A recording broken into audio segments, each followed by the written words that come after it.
So how about that? First of all, I think everyone in here wants to say thanks for waiting around. We had some technical difficulties today with Kuno servers going down, and do a little bit of workaround. But we are started now with our SRA 6 hours of endurance at Watkins Glen. Looking forward, I guess, some exciting racing tonight.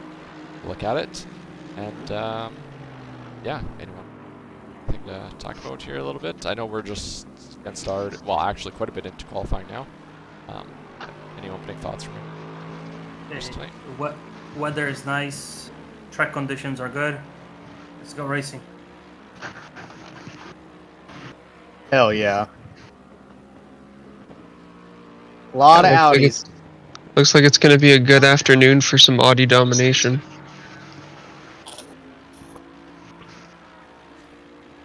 I definitely agree. There's a lot of Audis in the field today. I know we have at least one solo driver doing all 6 hours by himself. Good luck to that man. Yeah, that guy is an animal. He deserves that emoji.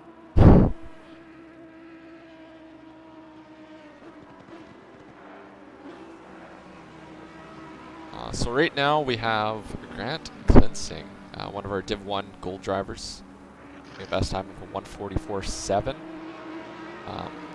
Patrick Rust just behind him, 400ths actually, at a 1:44.8. James Riley with a 1:44.9. A Berg, I believe, is probably just doing a one-off for us. For the endurance race tonight, E4 145 flat. And then just to round out the top 5 for right now at a 145.1 is C Nesbitt, I believe is also a one-off. And by that, they're not, or at least didn't run in our GT3 series last season, and potentially maybe running us for the next season. Lee? Yeah, the endurance race is not necessarily everybody's favorite, but it's a great feeder into our GT3 and also a nice little fun event to do after the season, which just ended earlier on this week. I know a lot of people were looking forward to this for the few weeks we had it announced, and yeah, it's a nice little way to cap off the season and bring some new people into the league.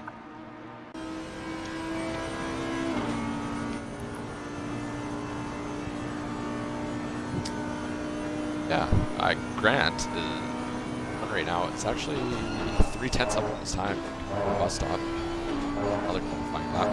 Actually up to almost 5/10 on his lap.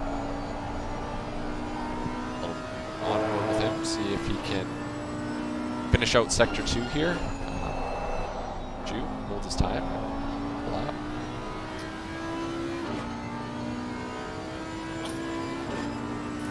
Very tough section of track. It looks like you have a lot of banking to help you get through the corner, but it's almost as sensitive as if the track was flat sometimes. Yeah, I mean, doing my own testing for the race tonight, Sector 3 has just been a bane in my existence. I don't know how you guys feel about it, but I've not enjoyed it so far. And it's an area of the track where I consistently will be up on my delta and then just lose it completely. Sector 3 is where deltas go to die. My personal is bus stop. I have a love and hate relationship with it. Sometimes it goes, sometimes it shoots you away. And there we are. Grant is able to be about 4/10 up on his time that lap, 44.3. But widens the gap to Rustin place. See if we can find anyone else here with what's up on their delta. Latupo in P9 currently.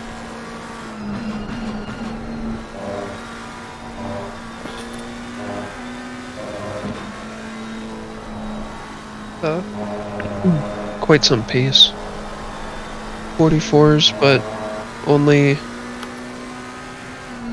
2 seconds covers just about the top 20. I'm sure that those 47s and 48s are maybe banker laps or maybe first lap outs. There's room for improvement. But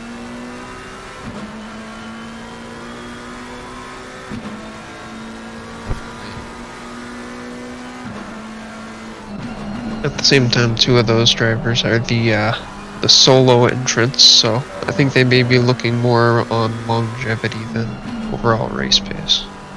Yeah.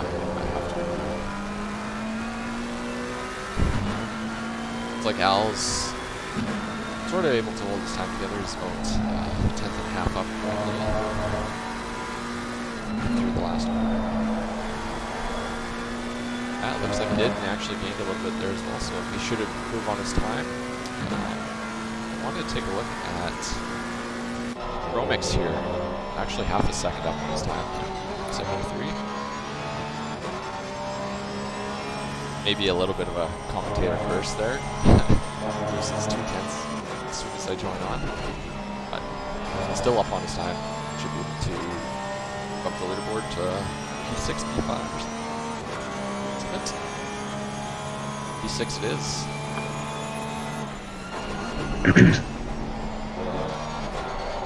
(45.1) and cleansing comes down even more to a 44.0. Wow, that's quick.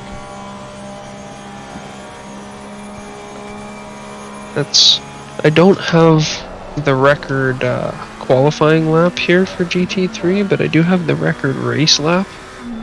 That's a 44.286, so hats off to you, Mr. Cleansing.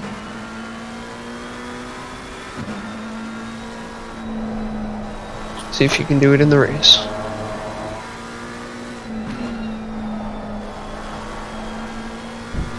We got Stallworth here, coming up to the line, I believe. He's also up on his time. Up to P7. 45.1.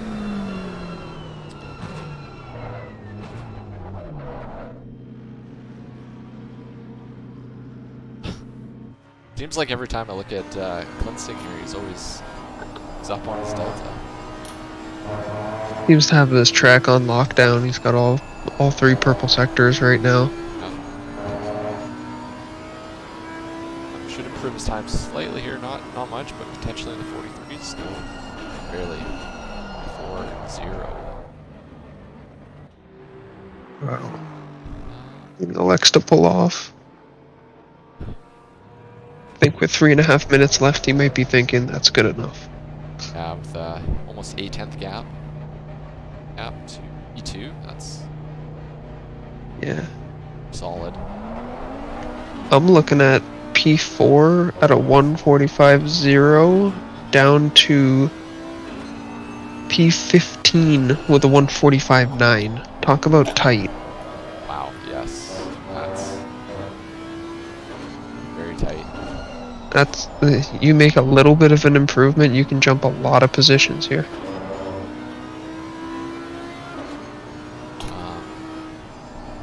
One with Dominic Duran at the moment, who is another T1 driver for us at SRA. He's about half a second up on his time. Final corner. That should move him up P4. Like you're talking. Slight improvement there will significantly move you up on the standings or in the qualifying round. Other driver, Matt Schwartz, coming into the final corner as well, half a second up on his time. Loses a little bit, but still should gain here and move up. P11, actually only P10. I think he lost a little bit coming out of that last corner.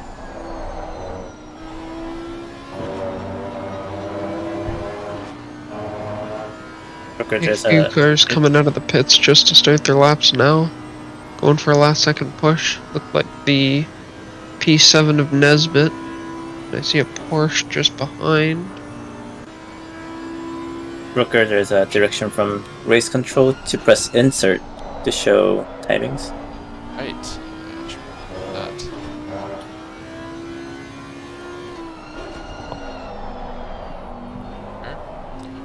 that Thank you, everyone? race Looking control. for the timings. That.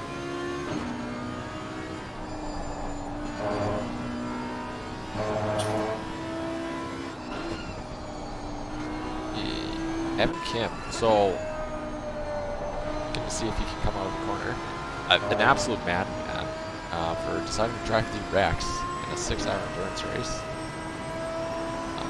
Just wanted to give a little bit of shout out. I know it's not the most competitive car on the road, but 46.7, that's quite impressive of a car that is, I guess the nice way to say it is not very good. Still looking like putting on a strong showing here.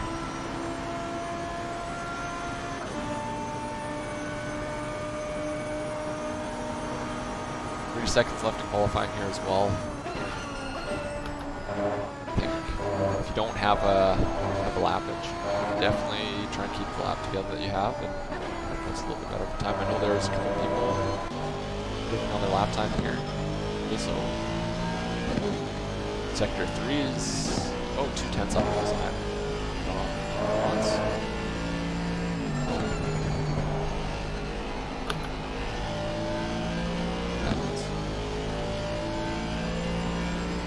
I will say, as much as the Rex is not favored, it's one stylish looking car with that fancy livery they've put on it for tonight. For today. Definitely, that is a good looking livery.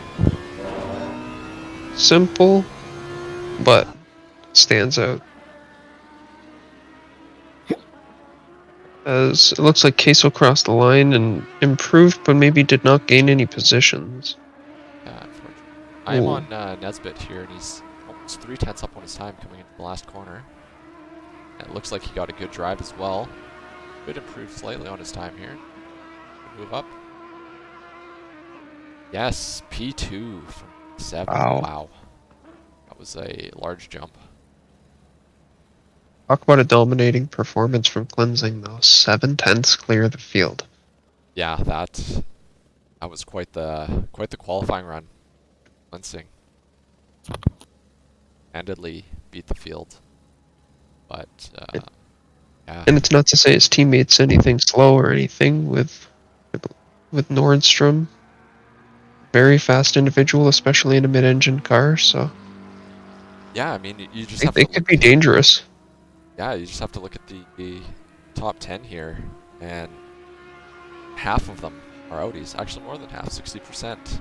Oh, speaking of, someone improved on their time as well there. Up, catch who it was. Riley picked E2 here. 5/10 back at Cleansing in an Audi, right at the last second, finishing up qualifying. That was everything. Oh. Mr. Damiani, do you have any thoughts about the opening part of the race here while we go through the session start prior to the 6 hours beginning? I think the start of an endurance race is always a lot of fun because you're going to get a mix in the grid of people who want to be really cautious and just get a good start, go out there, you got 6 hours of driving to do. Well, take it an hour at a time with driver swaps for most people. And then you got some people who think this may be the only solid time where I'm actually going to be near people to make up positions. So, Yeah, fingers crossed we don't see a pile up, but I think we might see a lot of overtakes. I definitely agree. I guess we'll see how everyone takes it. First corner here. I know it's a tricky corner to nail, even when you're driving by yourself, just practicing. Trying to do it side by side and potentially having cars all in around you is with the difficulty. Race control would like to pass on a pressive drive. Oh yeah, I should do that as well. There we are. Sorry everyone for my lack of ability currently. We are just starting the 6 hours, so I'm sure it will deteriorate hours as well, but Got to build into it. We got a lot of time. exactly. Got to hit our peak in the middle. Can't peak out at the beginning. No, certainly not. I think that with the servers doing what they were doing today, I think we showed that we, gradually need to build up. Rough start. be good. Just running through the starting order here for our 6-hour race. Grant Klinsing, 1. James Riley in P2. A. Laveau, I want to say is how you say that, in P3. With Patrick Rust in P4. Dominic Duran. Actually, I want to see if we can get better of a view. There we are. Dominic Duran in P5. Matt Schwartz, 6. Jay Butler, P7. R. Astolfo, I'm saying that right, in P8. Comics, 9. S. Spencer, P10. C. Holmes, P11. Curtis Lee, P12. J. Joe, P13. Connolly, 14. Emma Rickton in P15. Ovach in P16. K. Miller, P17. F. Queso, P18. Evan Kin in the rider that we were talking about earlier, qualified P19. I see someone called out the Rex in the chat there. D. Brewer in P20. A. Hogberg. M. Browning in P22. And our race control. Not sure why we have a race control car, but we do.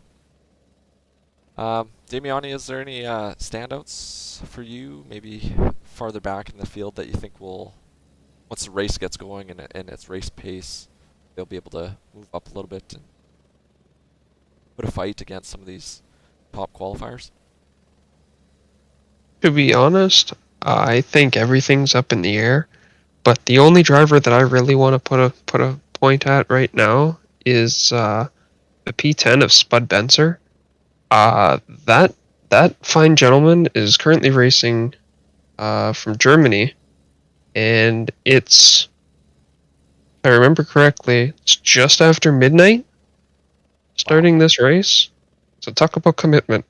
I want to give a round of applause for that gentleman. That is, yeah. I couldn't imagine that. This is going to be ending for me around 1 o'clock in the morning, but I could not imagine starting it at that time. No, I wouldn't be able to either. I mean, for all our GT3 league races this season, they all start about 6 o'clock p.m.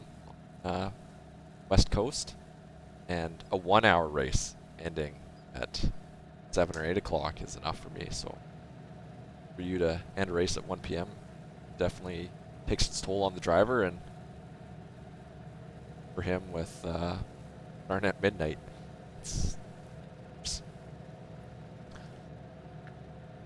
All for the love of racing. the love of racing. Here we are on the first lap of the race. Or not first lap, I should say. That was also wrong. But the out lap, pace lap, beginning of our 6-hour race. Good. Underway. While we're going out here, Brooker, you're actually racing in this event. Tell us about yourself and your teammate. What are you guys driving? Where are you sitting right now? Right now, we are sitting P4. Patrick Rust in the AMG Mercedes is my teammate. I think we're sitting pretty good. We're hitting around a whole bunch of Audis, which have like insane top end. I think it's going to be hard for us. Hopefully we can get a little bit of a draft of some of the Audis on the straights and take advantage of them slower corners, but I don't know. It's going to be tough. I haven't actually been able to talk to my teammate at all during qualifying, or probably not too much during the first hour before I head into the car, but I don't know. I'm not biased by any means, but I hope you do well, and I hope you can put a fight to, I guess, Klinsing, Riley, and Nesbitt, and pull off some of the guys behind. I mean, ultimately we're looking for a clean race, but who knows, right? And I believe you're racing as well tonight, Damien, right? Who's your teammate? I was supposed to be racing, but my teammate was Mr. Ambrose, who I believe is still under the weather after not being able to make GT3 this week. Still unable to make this event, so I'm hanging out here, helping bring the show to the wonderful viewers of the Twitch.tv. Yes. Thank you. And I we'll be appreciate that. rooting for you and everybody else on the grid who was excited enough to come out here and join us. Yeah. Well, we're still going through the lap here. I believe we're in the shoe section, just entering sector 3. There's a question in the chat. Do you guys do endurance often? From Swayzwa 1. We actually had to withdraw because make it home in time. It's unfortunate with all the server stuff going on. I don't know, Josh, do you have any more comments on that? I'm not too in the loop with we have going on for endurance races, but we used to have a endurance league, endurance league back at the very start of SRA, but we weren't really getting. I guess to keep it simple, we weren't getting enough drivers to populate. I think we were getting like 9 to 10 cars. Which wasn't really producing any racing. So right now we kind of keep it to special events here and there. That way we can get more things like this, up to 24 cars on the grid, hopefully more in the future. But yeah, here and there, usually every month or two, couple months.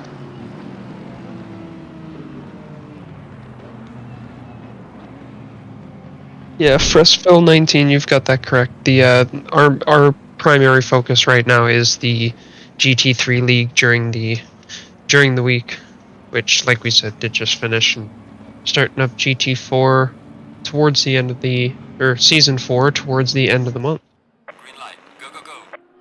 here is the green flag starting. Unfortunately, already a drive-through from the starting infraction. Oh. Of course, my teammate. I have to give him flack for that one. Looks like everyone, for the most part, making it through quite clean for the first 2 here. Through the S's to go down the back straight, front straight.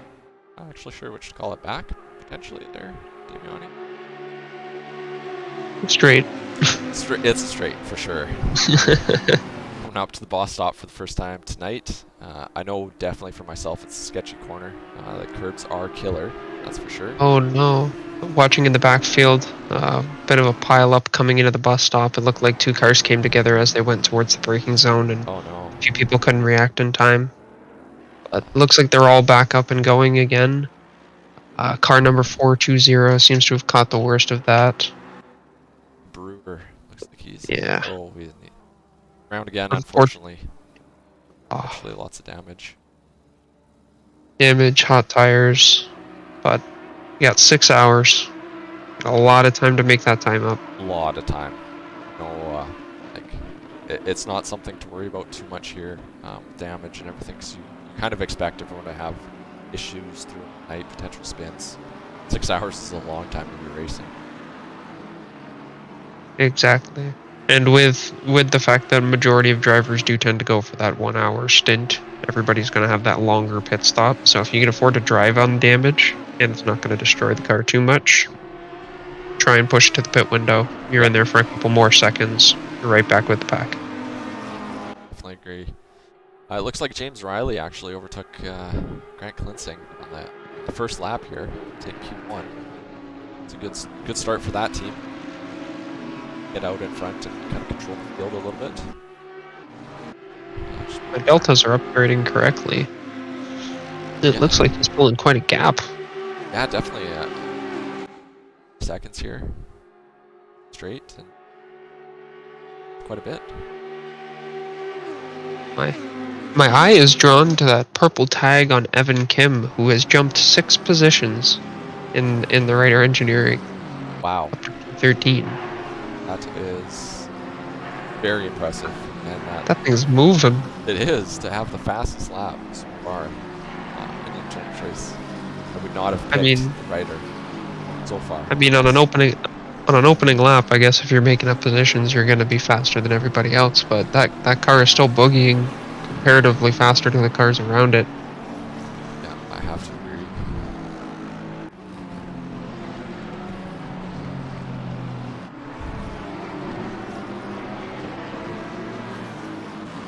Wow. Apparently, just looking at the chat here, TNT Boom is saying Grant Cleansing has no force feedback right now. So, talking about some of those issues, endurance races. It's just gonna be one of those things you're gonna have to work through, whether it's damage or whether it's equipment that not in game, but deal with its issues.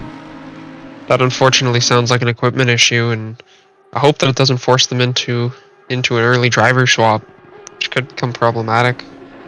Yeah, for sure. It didn't affect him too much by the looks of it that lap, since he did take the fastest lap so far. Evan Kim. But Well, maybe, who knows? Maybe they're telling us no force feedback is the way to go. maybe. I mean, I haven't ran with Throw them. your direct drives out. You heard it here first, folks. Yeah. It will be interesting to see how the tire wear goes, though, with that, because you never know the limit of turning or anything like that, so you could scrub the tires a little bit extra over the stint. That might be something. As Evan Kim goes off at the bus stop. A little bit of an oversteer. I wasn't able to see if I can catch it here. Bus stop.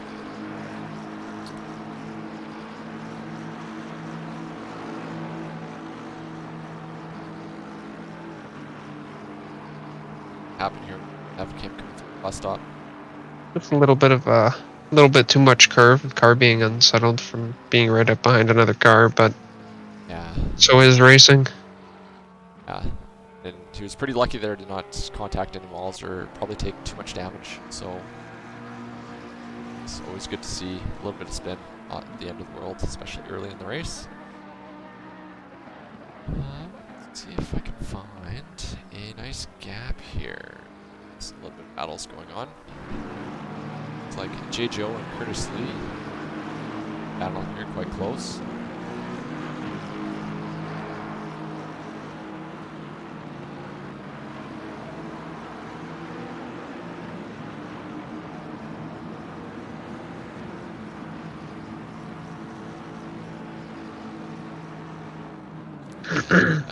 Patrick Rust, my teammate, unfortunately, is serving the drive-through at the moment.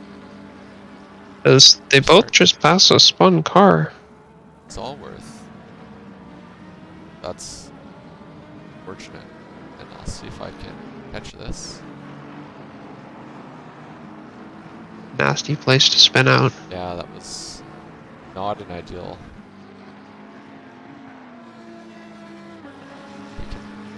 Ooh, and he hits the wall.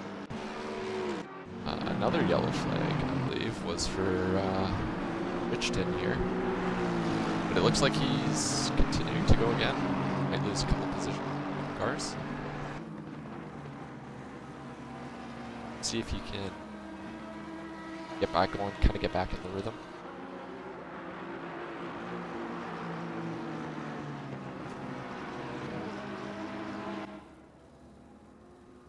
Wolfman off at the well, or the bus stop, I should say. He got going as well.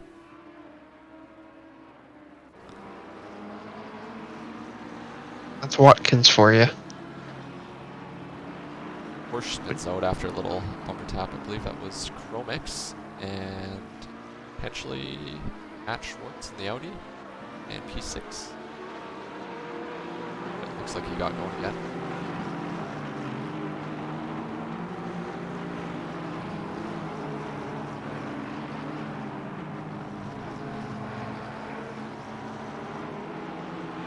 Green of 12, 13, 14. Right at the back of that Porsche now. Yeah.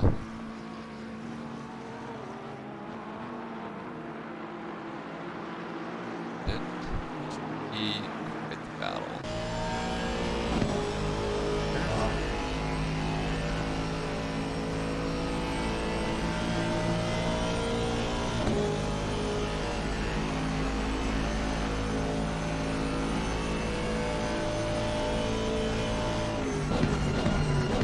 So looking down the inside. That was Going down the inside. Didn't pass.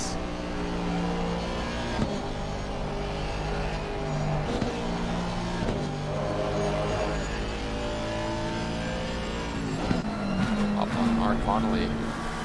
Was the one that just got passed by Queso. Actually, maybe a little bit of going backwards. See if we can catch back up.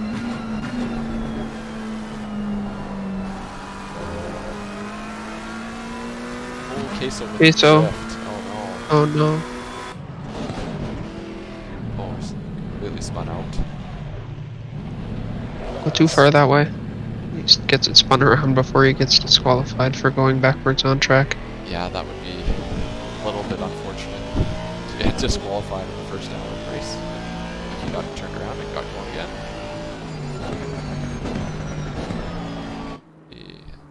Just gonna hop on with Dominic Duran up in P4 currently, chasing down Nesbitt. Going in turn 1. Looks like he's able to get the pass as well. It looks like you went wide there. Not suboptimal. Suboptimal.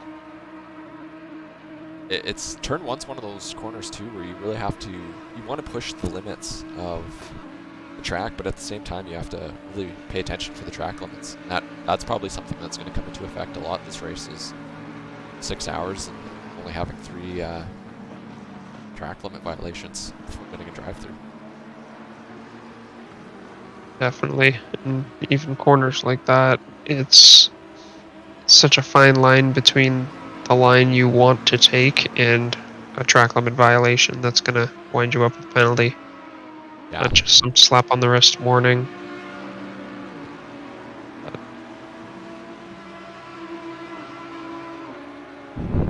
Like we don't see any too early. Yeah, hopefully not. That would be unfortunate. Is that B Kish here, I believe? Actually, I'm not sure what the drive-thru's for, but it might be track limits already. Could be a little bit of a commentator curse going on with that one. But he is looking at a drive-thru currently.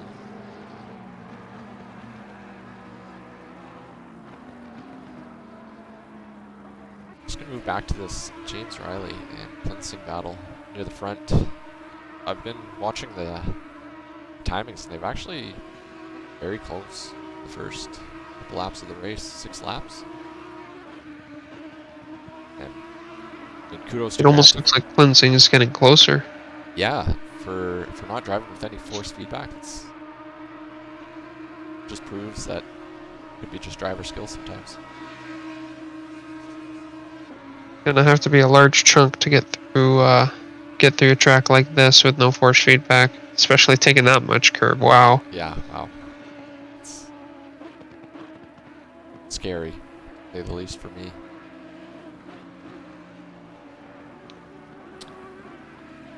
I know we talked about it a little bit under qualifying too, but I mean, just look at the leaderboard right now. P1, P2, P3, P4, P5, and P6 all driving the Audi. Oh wow. Yeah, shows how strong that car is. Just a little bit. Just a little bit. Almost makes me wonder if this should have been a spec race. Been nice. Custom BOP. All Audi drivers get 25 kgs. That sounds fair. No setups. Safe preset only. Oh, Only adjustment is fuel. that would be wild. I've seen it a couple times in other games where they have the lock setups, and it always brings racing a little bit closer together. But it's tough times. Especially in something, then again, I don't know what game you're referencing, but in something like ACC where it's a lot more sim directed and driving styles play a big play. Yeah. Some people just may not be able to make a car drive and adjust like 2 settings, and then all of a sudden they're a second faster. Yeah, it's crazy how sometimes just a couple small adjustments just unlock a lot of potential in the car. I know for a fact that that's kind of what happens with very finicky with its setups, and you know, sometimes it goes from undrivable to drivable with just a couple of clicks of rear ride height. Speaking of the Porsche a little bit, I believe, no, we have 2 Porsche drivers, but the leading one, 11, Chroming. The other, after I believe his early contact and spin. He's in a little bit of no man's land right now, but that's not necessarily a bad thing. Good place to get yourself grounded. As I say that, he drives off into the marbles, but just keeps it on track. But it's a good place to get yourself grounded, try and get back into a groove, especially after a few mistakes. Yeah, definitely. Ending. Kind of want to settle in the first little bit of the race, and you know, just kind of figure out what's going on with the car and what you need to do, settle in, and just put those laps in. If you spend the first 20 minutes of a race just battling away with someone, you might not settle in as nearly as nice as you want to. Exactly. And I'm a big believer in the first stint sets the tone, and it really sets the way you're going to end up driving for the next 5 hours, whether it's you in the car or not. Just I don't know, when you're sitting there as a teammate watching your teammate drive, I feel that, at least myself, I end up driving a little bit like what I've been staring at. And I don't know, if you get where I'm going, if your teammate's being really aggressive with curbs and stuff, I feel like it influences the teammates as well. Yeah, definitely. Can snowball a bit. Yeah, it definitely has an effect watching your teammate drive and what they're doing. Especially when you do that first driver swap. At least for me, my heart's pounding. Getting in the car for the first time. Not wanting to ruin what your teammate just worked for an hour.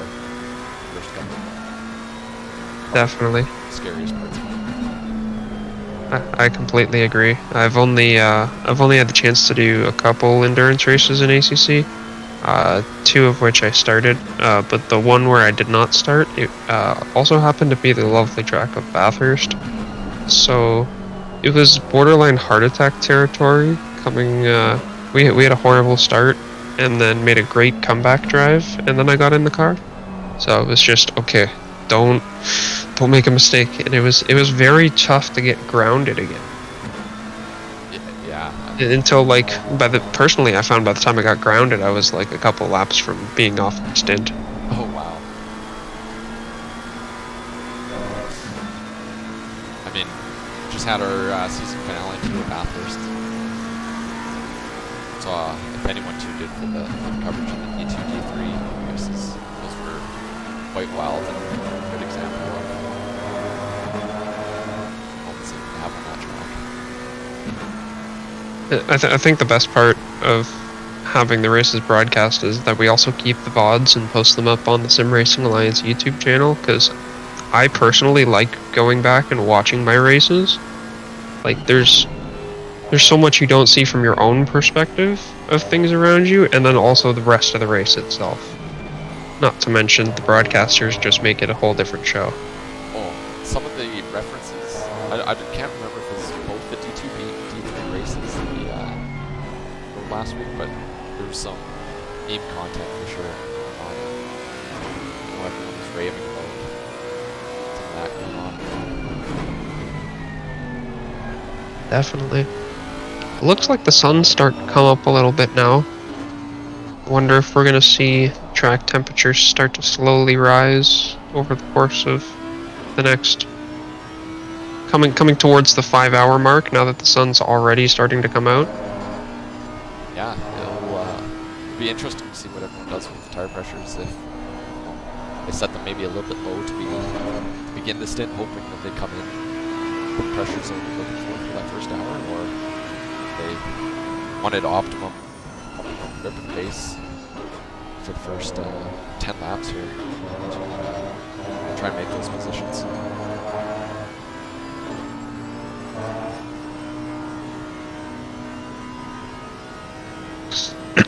Looks like cleansing is getting a lot closer, down to 3/10 now. Could make a move here. Not necessarily in this corner, but in this upcoming section. A little bit of a peek in your mirrors at the wrong time can completely make somebody mess up a few corners.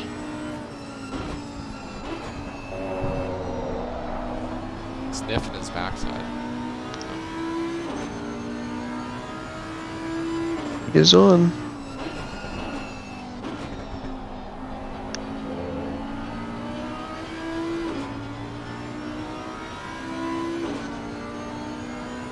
Of course, I think James Rowley has D2 teammates. I think Curtis Lorod and Clark Gold.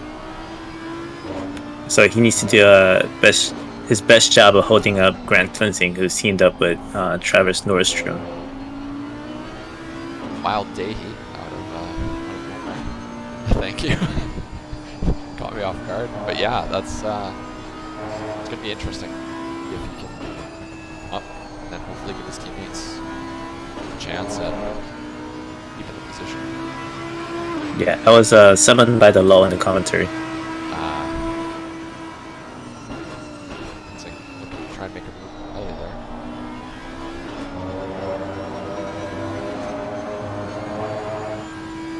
Rowley responding with a very quick, his one defensive move.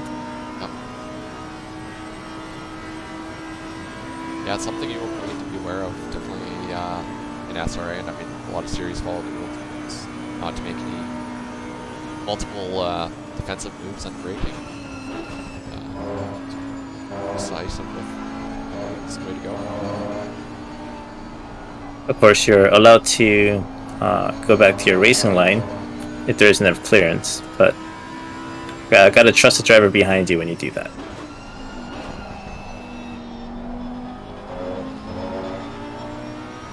Seems like there's a lot of trust going on right here.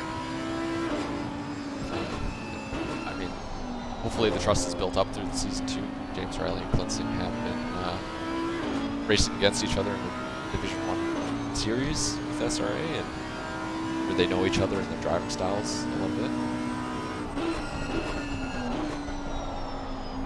I mean, I'm sure they saw more of each other.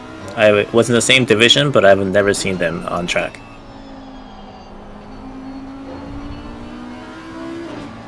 It's too fast for me.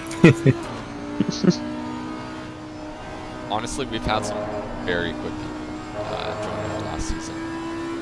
Relatively surprised, and it's nice to get some fast guys in the series and helping out everyone. So I feel like it elevates the league so much that it kind of just pushes everyone to know to try and do better and gain those few extra tenths where they can become a better driver. For sure, and it's not always the most fun to run away by yourself.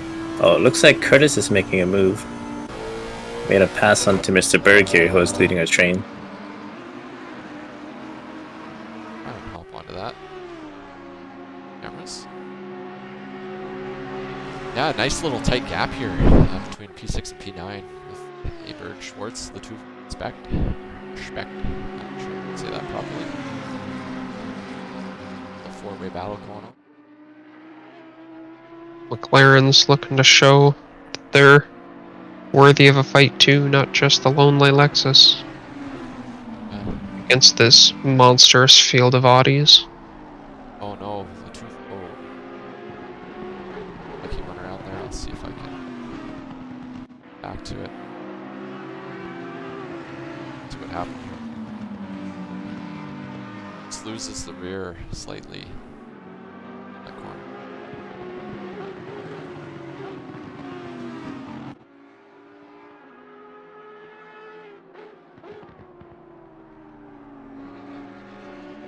Well, good thing he didn't collect anybody else. Yeah, for sure.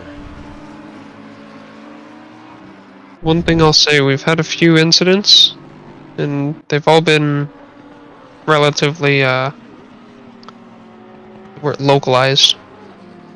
Yeah. Hasn't really spread out into other drivers. Just been fortunate. Yeah, it has been. I mean, besides that opening Good lap that- where that bus stop spin. Yeah. Other than that, it's nice. I remember that same Bathurst race I was referencing earlier when we had the horrible start. We were involved with what was I believe 30-something car pileup going into turn 1. Wow. So glad to have none of that. Yeah, that would have been a nightmare for a steward to watch and try to determine what went on there. It resulted in a lot of things. But yeah. Just flipping back, just to give a little bit of update on the Riley Grant Klinsing battle. Still within those 2-3 minutes of each other. Part of me is wondering if they're almost not trying to go for overtakes and just trying to continue running away. Yeah. Building a gap against P3. Like they're clearly both moving at relatively the same line, going into corners at relatively the same pace. There's no point in fighting, falling back to P3. Yeah. Just build. Yeah, one thing about it too is, I mean, they're both driving the same car, right? So it's always going to be harder to pass a car of a similar make as yours. 'Cause where it's strong, your car is strong. I mean, there's going to be setup differences, but it's always tough to pass a similar car. Exactly. It makes me wonder if that's why Nico brags so much about beating Lewis Hamilton in equal machinery. Classic. I can't Like comment too Matt much on that, Schwartz but going down the inside of Andy Berg here, right? of Berg at turn 1, and he's made it through. Yeah. Clean overtake. Very clean overtake. Let's see if Spetch is looking for a piece of this fight too.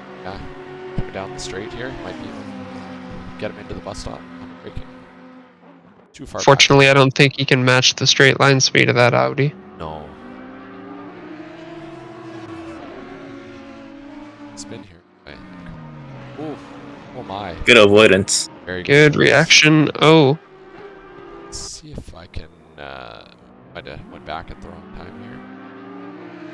Trying to see what went on. And Curtis was holding up so well too. Yeah. It's a shame to see.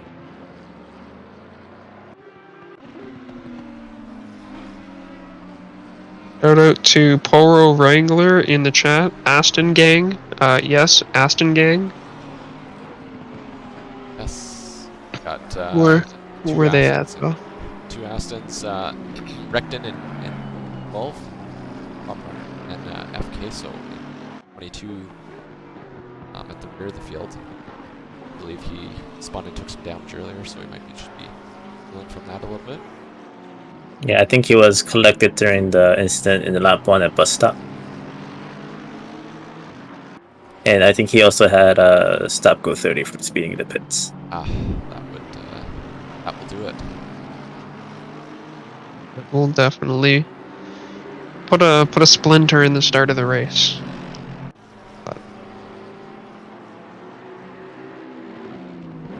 Like Curtis Lee is in the pits to repair the damage. That, in fact, this battle that's going on. These three cars. Rust actually catching up quite a bit. These guys to make it a three-way battle. Looks like this is the inverse of what I was talking about with the top two. The drivers in 11th and 12th are doing a little bit too much fighting and allowing Patrick Rust to come right up to the back of them. Not to say that he's a slow driver by any means, but it's making the work a little bit less his job Oh, for as sure. they compromise each other's lines. Whoa! Deja vu. He's been in that place before. I might catch what happened here. on. Wow. Right, Dahi. That was close. So,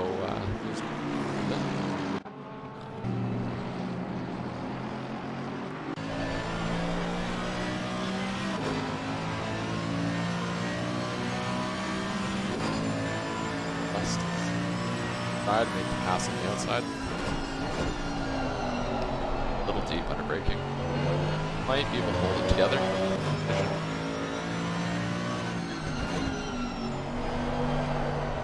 So you're looking for the Nicely switchback. done. That corner is very easy to shoot deep, so nicely done.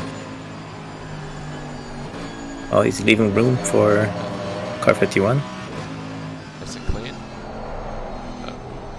Ooh, Wide. that's gonna affect his exit speed.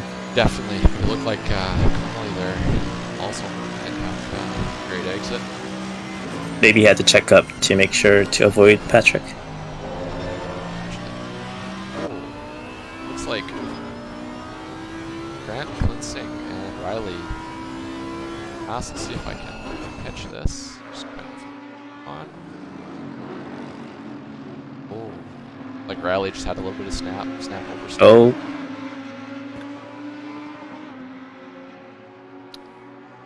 Sorry, Dave. Surprised you caught that. yeah, Unless great you're- awareness. Yeah. I just happened to see the timing board switch. That's the only reason I caught that.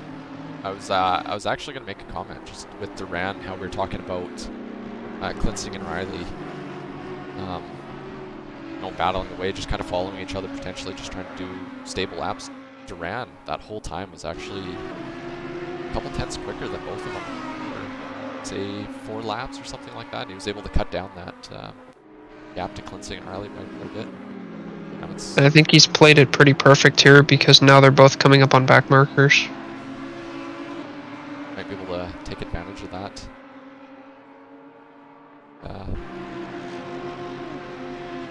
Here goes Durbin up in the chat here. It's a little bit camp time on Mr. Wolfman. Back in P19. Like he's got a fairly big gap around him, so able to putting in some consistent laps and racing his race.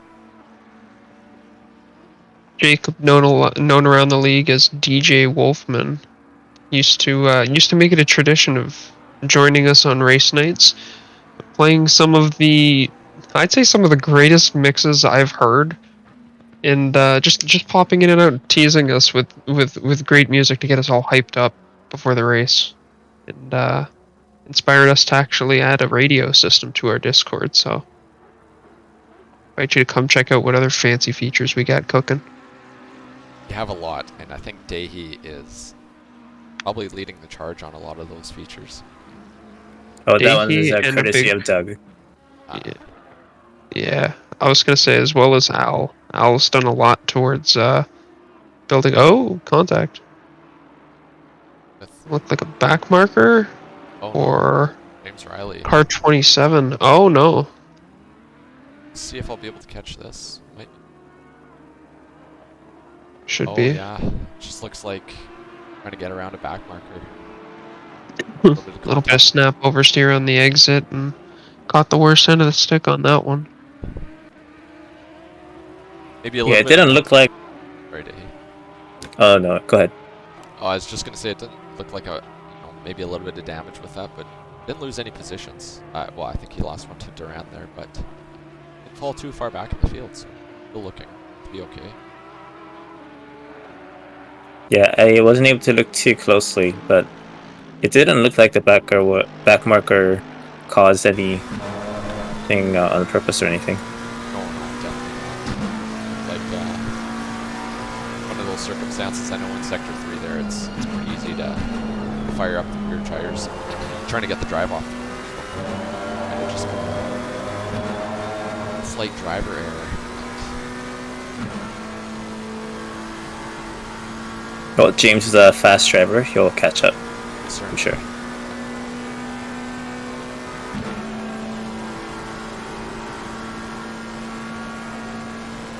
Like Al, Tufo, pass on the mix of the Porsche here.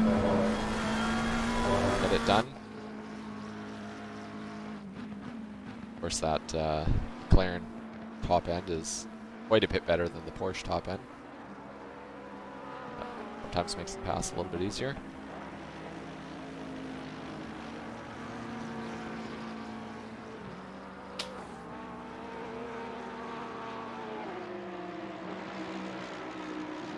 We see Rechton come into the pits. Looks like he had a significant amount of damage. I saw, personally skipping through the cameras, I saw his steering wheel cocked completely to the left, driving in a straight line, so that's never a good sign. No. That makes it a little bit difficult to drive with that amount of damage. Yeah. Beneficial to come in, make those repairs, potentially put some new tires on if you're already repairing a significant amount of damage, and just get back out there. I mean, even with being halfway through that first stint, could be beneficial to do the driver swap at the same time. You know, with that, get your other driver in, do a reset, and just see if you can get someone in there with a little bit of a clear head.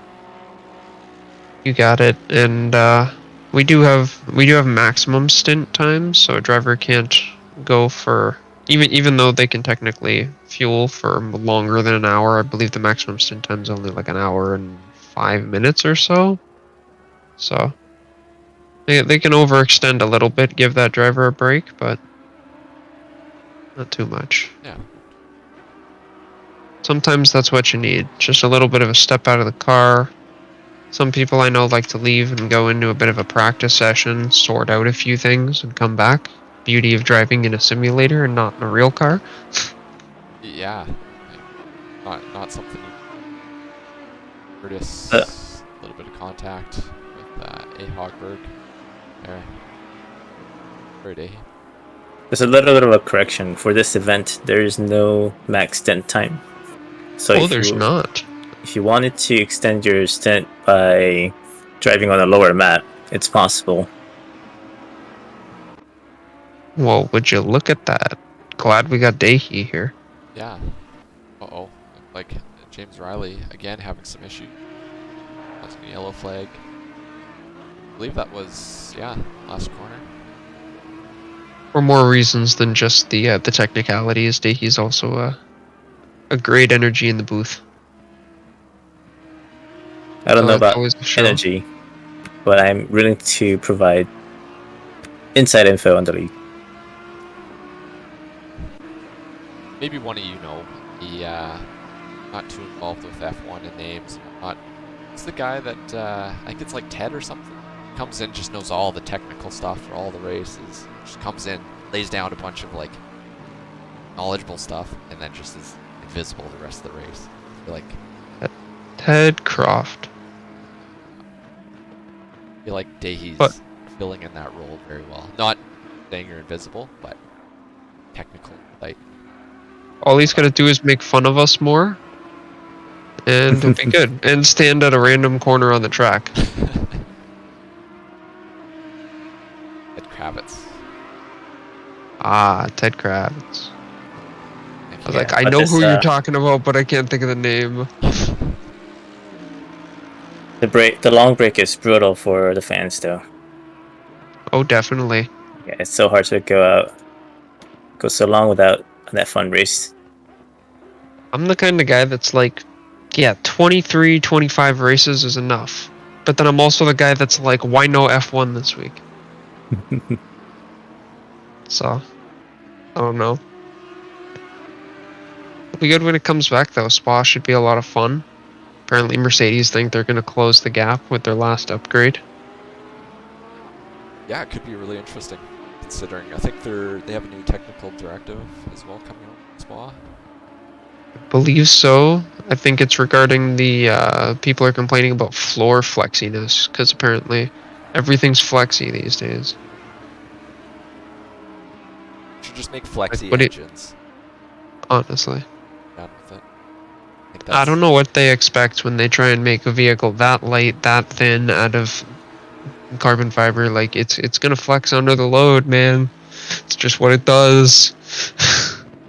Want it to be stronger, it's gotta be bigger. It's gonna weigh more. wrecked in here and the contact. And Wolf certainly got the worst of that contact, unfortunately. Urban was looking for some Wolf content there, but that might not be the content he was looking for. Play on that one. A very tattered looking McLaren. But I see no signs of a meatball flag, so it's not the worst damage. Potentially could keep driving with it.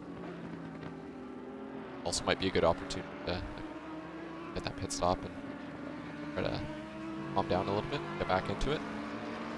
You've got it. Speaking of pit stops, as we're getting 20 minutes to the hour mark, have you, do you know how your driver's going to communicate with you that he wants to come into the pits, or you just kind of got to keep your eye on it? I have zero idea. Okay. Yep. It would be hilarious if you see Patrick coming to the pits and that's my cue to go. Actually, funny story. While I have a little bit of time, in the last endurance race that we did for SRA at Kyalami, it was one of those very similar scenarios. You know, like I'm off on, he's on his driver's stint and just going about his thing. He's driving away. I walked away to do something, just to take a little break. And I came back with, I think, maybe 5-10 minutes left before we were supposed to do the driver swap. And Patrick got into a little bit of an incident with Doug Mitchell, who will be racing in this race at some point, right before the pit entry. And so it was like a real last minute, we're gotta repair the damage and do a driver swap. And I was trying to hop into my rig as quickly as I can and get all set up and all this stuff. It was pretty panicked. Yeah, it was a wild scenario, and I hope we don't have to. Oh well, a little bit of a yellow flag for Patrick there, but hopefully we don't run into that same sort of today with the race. We can just have some nice clean driver swaps, even though I'm also trying to help with the commentation here. If you need to step out at all, go chit chat with him. Feel free. I mean, you got to be prepared to drive. But I will say, I'll give you guys 5 points for that wall tap, because that's the cleanest drift I've seen in a while. Patrick So- is the drift master for us. I see Grant Glinton coming into the pits, and Duran is in lead now. What happened there? I'm not sure. I will come back 60 seconds here, see if I can see something. And he's not stopped for pit. He was going very slow through Sector 3 here by the looks of it. I wonder if his wheel has died. Some reliability issue, perhaps. Potentially, yeah, because he was having those issues with axle. Something happened, maybe something with his pedals as well. That'd be so unfortunate right before the pit box. Yeah. I will try to go find out. Doing our best to bring you the most information here at SRA. Sometimes we just don't know. That's what we got Dahey to help us with tonight. He's our race control. Finding out what we need to know.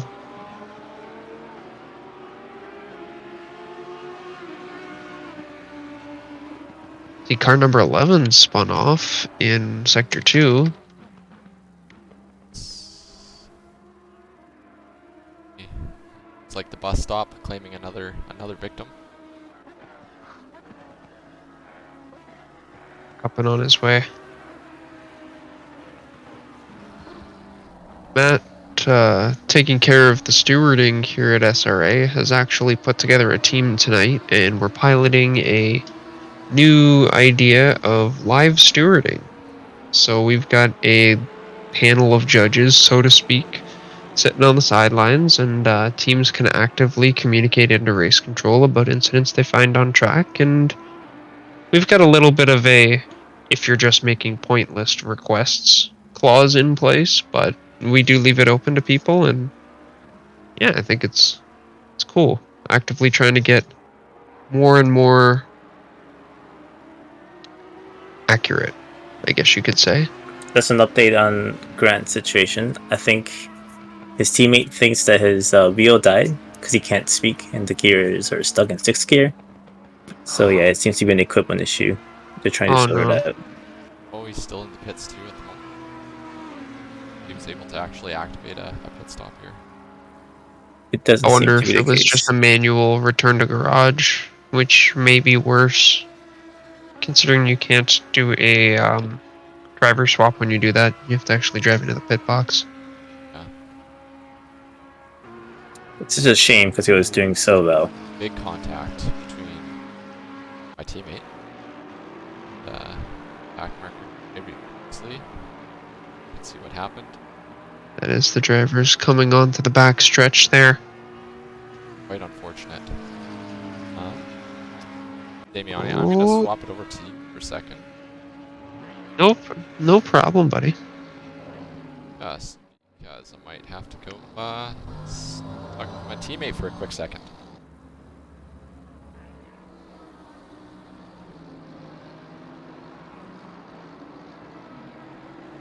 Over the leaderboard here.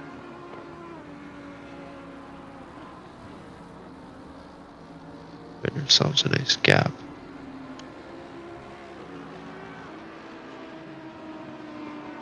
Junwon Joe coming on the back of Alatilfo.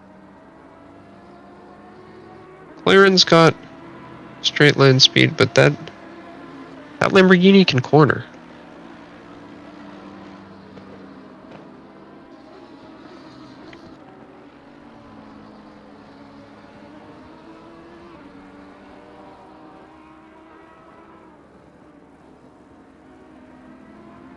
Good point there, Jeffries. Cleansing still holding on to the fastest lap despite not currently participating. Although I do think I see him leaving the pits.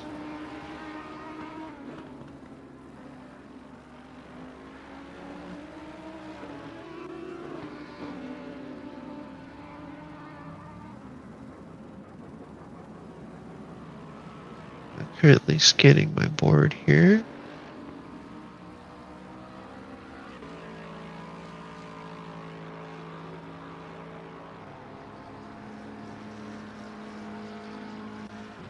Ooh. Actually, as we speak of the live stewarding, a 10-second penalty has been applied to Don Stalwart. P18.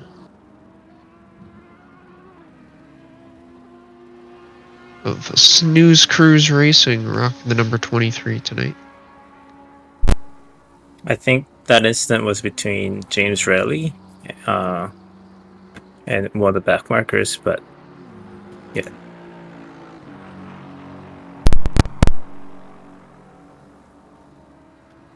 Seems like Grant Cleansing was able to fix his steering wheel. He's going to have a lot of catching up to do, but he has the pace. There he is down there. Forgot to put my glasses back on before the race here. No wonder I'm having a hard time seeing things. Catch up with him here. There he is.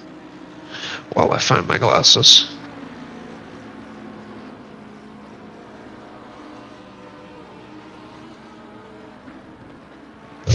And oh no, a stop go 30 for Patrick Rest. That's never what you want to see. Oh, 30. That is not good at this point of the race.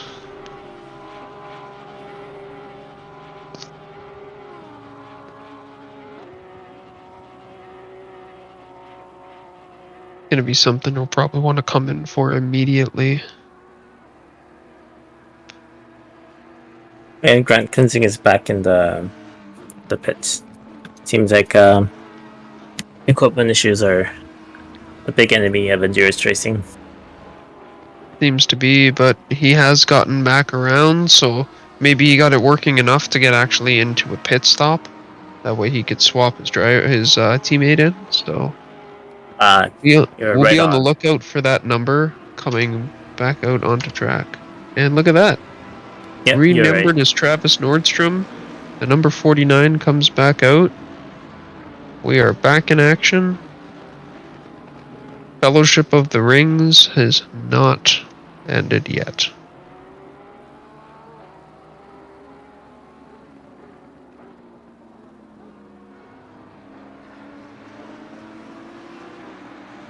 We see James Riley come around turn 1. He's going to be coming up towards lapping him shortly. Those 2 dots will be a good pace benchmark, as these drivers came from different divisions. Correct? Nordstrom was in D1... No. D1 Silver, correct? Or D1 Gold? It was definitely in D1 Gold. Okay. I It's one of am the having some brain farts here, and it's only an hour in, so that's a great start. only 5 more hours to go. He drove the Honda NXX, and he was topping those leaderboards many other races. Well, not necessarily topping, but being on the top 3. It's a very competitive leaderboard after all. There you go.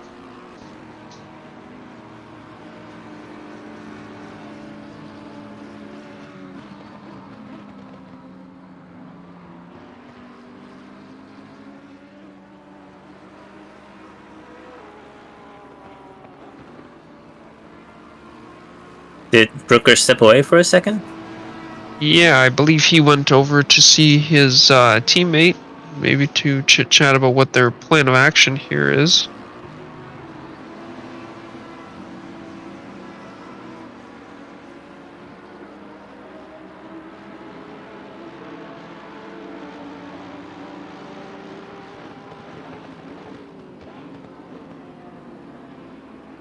Nordstrom currently with the fastest lap of the race. Definitely There we a have pair it. that would have won the race if not for those gremlins in the techs. Yeah, that's a big kick in the shorts right there. I was a victim to a lot of hardware issues last year or last season in GT3 Season 2, and definitely not the same position as those two, but I know the feeling, and it's absolutely gut-wrenching when you don't even have the option to race. Right. Although, a little bit of a correction. I think that purple is still from Grant's lap. Well, I have no doubt that Travis can match it. Oh, definitely. Looks like Al's getting a good run around the outside. Into the bus stop safely ahead.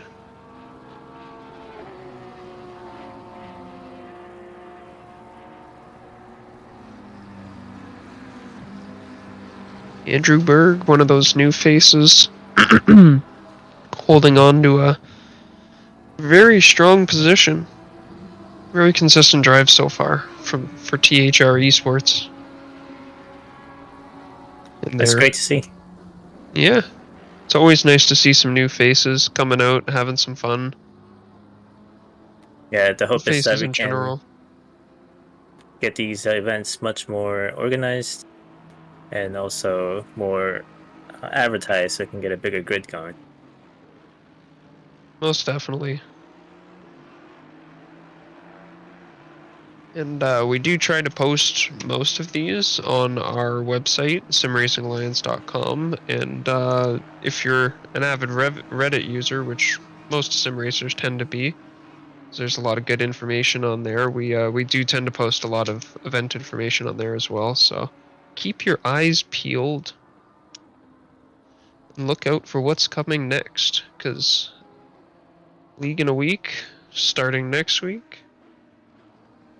Whole lot of other exhibition events in the works. Yep. Well, since the camera is stuck on this nice background, I'll sort of talk about what else is going on and up and down the grid. Right now, there is a tight battle going on between Matt Shorts and Ramsey Conley. Looks like Ramsey might actually make the pass here this lap. It's a battle between Evan Kim in Red Engineering and Matt Morrison in Audi. Also going through turn 1 with a very close delta. Oh, and it looks like we've gotten a picture back. But thank you for letting me know that the screen went gray there, because that's odd. Definitely something to watch out for happening again. I am. He has Welcome returned. back. I will be popping laps here. I will give you the heads up. I'm not sure how and everything like that.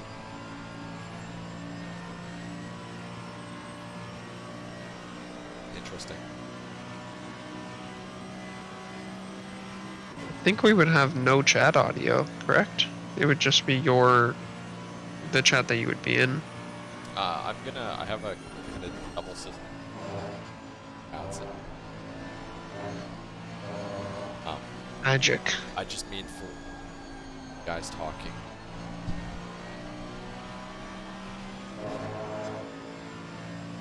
Gotcha.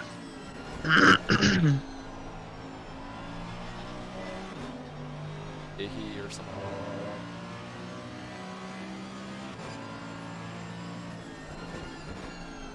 I can hear car sounds. Like different than Yeah, it seems to be coming from onboard.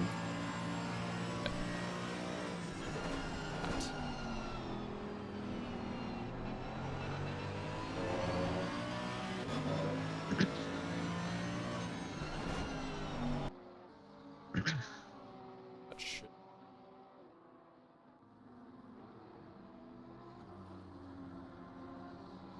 Yep, no sound coming now. Well, casual update for. Oh no, that is not a good time. For the viewers. On my stint. So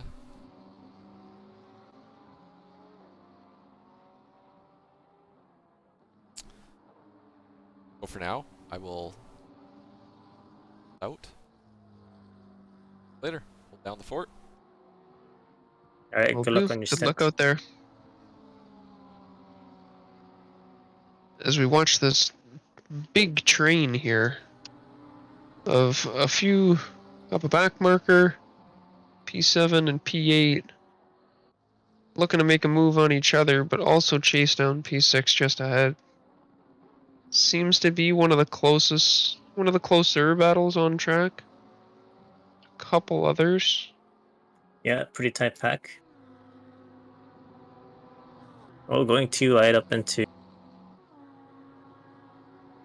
That's up bold. the hill here.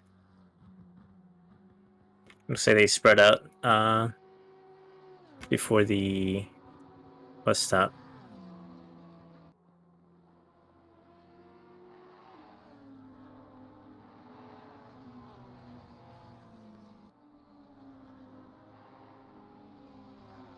Little bit of a bobble from the Lamborghini.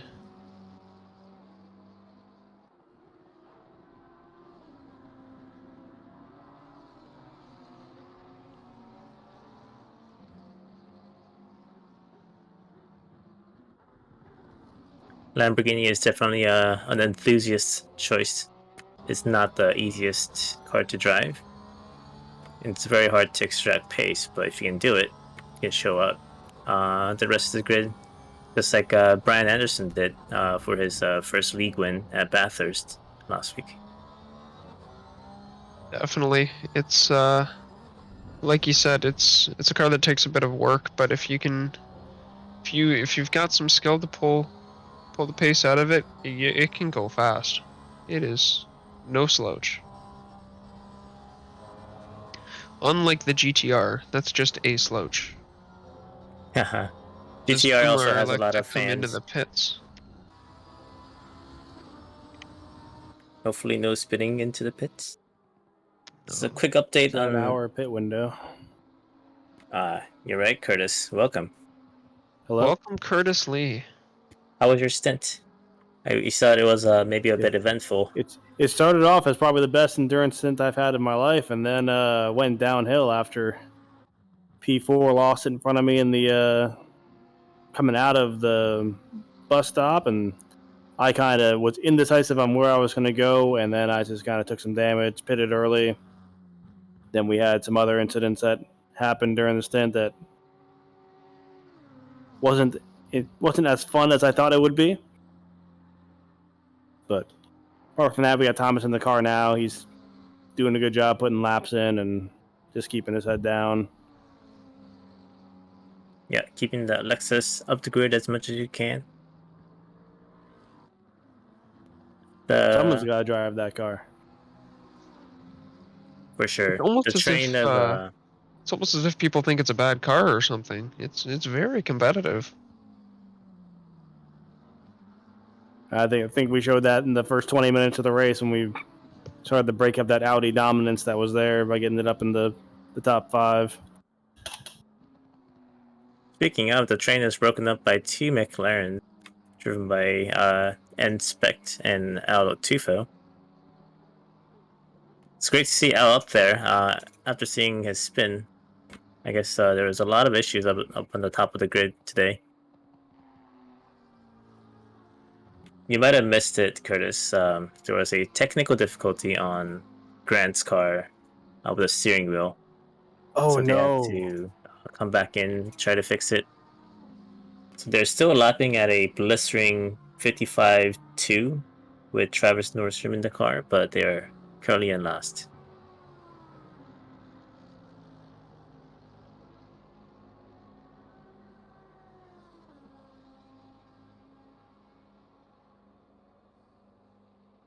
One of the Pace beauties of is sim racing. right. Their pace is actually almost a second faster than anybody else in the grid at the moment.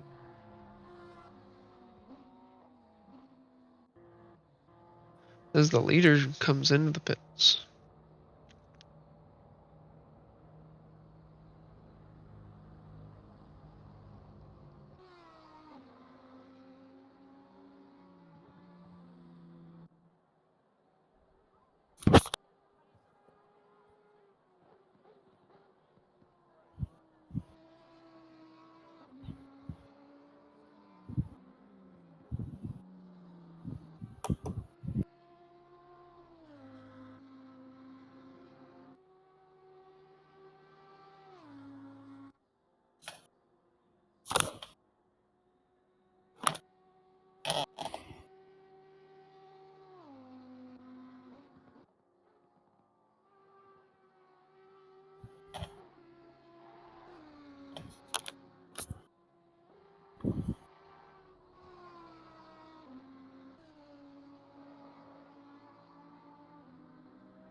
Looking around. See, I lost my window there for a minute. And Don't see anybody close to each other for... Oh, never mind. There it is. The closest battle on track. P1, P2.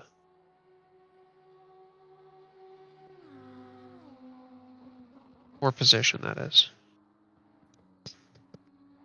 there's got to be some pit stop strategies in there that we may not be. They probably have not come back in yet. I think everyone else has at least got their one stop in. Definitely. There's still a few cars that have only just rolled into the pits now, so things are going to shake out. But as for what's currently on the track, everybody else seems to be matched up with back marker.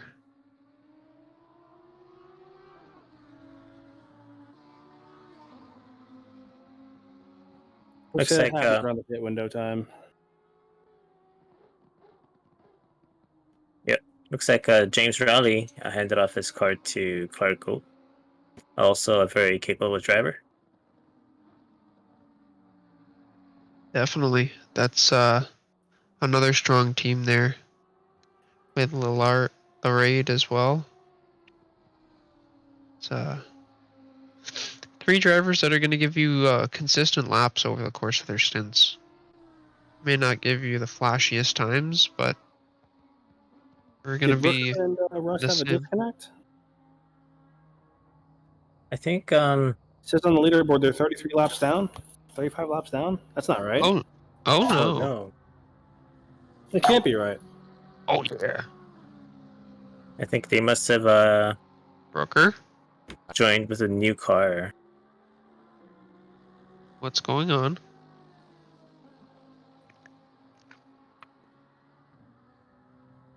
So the ACC's endurance driving is not necessarily the most straightforward when it comes to troubleshooting connections. And I think if you end up joining with a different car than what your teammate was driving, you might not have any laps on board.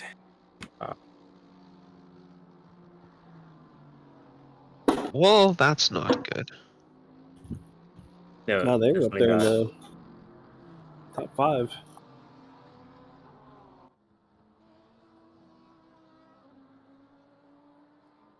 My game is showing me that Brooker is 34 laps down. Yeah, same here. Yeah, it's got to be a disconnect reconnect problem. That's very unfortunate.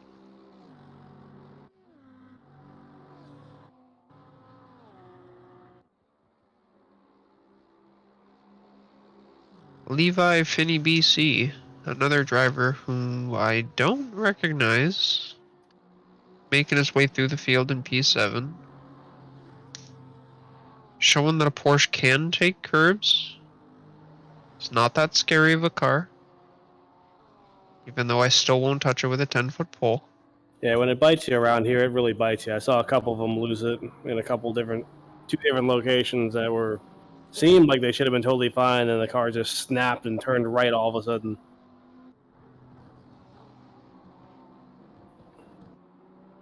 Like you said, it'll when it bites you, it bites you. It not gently either. Straight up snapping turtle. Sungyeon Oh, the driver in front. I also don't recognize them. So this is nice. A lot of new drivers, and they're going wheel to wheel. I have Very not clean. spoken to them, but I have a feeling they might be acquaintances of Steven Yoon, who was a pretty fast driver who raced with us in season 2. I think he had some personal conflicts with schedule that he wasn't able to race this season. But he did show interest that he wanted to come back. It's always a shame when things like There's a schedule dive get in bomb. the way. Dive down the inside, and they cleanly go through. Makes the move work. What an overtake. But as I was saying, it's always a shame when things like just time zones get in the way of being able to race. Everything can fit, the environment, the people, and then all of a sudden you find out that the race starts at 1 o'clock in the morning for you, and it's just a no-go. Whoa, side by side into the bus stop. Big bounce off the curb. I was actually surprised the amount of Europeans that comment on our endurance threads. Like that race starts at middle of the night for us, and I'm always very surprised because the EU seems very catered to with leagues and events. I can count on one hand the amount of nice evening time East Coast races that we can get into in North America.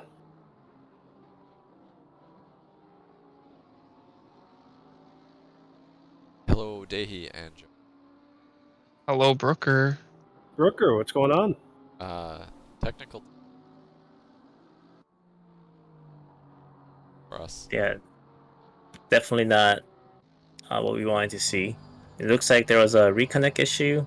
I believe it was the manager.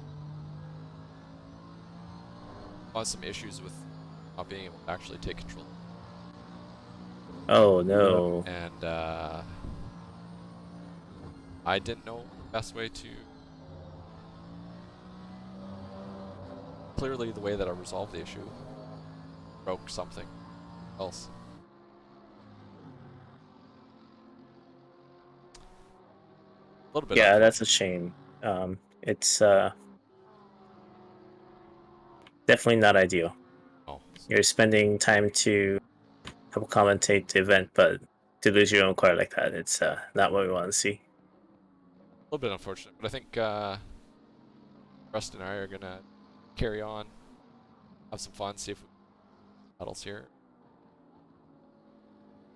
I mean, yeah, I'm not too by it.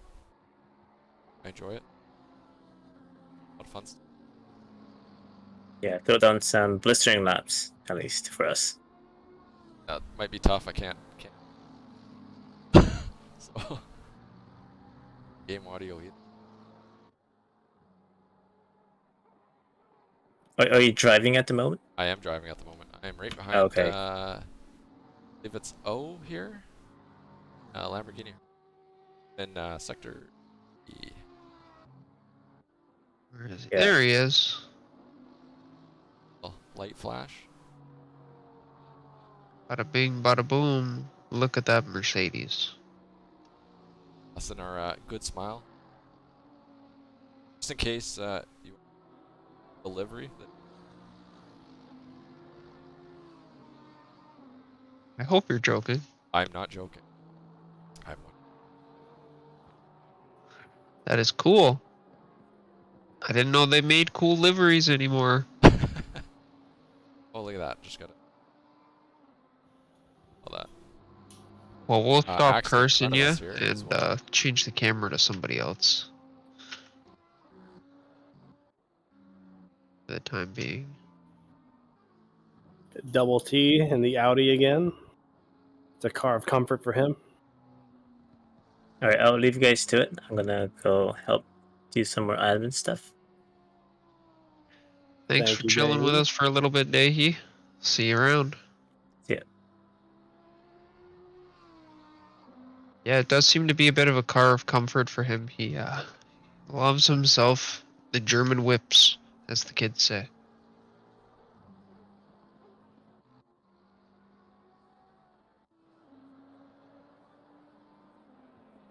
We got Evan Kim keeping the Rex in shape up in P13.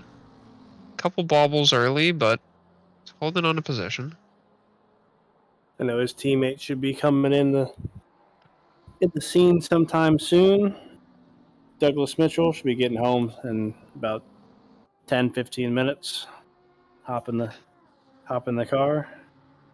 Talk about the biggest example of no warm-up, coming straight home, getting right in the chair and driving. Not even a chance to crack your back. I know Getting that's into a necessary thing for me before I start driving.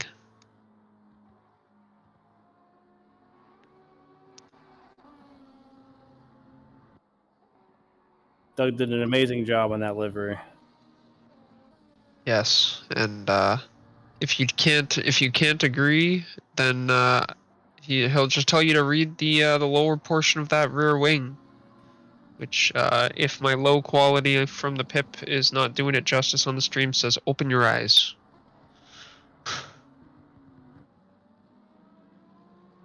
They like throwing little tidbits on their car. Last year or last season in GT3, they had pass equals ban on their car, and them being Doug and Tyler, the two main admins here at SRA.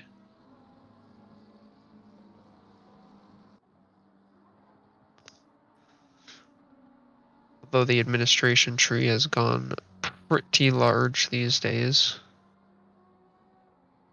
Those two are two of the few that started here that I can think of off the top of my head. I know there's some others that were involved, but they brought this. They had the vision. This is where we're at.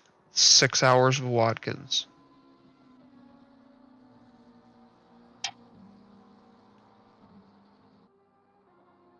I just now noticed the giant antenna off the roof of that car.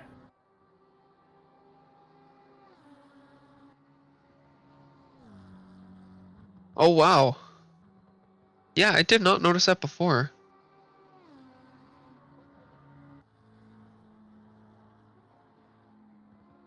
Let's see if we can find ourselves some close cars.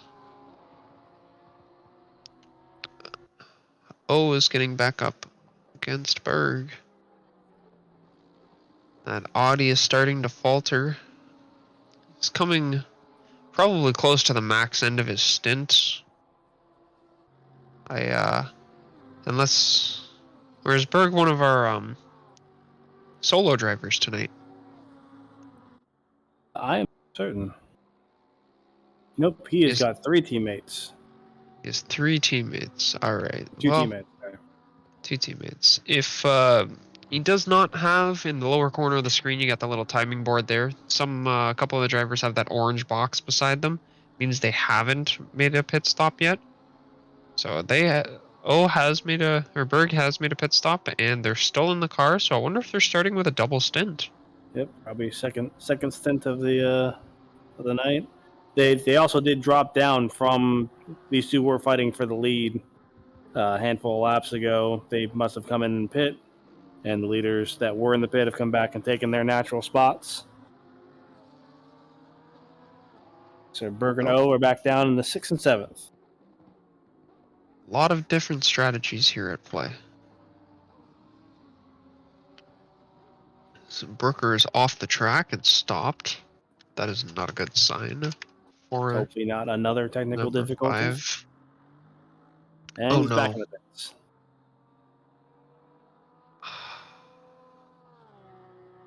Car did not look damaged. No.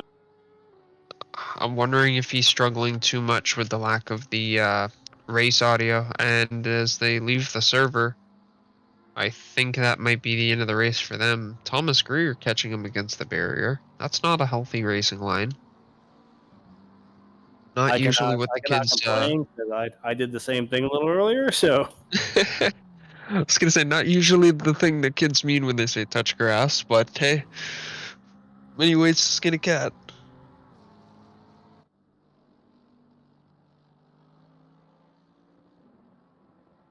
I checked. There's a giant gap between us and the next car ahead of us 4 positions. So I told Thomas just to keep his head down and just pound out some laps, run the tank dry because we are behind on our pit strategy since I pitted 11 minutes early.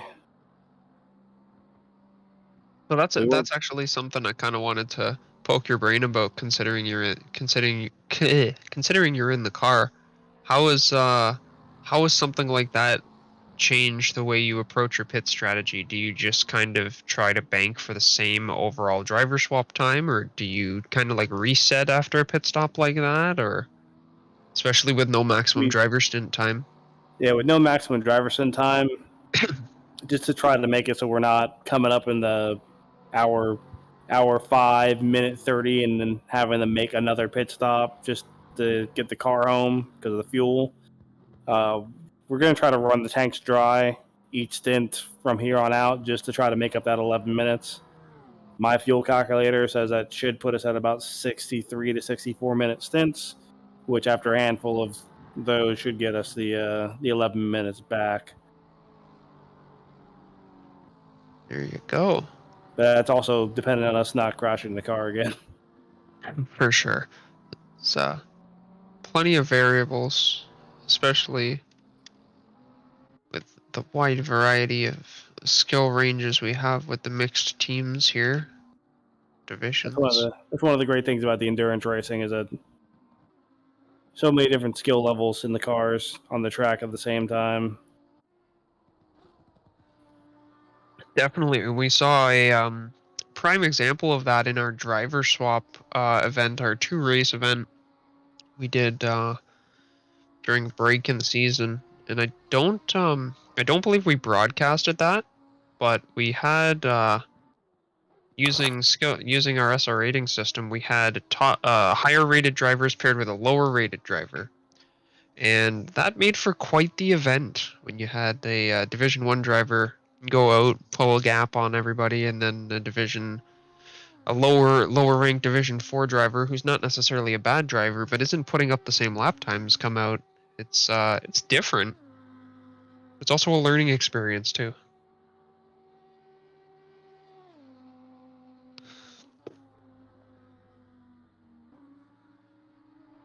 Matt kind of sitting in no man's land right now, 5 seconds ahead of him and 9 seconds behind him on the track. So just putting in some hot laps now.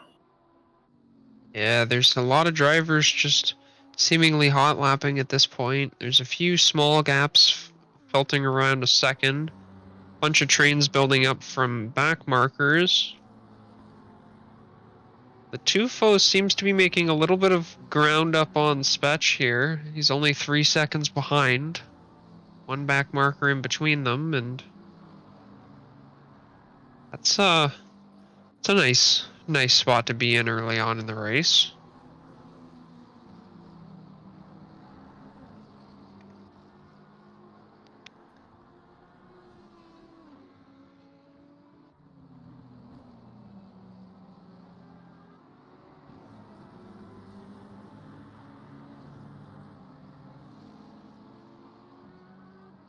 We'll say, as much as I love the flow of this track, it does not do well when you have back markers in front of you. No, it's very much a track that, in my eyes, if you want to get that flow, you have to be on the racing line. Yeah. There's no ifs, ands, or buts about it.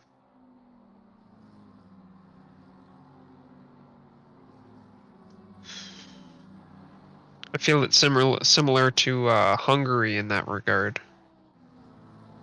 It's just if you're trying to go side by side, it's if everything feels wonky, corners feel oddly slow.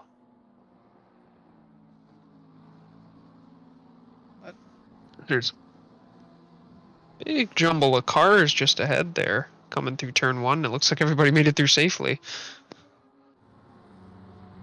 Look at that. Kim in there in the Rex.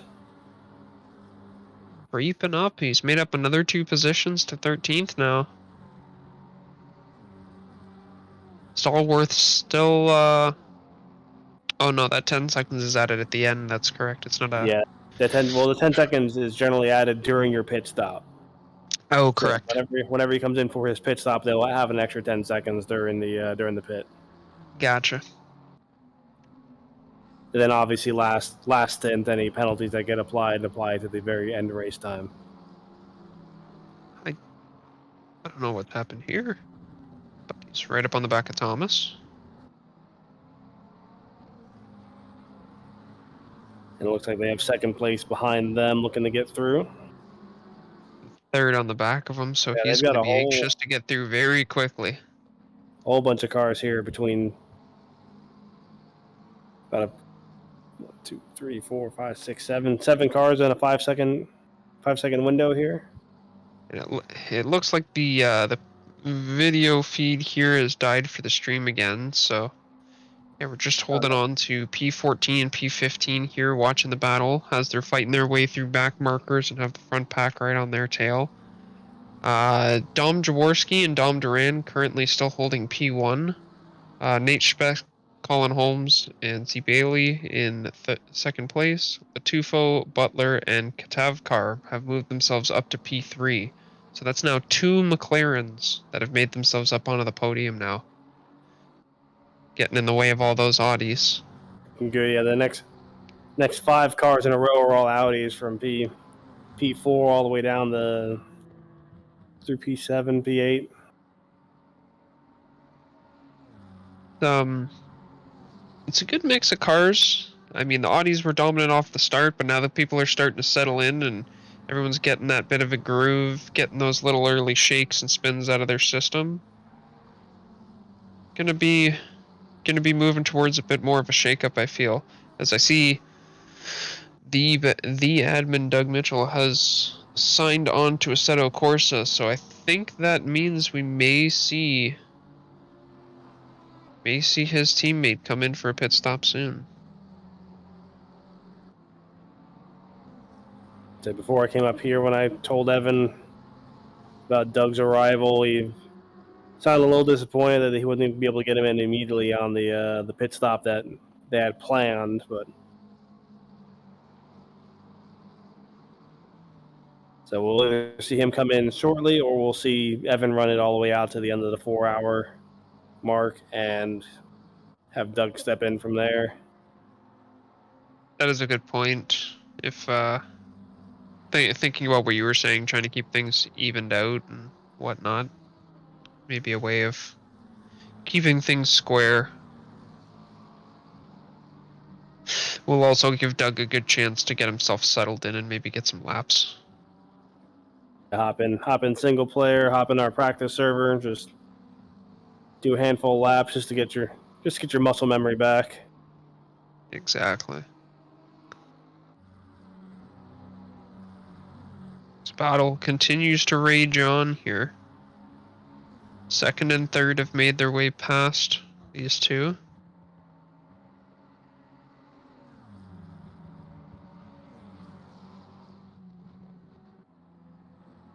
Little bit of a bobble in the braking zone there, but he keeps it together. We'll say I still have the audio up on my car with Greer in it, and he is ringing it out. That's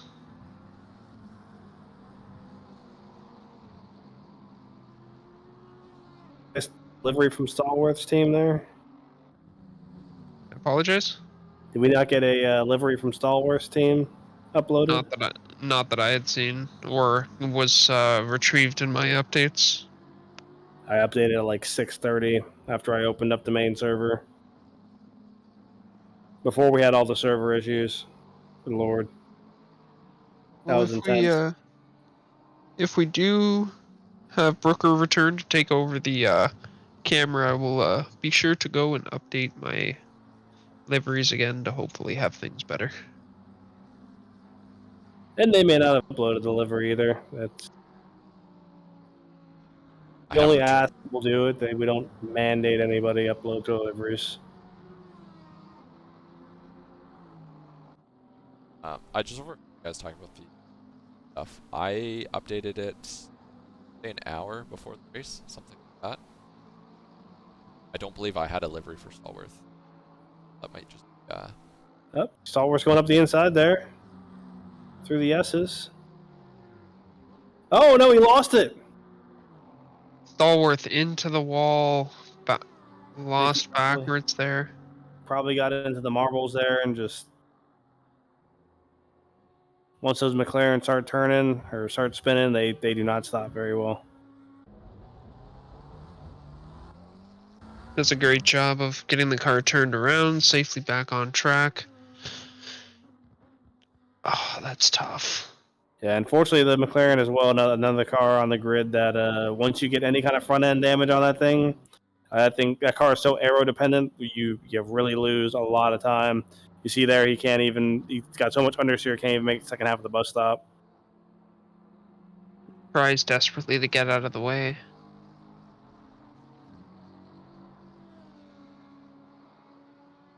And see his wheel to see if he's got any suspension damage, which I'm assuming he does by the amount he's going off in the... I don't know. The wheel looks relatively straight. Yeah, he looks to be okay.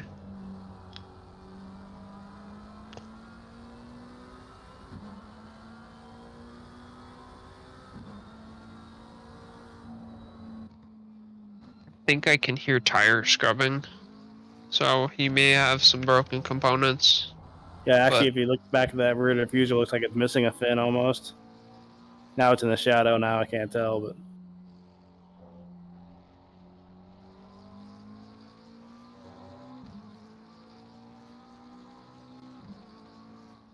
Possibly. Take a look through the field Yep, here. he's See if diving we into can the find pits another now. battle. Said going into the pits. We can pick up Farrell. So only 1 second behind the McLaren of Alvarez. Picks up a couple tenths in the braking zone.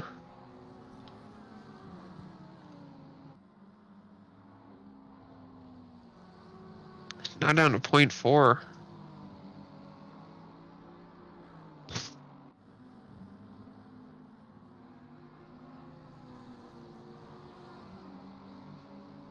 Alvarez not getting the best exit from these corners.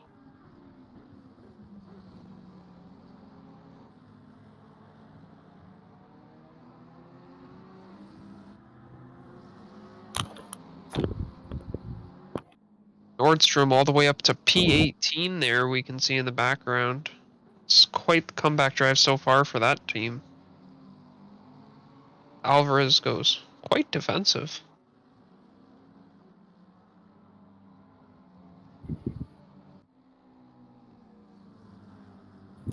He's got to see all these cars in his rear view and know that it's a bottleneck right now. There's go move around the outside. Ooh, very tight, but Nordstrom he makes it making the work. buy as well. Now he's going to be swallowed up by the blue markers, who are trying to make their way past and get back onto the lead lap. Looking at the back of Alvarez's car, he may have some aero damage. Oh, yeah, it looks like he just might. That car not wanting to hook up in the rear coming through those corners. Taking a lot of curb there.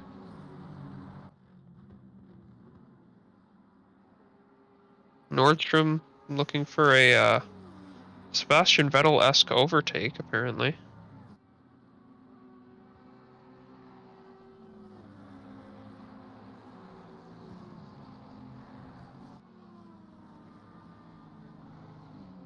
Yeah, the back markers just getting right out of the way there.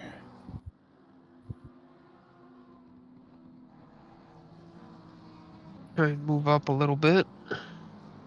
A bunch of desync going on. That's lovely to see. My favorite.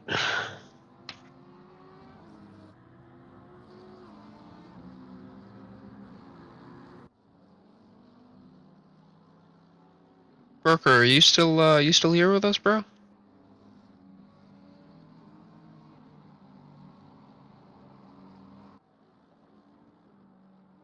Don't see them in the server. Still on the Discord. He's still in the voice channel with us, but not checking in. Looks like we do have video back, so that is good. Sorry, you guys dealing with thing on my end. We have officially retired. That is unfortunate. What seemed to be the cause there? Just a little bit too difficult to drive with the lack of audio and whatnot? No, it's like a real more technically, not quite. So we had the issue with the switch originally, me not actually having control, or once we officially did the driver swap. Like, we did the driver swap. I was in the car, but I didn't have any control of the car. Right. And I didn't have any of the driver HUD or anything like that. Drive. We had to disconnect, do a thing, rejoined us with the wrong. Then we were able to get it sorted where we then had the proper car again. And Rust would go out, do a lap, try to come in and swap me into the car. And each time that we actually tried it twice, it would just from the car, and then Oh no. it wouldn't allow me to drive. And then we were just kind of stuck in that same phase again. I'm sorry to hear that, man. That's not pleasant. That's alright. I mean, also now saves me from 5 hours. I mean, I guess that's one way to look at it. As we don't have a picture up on the stream, letting you know that Durbin Legacy, Matt Morrison, and have come into the pits, possibly for a bit of a fuel up, maybe even a driver swap. It's a little early at 4:27. I mean, drivers could have maybe went for light early stints, trying to hopefully gain a little bit of extra ground on people. I have no idea what kind of funny business could be going on here today. Sounds like somebody needed a potty break. Possibly. I mean, I would not blame them. I know. I'd planned to run the first 2 hours of our stint, and I got 20 minutes into the stint. I was like, oh shit, I already got to go to the bathroom. That's the best. You get yourself prepped. You do like your pre-stint bathroom break and you whatnot. And then you sit down, get in, and start driving. It's like I did nothing. I need to go to the bathroom again. I'm thirsty. I'm hungry still. Exactly. Riding on board with Latufo here, who's slowly closing the gap to Jaworski ahead. Looking to possibly capitalize on a little bit of driver mismatch here. Jaworski is a Division 3 driver, but not a slow driver by any means. He's got a lot of skill, especially on tracks that he knows well and cars that he's comfortable with. So let's see what Latufo can do here. It's another driver who, when he's at a track that he knows and a car that he likes, he's got some good speed.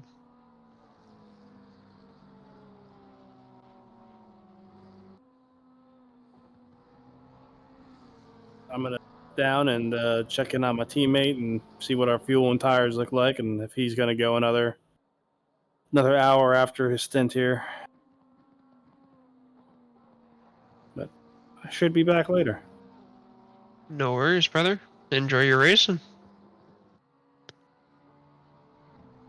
Brooker, do you want to take over the picture side of things, just because it seems the pip overlay is dying out every once in a while? Yes. Yeah, I was going to be taking over it. Swap back now. My view, I'm just down to out. And There we go. See if we should be good.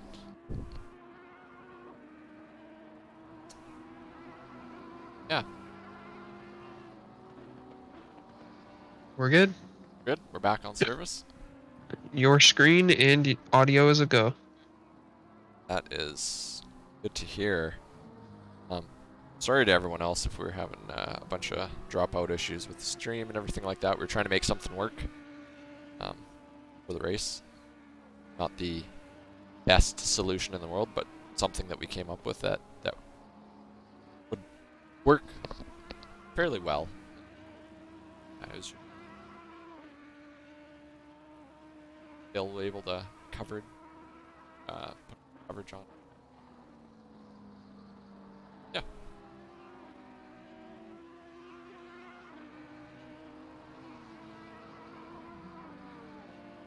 Any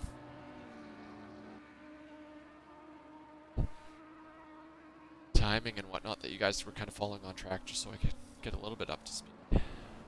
I'm keeping a slow eye on Latufo and Jaworski here, the battle for 1 and 2. He's gotten it down from 21 to now 18.4 seconds. Other than that, a lot of the field has spread themselves out. Nordstrom, I'm keeping an eye on them. They're up to P16 now. And Doug is officially in the car. Awesome. I am listening.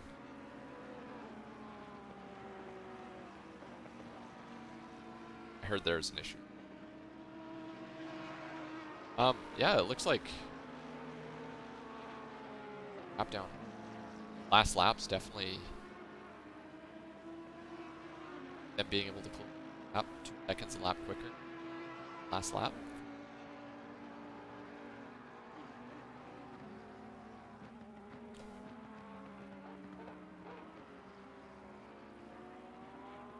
Being a burp.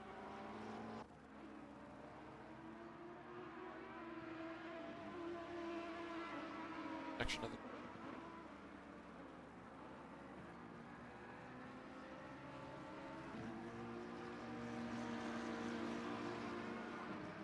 Interesting. The layout of Watkins has gone through a ton of renovations throughout the years. Like, it's actually, if you count all of the previous iterations, I think it's on like its 5th form, or 6th form.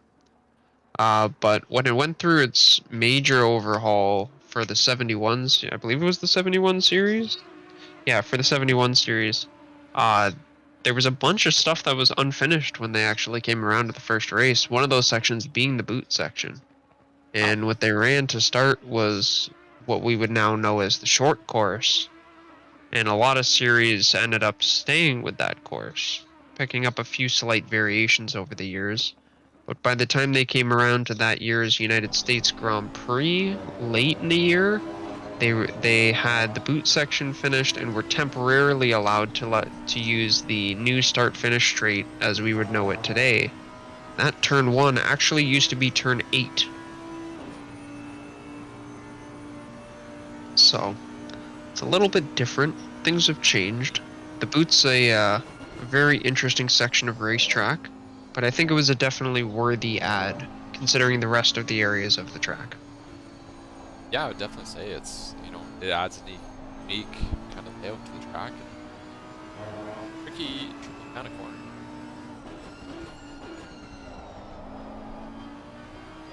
This was the bird. Get him offline a little bit. Do you have a part of the track that you don't vibe with? It is like, okay, this section of track is kind of favorite drive over. For me, it's Sector 1. I mean, it's the easiest sector, but it's... I don't know. Actually, you know what? I'm not going to try and complicate that answer. I'm going to give it the most true answer possible. I have not done that many laps here, and I've only done them in one car. And Sector 1 is the only one I've been able to do right so far.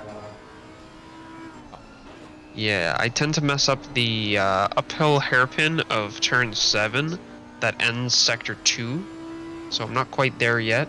And then Sector 3 is a whole bunch of wonky braking zones. It's a very tough track that looks almost deceivingly simple from the broadcast perspective.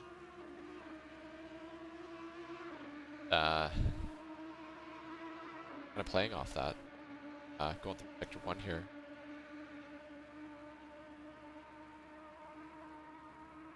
Easy, but not always the easiest to make. Oh. Like I was talking with Curtis earlier. I'm not sure if you heard, but I was comparing this track to Hungary with the Hungaroring. That if when you try and go when you're driving the track alone and you're in the groove, it's a very smooth track. But when you're trying to go too wide with people, it's a very awkward feeling. You feel that way too? I do actually like the difference between being online and offline. Like that line is just side by side. It's like sometimes you're on the line and it just makes it awkward. There's side by side. It's one line track almost. There's no second fastest way. Got it. We're seeing a few more penalties being handed out here by the live stewarding team. 30 seconds to the number 635 car of Kovac. Very unfortunate.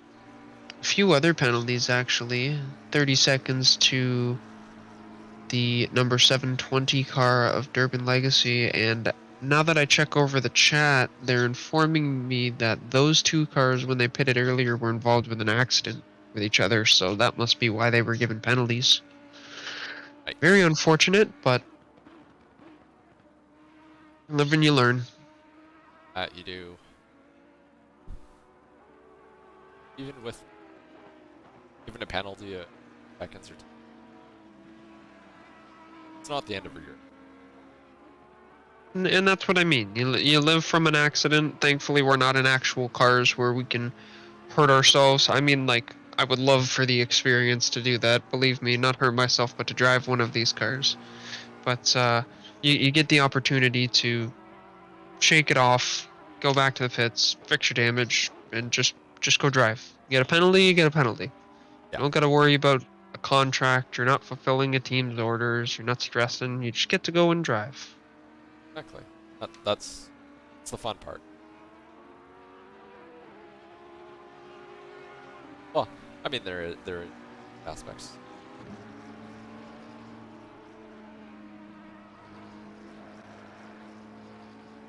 You've got it. Leader is slowly losing that gap. It's down to 10.9 seconds now. I'm wondering, do you think Latufo is going to catch Jaworski before they pit? I'm not.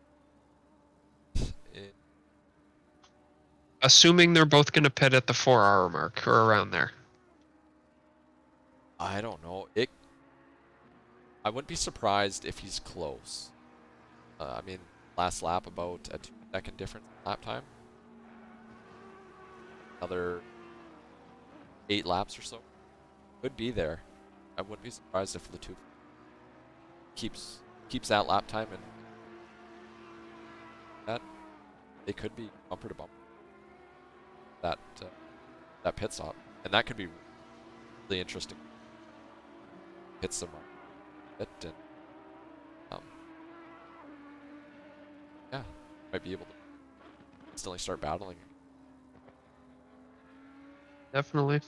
The interesting thing that I want to see is how Latufo's team fares with having 3 drivers. You're essentially going into another stint of giving somebody fresh feet in the car, and you're up into the good spot. It's kind of like what we touched on earlier. You get that anxiety feeling of going in and not wanting to mess up what's been going on.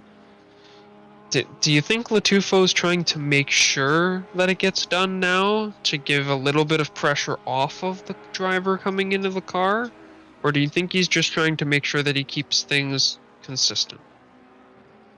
I think his or at least the way I would approach it, and kind of guessing it maybe, but I would think he would be consistent, like not worry much about that pass or complete that pass. Really like, hey, I'm just gonna set good lap times down the gap, and then I want to say you leave that kind of pass to your teammate, and it really depends on if it's like 3 laps of a difference between get to that pit stop. It's like, I don't know, maybe Latufa stay in the car as well, an extra 2 laps if they have the fuel. Try and do like an overcut, sorry. But I think really it's just do laps and not worry about that pass. And I think if you start thinking about that pass too much, yeah, I think just finish, just hand it off to your teammate and see. I agree with you on that one. You start thinking about things too much, and it can totally throw off your race. For me, it totally pulls my focus away from what I'm doing. I start thinking too hard about setting up a move or a pit strategy or trying to calculate how many laps I have left, and all of a sudden I've missed a braking point. And it's like, okay, throw all that out the window. None of it matters anymore. So, yeah, it'll be interesting to see. He's already pulled another 2 seconds out, so he's on the consistency mark. Yeah, he definitely, like Hogberg. Top. Second one.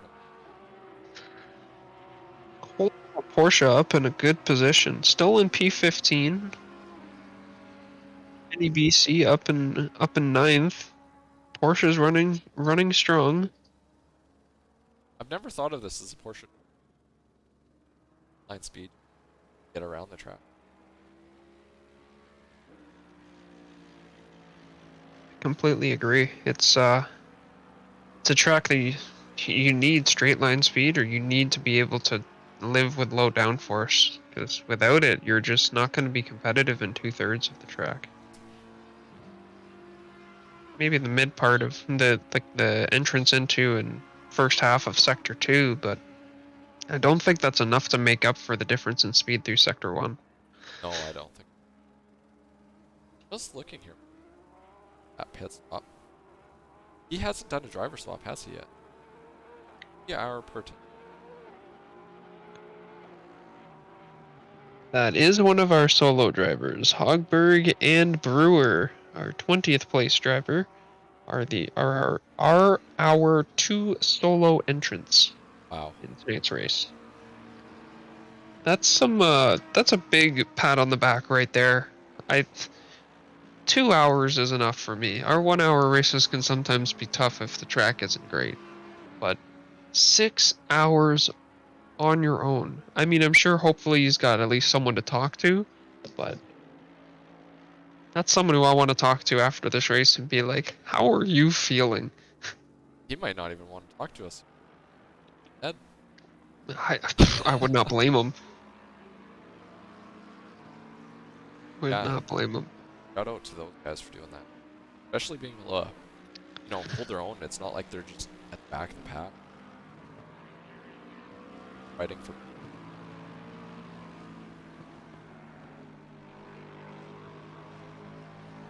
You got it. Does have lap down to seconds. Second and a half better laps. With 11 minutes to that hour mark, it's looking more and more like it might happen. Spetch still holding on at about 9 seconds back, not necessarily closing the gap, but not lengthening the gap either. Doing well, keeping those McLarens represented up top. Hopefully the F1 team takes notice and figures out, this is what you're supposed to do with the car. Put it up at the top. Yeah, speed is a thing to have in racing. Yeah, my good friend Sanic said a few words once that were pretty wise. It's gotta go fast. So keep that in mind. I think McLaren F1 hire you. Buddy, Ferrari's already trying, okay? They need a strategist. I think they need everything but a driver. Yeah. It's are you a big F1 fan? We've got a wide variety of enthusiasts in the Discord. I'd like to consider myself an F1 fan. I wouldn't say a huge fanboy. I follow it, I watch it, and on the week. Yeah, it is like the pinnacle. Hard not to keep track of it. It's always great racing.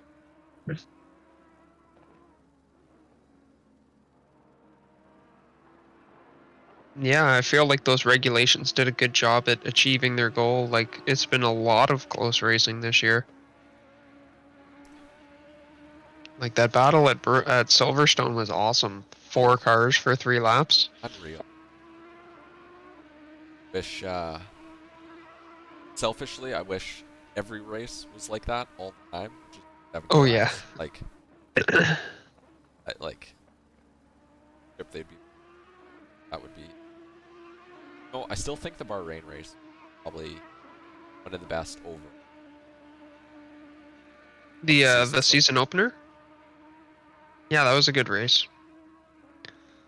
Because of the unknown. Cars actually bad and not knowing drive the car as well. Spiced it up. Exactly. I completely agree. You have a favorite team? I sort of do. I actually, I don't have a favorite team. I have a favorite driver, and I would hop around with them as they stuff like that, and that then would. Fortunately, it's Sebastian Vettel, so drivers for next year.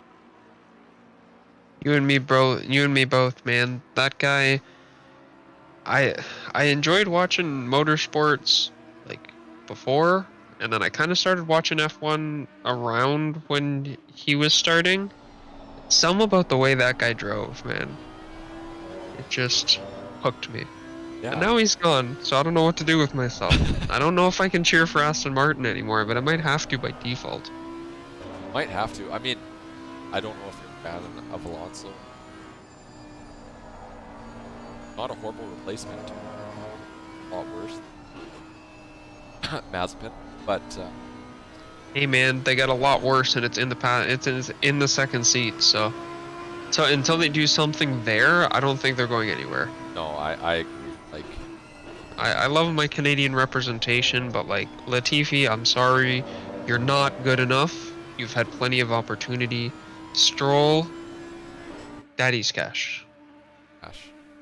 You had 4.5 good races in your career. Is the half race his P1? Yep. Yep. P1 quali below the race. Yeah. Classic. Da-da-da-da-da. Sorry, eh?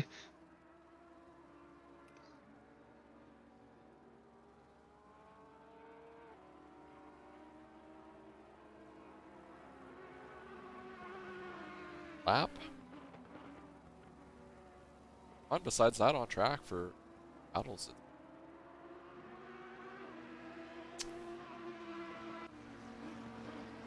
Laps in. Doug Mitchell here is catching Alvarez. Less than a second back of him. McLaren.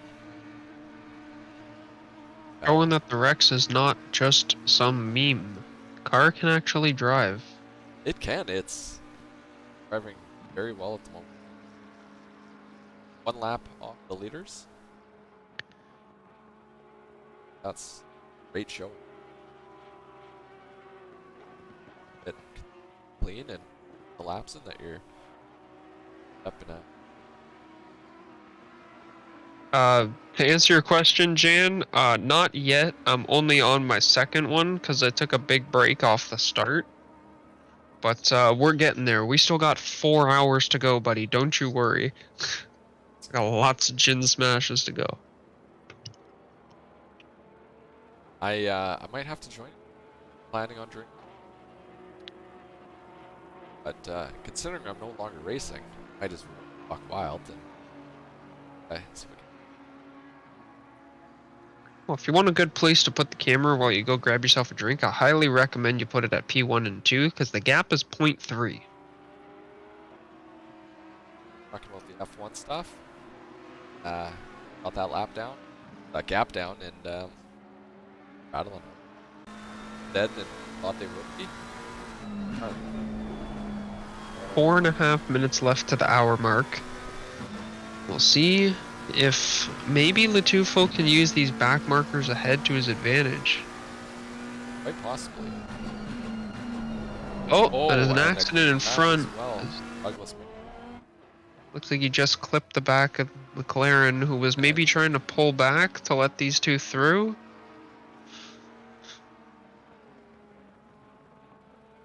Like Doug just tapped the back. Alvarez spun. Jakey18 says Wolfman is a cutie, it's just facts. Well, I've never seen the man, but I have seen the food that him and his restaurants prepare, and that is a little more than cutie. So, I guess he's okay.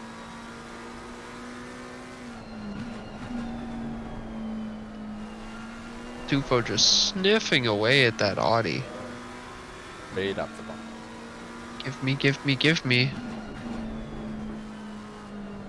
I know I was talking about potential pass to teammate with the pit stop, but I don't think he made here. Make the pass, get it done. Down the inside here, going into this corner. Tries to outbrake him. The Tufo ahead at the apex, but not the greatest exit. Jaworski has a competitive run. Holds the position through turn 9.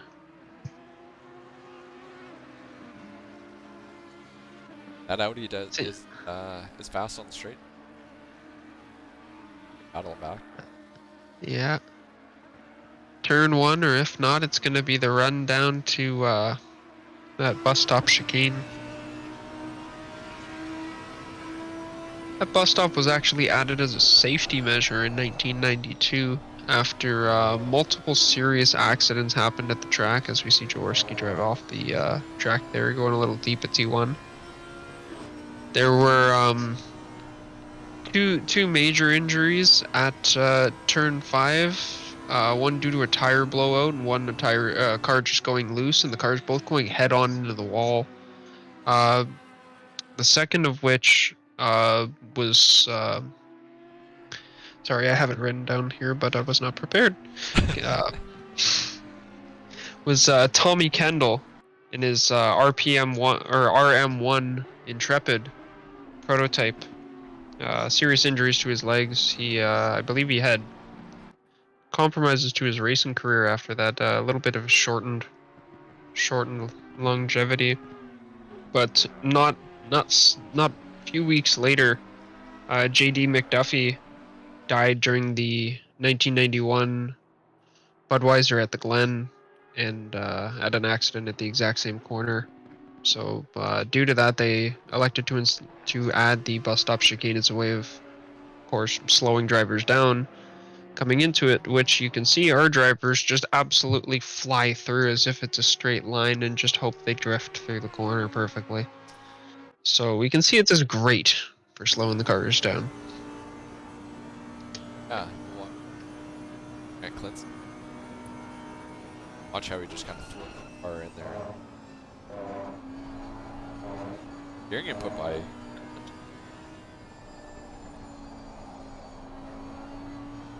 attempting to slow down, but it doesn't feel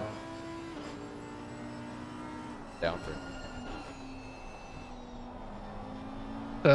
It's interesting sometimes watching some of the very fast drivers on boards and looking at how much steering input they use. Tracks like Spa is a good example, coming up Eau Rouge and Radillon. How little steering input they can get away with to do the same amount that some people have to use quarter to half lock in order to achieve, and that's just maximizing the amount of grip out of those tires. Yeah. Which, at this point in the stint, I'm surprised. If I'm being straight honest. Too, I would thought the tires would fall off a little bit more, especially in the Audi. I know that's nice tires, but Actually, now that I think about it, Cleansing would be just getting back into the car. I wonder if he's gonna have any what's it called, force feedback issues, or if he's remedied that, because Nordstrom's just been in the vehicle. yeah, Hard to keep track of these drivers. it is very difficult. So we're at our best. And Grant is doing very quick laps. I assume he's probably on in the last lap was a 5.2, while the race best currently also held by Grant Clinton 5.1. A 10th off his best time so far. I believe he actually was the one to set that in his initial stint. So that's wild. The fastest lap was held for 2 hours, and it was a lap set with no force feedback. That's What? unreal. Rusilo Tufo has now pulled a 3-second gap on Jaworski, falling past the pit window here, so I think they may be electing to try and maximize the amount of gap that they can pull before coming into the pits. And go from there. Possible the place car spec. Actually, no. Potentially doing a driver swap. Now, this is where I'm curious if we're going to see some drivers that have already been in the car come back in, if we're going to see the third drivers on teams come in and get their first stints in. I know some teams would like to double up. There's a few people I wanted to do an endurance race with for 6 hours who wanted to do double, so that you've got the full time to get used to the car. Right, so like do a 2-hour stint, kind of thing. Exactly. Take a break if you need a break from the car, but get in, get comfortable, and drive. So it'll be interesting to see what some of these teams elect to do. Yeah. I don't remember if Latufo was the initial driver for his team. I feel like might have been. Maybe someone in the chat. Yeah, let us know in the chat if you can. There's enough people in here. We got quite a lot of viewers. Which I want to give a big shout out to everybody in the chat. We've had a very sustained amount of viewers. And through all the technical difficulties and all the issues we've been having, blank screens, no audio, missing things. Thank you. Yeah. It means a lot. It's good to know we're not putting this on just for the blank screen or for our rewatches later. We're happy you're enjoying it now. It's always fun. I mean, it's fun to interact as well. And hopefully show you guys what SRA is all about. Good representation of that, and the racing's a good representation of that. Get on board. Work here. Kind of messed up the cameras a little bit here. A little bit of an instant coming out of the final corner. And picked up a 10-second time penalty from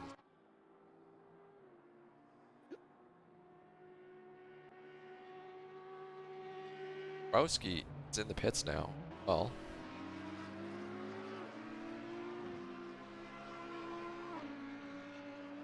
timing update. It's fully up to date, but it looks like well. How's it going, guys? Oh, What's going on, Evan? hello, We've Evan. got ourselves a little guest here, Mr. Evan Kim, driver of the Riker Engineering Rex number 10. How's it going Yes, out there? sir. It could have been better. My first stint, I had a couple of losses of control that weren't ideal to start off our race, but overall, I felt like I got my feet under me towards the latter half of the stint. Put ourselves in a pretty good spot right now. Did have to come in early to fix our damage, which kind of threw off our stint timers and pit timing.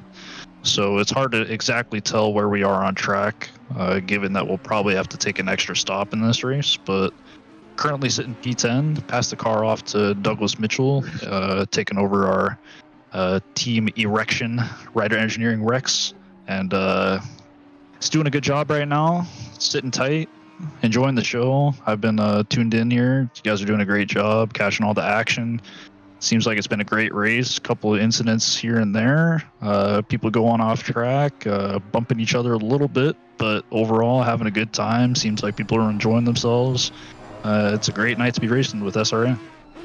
Much appreciated, man. It's been a treat watching you carve that Rex through the field, even despite your little bit of early troubles. But that's the beauty of a 6-hour race, right? You've got a lot of room. I guess you could say a lot of room for error.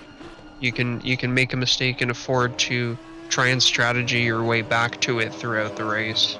Oh, for sure. I mean, straight out of the start of the race, the Rex has such great acceleration. I was able to pick up, I can't even remember how many positions. It must have been 4 or 5 before we even got into turn 1, which was great. That.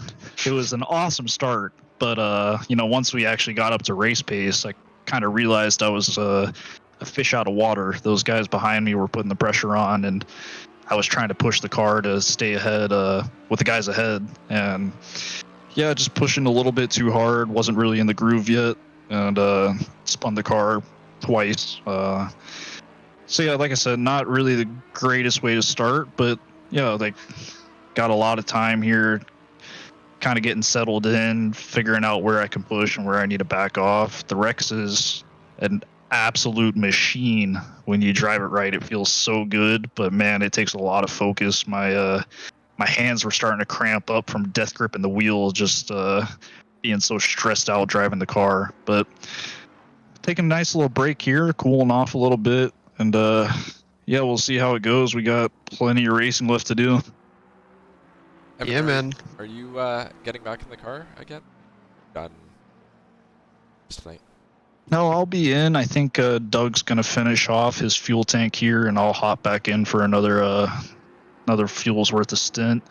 And after that, we'll see. We have a third driver who I think he has some obligations tonight, so he can't make it here until the last 2 hours. He'll be bringing it home for us. But for me and Doug right now for these first 4 hours, just kind of playing it by ear. If we're a little tired, we'll pass it off to the other guy and try to rest up a little bit. So plan right now is to jump back in here in maybe 20-30 minutes at this point. Well, there you go. Just keep an eye out for Grant Cleansing, who's carving his way back through the field and is back up to P15. I can't imagine it'll be long before he'll be on the back of you guys, so. Oh yeah, I mean he's been ripping. I didn't quite catch what happened to him at the start of the race. I know he was caught up in something, but he is one of the fastest guys on track, so will not be surprised to see him catching up to us at all. He's a absolute monster. Yeah, he's a force to be reckoned with, but so are you guys. That Rex is a machine, so we'll be looking forward to seeing you back out there in the car. Sounds good. Thank you guys. No worries, Evan. Enjoy it. It's good to have a few drivers that want to come in and chit-chat with us throughout the race. It's a long time to try and fill with information, and it's good to not just make assumptions the whole time. Get a little bit of real input. Yeah, and it's nice. It's one of those things that we don't have the luxury of any of our division getting that input, drivers, how the track is, how the battles are going, kind of strategy-wise. I think it's good for us. Yeah, like I said, helps us out in the booth as well. To listen to us talk for 6 hours about whatever we're talking about. Exactly. Well, we're trying to keep it loose. We're not commentating like it's too crazy. I know some broadcasts can be a little bit too much in your face, but we'll give you what we feel, could be beneficial to help you out, give you some input. I will say, if you maybe not want to stick around for the next 350, but if you want to take a break and you come back later, we will be trying to do podium interviews if anybody's going to be awake, talking to whatever teams we can get up here. But yeah, hopefully we get another 3 hours, 50 minutes worth of good show here, because so far it's been a great start. That's been a great. A lot of the battles going on. Definitely. Even the non-position battles, like it seems like a lot of the blue flag cars, it's almost like a mutual respect kind of, we're gonna battle because we don't really got anything going on, but if you're gonna take the position, I'm not gonna like fight you for it. So it's good. It's nobody's really stuck in no man's land. Just watching the battle for P1, P2 here, Butler and Duran. This is both the Latufo car and lost for words, driving the Audi. It's that same position battle that was able to take the position before the clubs. Yeah, and right now we're looking at another example of division splits here. Dom Duran, a very, very consistent Division 1 driver, and Josh Butler, a driver with a lot of racing experience. He's in a lot of different racing leagues in a wide variety of disciplines. He's involved with things like Coach Dave Academy very heavily, which is awesome.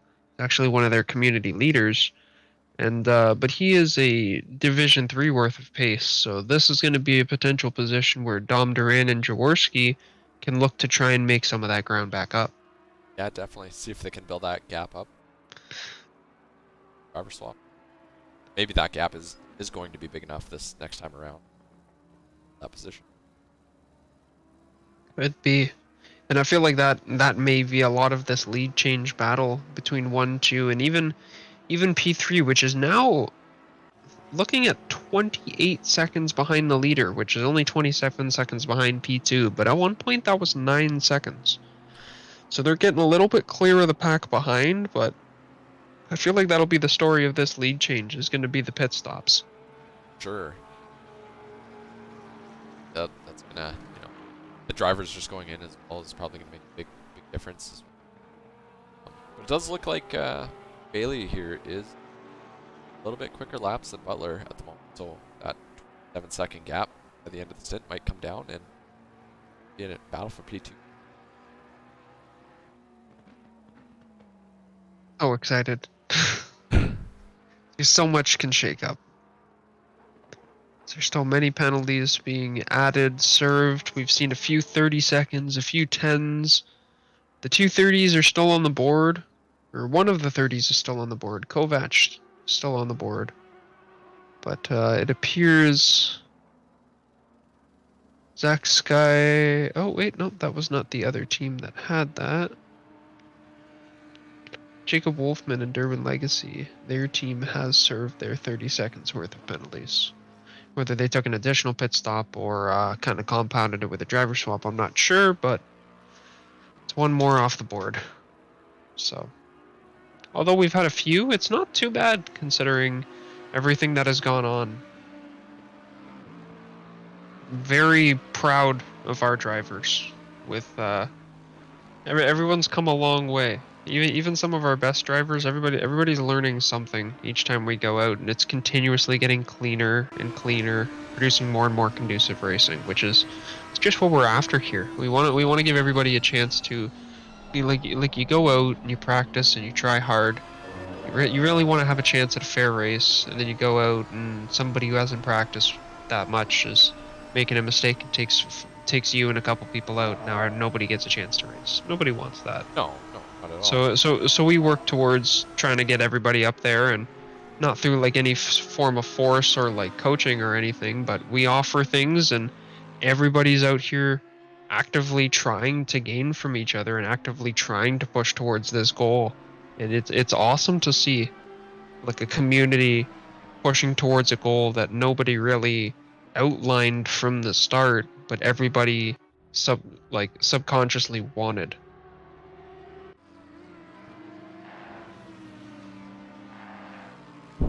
Yeah. Sorry, I was trying to catch the lead. He looked like he had an instant bus stop. That. Right. I think I quite caught it, but looks like he's out, and I don't believe he lost too much time either, or at least position-wise. Being caught by Stolfo. Now, I might battle in the next couple laps.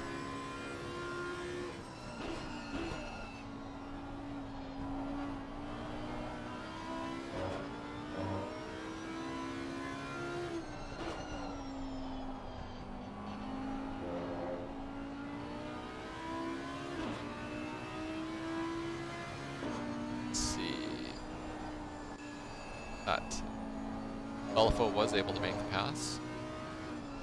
Up to 5 now.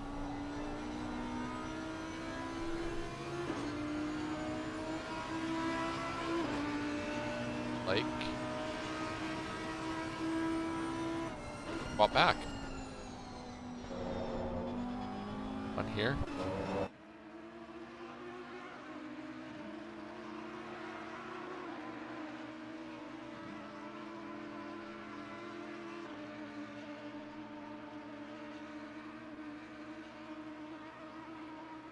It's like mixes in the chat.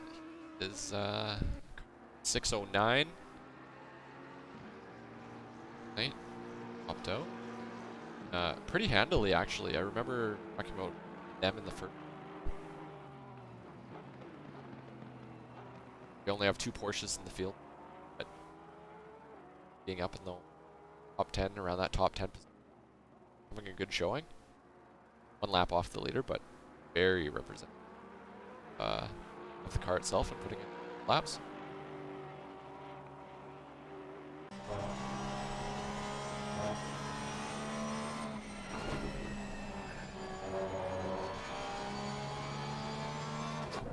As Butler looks like he spun out. I can catch that. There. Oh, just like he carried a little bit too much speed into the bus stop, but luckily was able to keep it out of the wall, keep the damage to just a time loss, really. Always a favorable way to bus stop, the extra damage thing. A little bit of damage to the ride.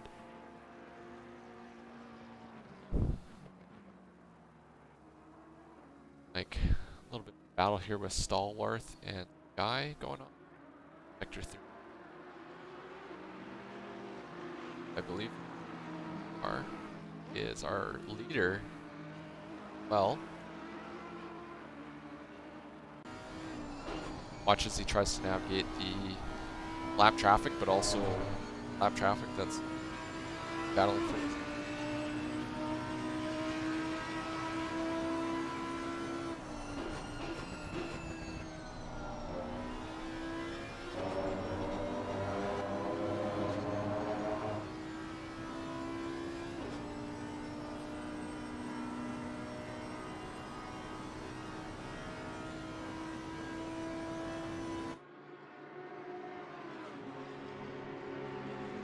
Duran's going to be able to get by on the straight, get through the first lap traffic car.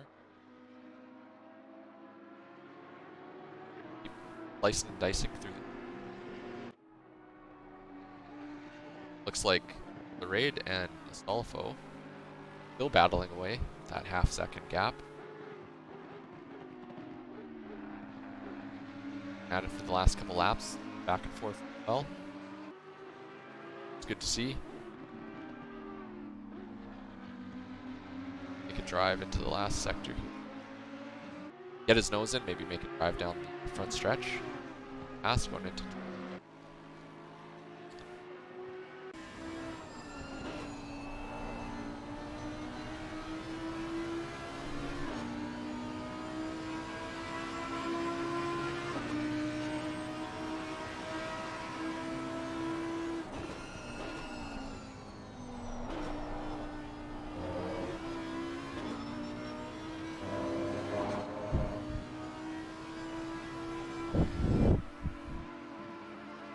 Side-by-side action going the S's up the hill, back stretch might just be a, a little bit more brave, I guess, going into the bus stop and side-by-side, very tight pace of action.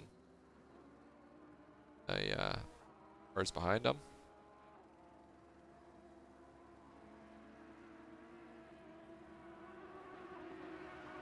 That's a bold move considering the number 27 car appears to have quite a lot of front aero damage. Definitely. I saw that on one of the, like, wow, that was very brave. Like, I feel like you'd have much front end left at that point.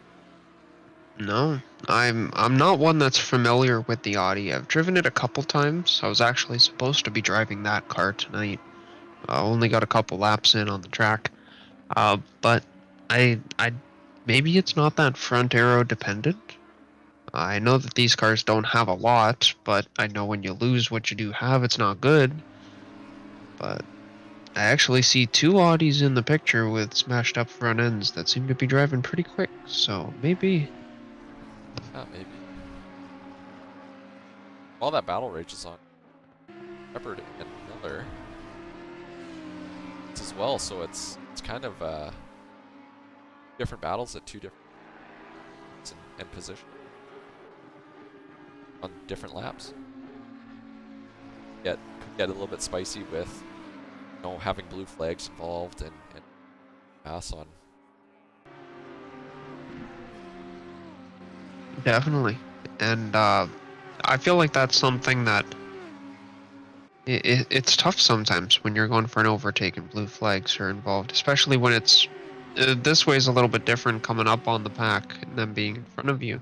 But when they're behind you and you're coming up on a car and then all of a sudden you're being blue flagged and need to give up a position, it's tough to want to back off and do what you have to do in a blue flag situation sometimes. Yeah, it's almost frustrating to like build up to it so many laps and you're like, oh, you're right there and you can make a move, and then you just have to slow off and let that car by, and then you're back at it again where you have to try and drive up on your bumper that time back. Exactly, and that's kind of what we're seeing here with this grouping. Kyle Miller up to just over half a second on Astolfo. So if Shepard gets close enough to push for a move and goes for an overtake into one of these corners, they're going to be up on cars that are laps ahead of them. So they can't be affording to be running deep and as I say that, he spins off in the background. Oh no. That's a shame. Commentator's curse. But point being, they can't push up into the cars in front of them. It's not like they're other position cars, which you still shouldn't do either way, but these are guys you need to be yielding room to. That's their racetrack. Yeah, exactly. Yeah, one thing with that lap too, Miller was actually, he put in a P for, I don't know if it's the car or the driver itself for the stint, but he lapped that last time around. Definitely pushing a lot to gain that gap over Shepard. Even did make a mistake there, but definitely pushed to make sure he kept that gap and that position.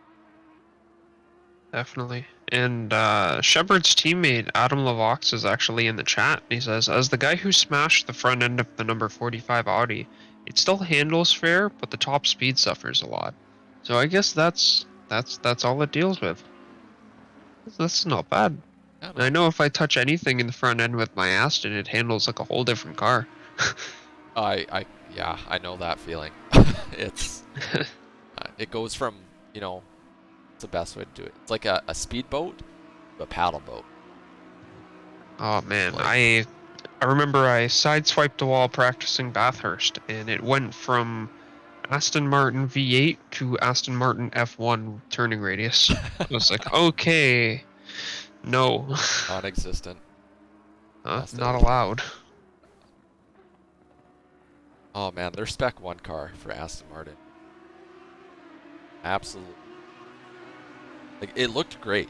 I feel like they were trying to accomplish with the car, the design and everything like that was great, but driving-wise, Didn't work. Didn't work. Track, you could tell.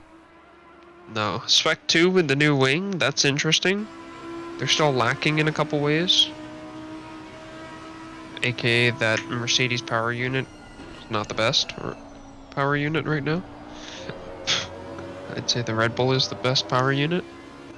I would have to agree with that. They have a wrong back that car. The Ferrari unit is all reliability upgrades, but like, I think Ferrari is kind of cheating that. Here's something we can talk about on the stream, just for like while we're filling airspace. Sure.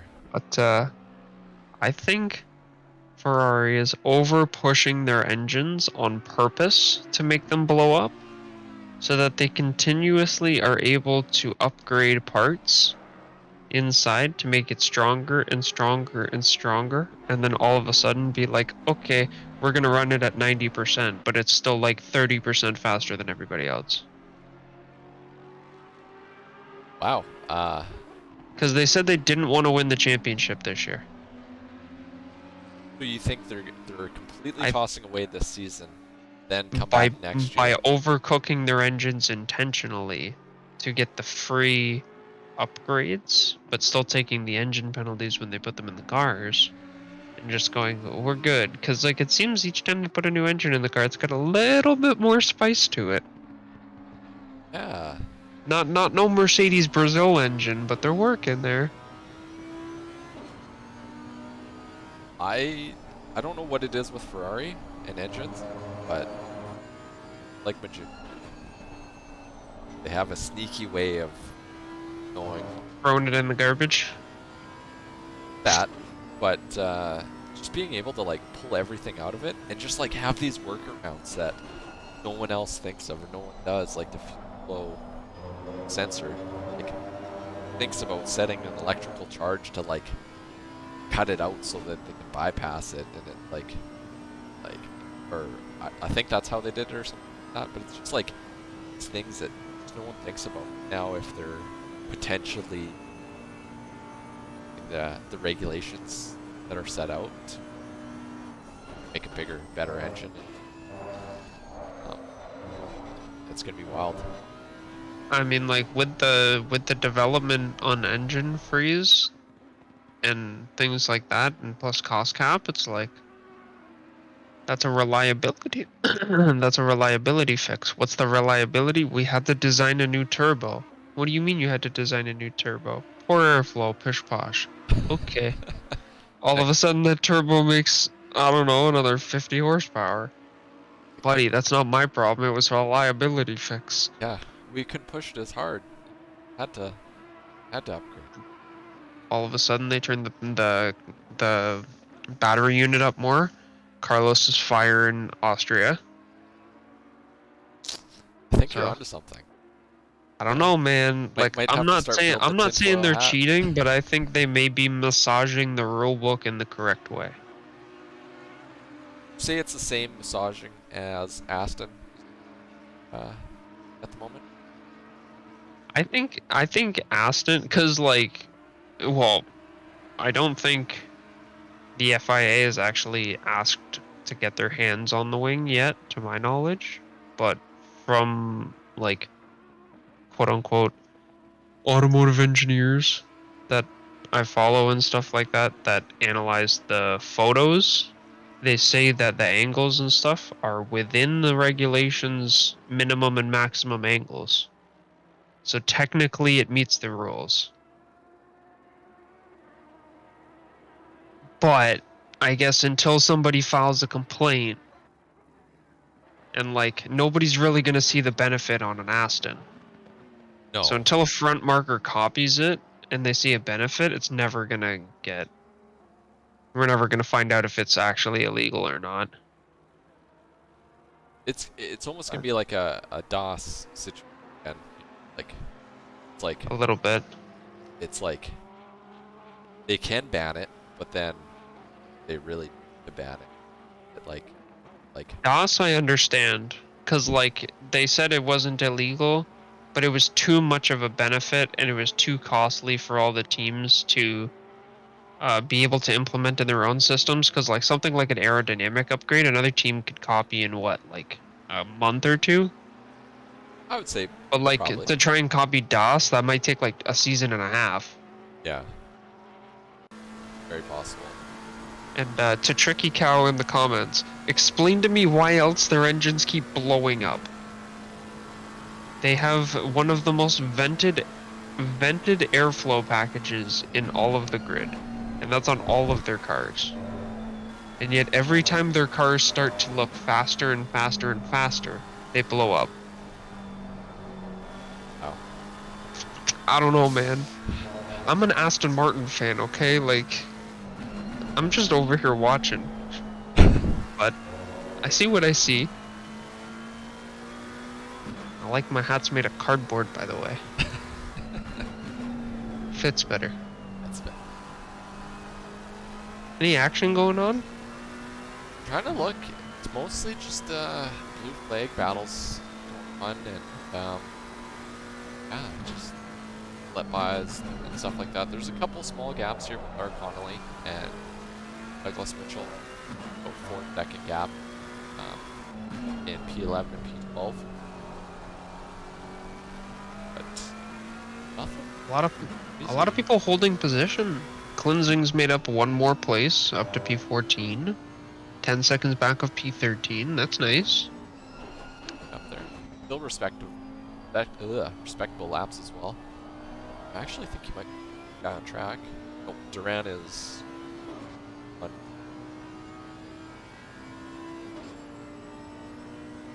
Seems Josh Butler didn't lose too much time. He's still in P2. He's 4 seconds back of Dom, so he's not losing the back. Definitely. After that little loss in the bus stop. Yeah. Haha. It looks like Bailey's actually has been cutting down that gap a bit. I think we're talking 29 seconds. We're in this.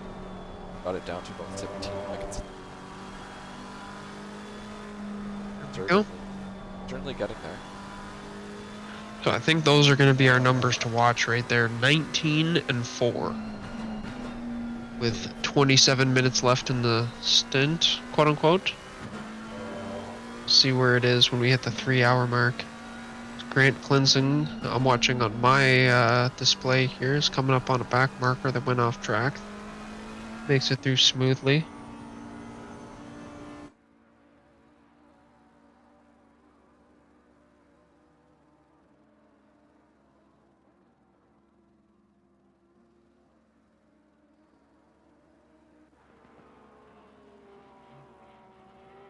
Really battle. See if you can down the gap a little, Doug. continue to. Doug is not the car in front of him. Lap traffic.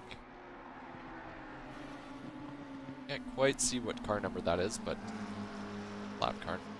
Doug is Rex passing the start finish. Directly in front of Doug? I was just looking to try and see in front of our lapped car here. Oh, okay. Seven. Sorry. Kind of talking to myself a little bit. No worries.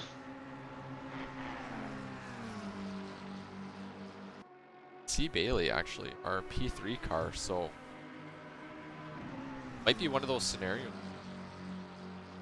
Finally, a little bit quicker, but doesn't want to pass a car that's a couple laps in front of them and a couple positions, laps and stuff.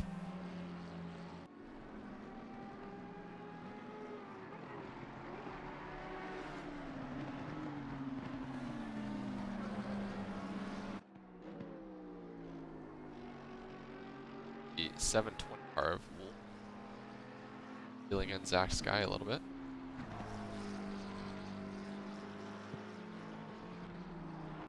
But not sure if that's quite the case. Laps down on Zach's sky, but The gap's going down, the gap's going down. Little victories. little victory, exactly. 3 laps is. I feel like you could make up 3 laps, half hours. Possibly. I mean, with accidents and pit stops coming into play, it's possible. Definitely possible. Nothing's out of question. Look at the leaderboard now. Half an hour away from halfway. Probably look a lot different than expect or kind of maybe expecting. Well, I guess the easiest one to look at is Grant back in P4. Lighting up the timing sheet for qualifying and a couple laps. Definitely. Been a lot of shakeups. I think when we get to the halfway point, I'm going to pull up the qualifying order and see how far things have actually shaken up compared to where we started, because I know there's a lot of drivers that are holding their original positions, but I don't remember that much. Yeah, feels like a long time ago. Driver swaps as well and all that. It's grasp. Exactly. I took notes on track information, but I forgot to take notes on who drives with who, which would have been probably the more beneficial information. Potentially might help out is registration for the event on our SRA website. There's a link in click on that, take a browse, see what we're all about, and Discord. Come racing with us. Got it. And if there's not a link down below, you can go to someracingalliance.com, go to the championships section, and look for this event. And you can go to view entrance, and you can see all of the registered teams that way. There's not a direct link to it. It's the manual way to find it.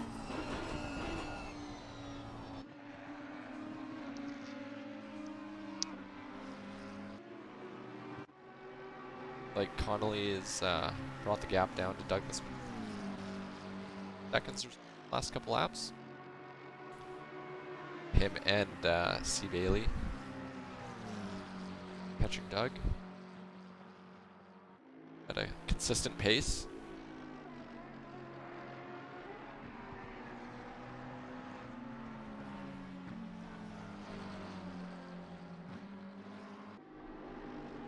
Back. Battles here.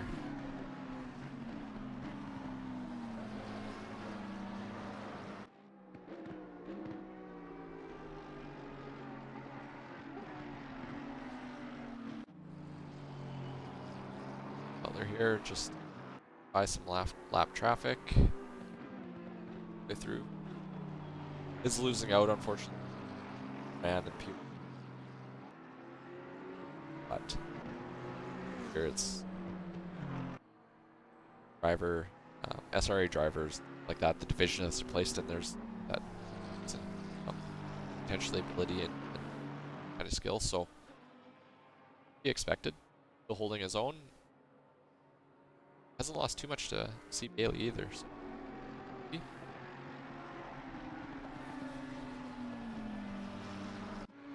Thing actually here. Catching up to Thomas Greer. 18. Lexus. That could be a battle that's coming in the next laps. 2 seconds. Look forward to it. Get a little bit of battling stage in the race. I'm sure the Just battling in general. pit stops might bring some of that into play again.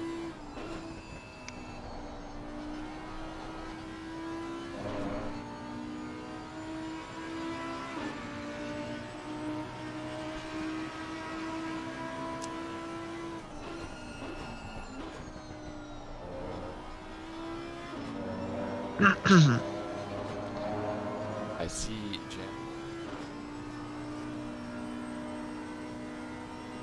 Take a look at it.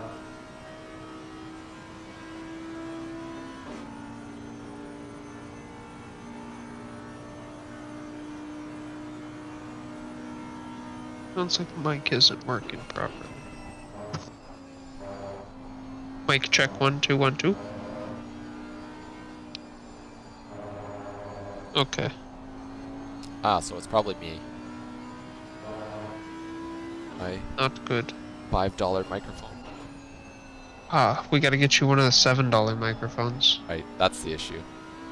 What about that one? More Hey money. man, is $2 always can more go a better. long way. You ever had a morning without a double? I don't think so. I don't even drink double doubles. Oh. Can't comment on Don't that. tell me you're a Gretzky kind of guy. I'm no, not a Gretzky guy. Good. I had a coworker who actually drank a 9-9 once, and I was like, "Are you?" He's like, "No, this is good," and I'm like, "Please never talk to me again." That's quite the coffee blend to do. I feel like Disgusting. That's what it is. I feel like that It's would not lead coffee. It's just cream and sugar. to long-term health effects or something going. Yeah, immediate diabetes. Diabetes. So Grant was able to make the pass on Thomas Greer here for E13, still pumping out laps. Very quick laps, I should say as well. Couple seconds quicker than most of the people around him in terms of track. Tom was really holding down the fort while Curtis isn't in the car. Well, had a little bit of a rough first stint, but he's really picking it back up here in the second one.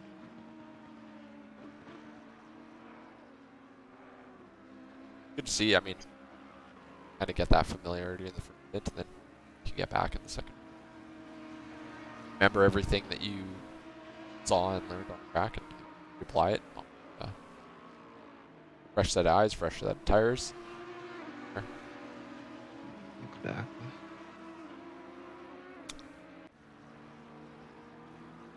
Might have missed something here. Like Butler fell back a fair bit more to Grant.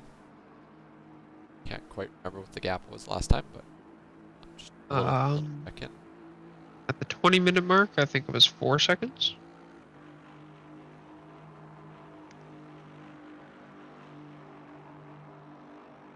Jan, how's the audio, buddy? Is he coming through clear now?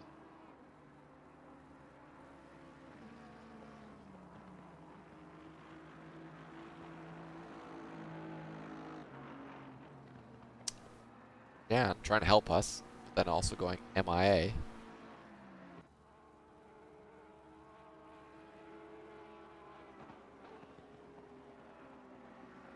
Better now.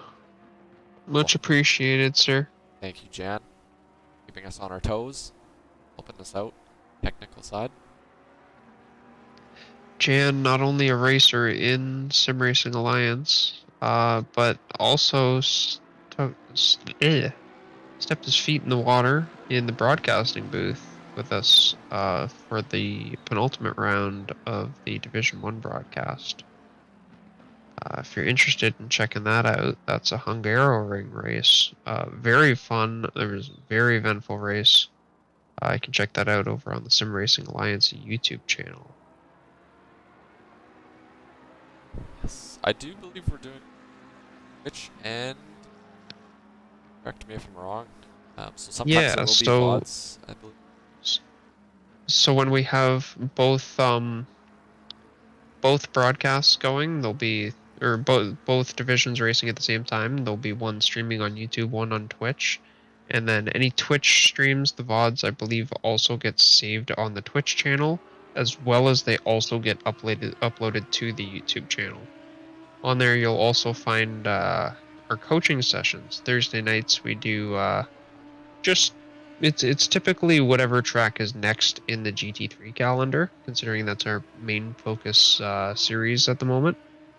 And we get one of our higher ranking drivers to come out, just show us a few tips, few tricks about the track, show us a hot lap, areas they like to focus on, and then anybody who needs a little bit of help, we all kind of work together and find some extra lap time. And it's funny because there's a few tracks we've gone back to practice now that we haven't done since about a season and a half ago, and I hear people day after day going, "Man, I'm like a second and a half faster already than I was there last time."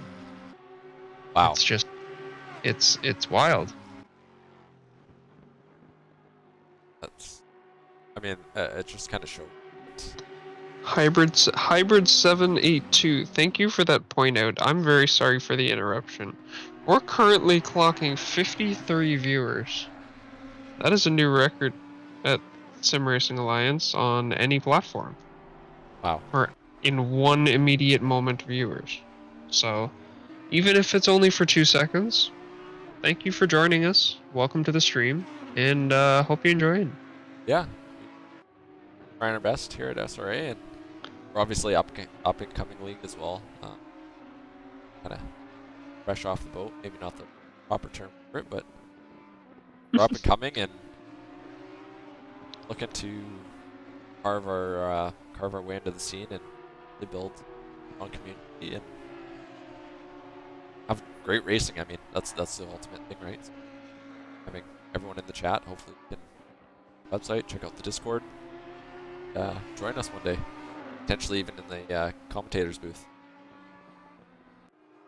We'd love some backup. Good.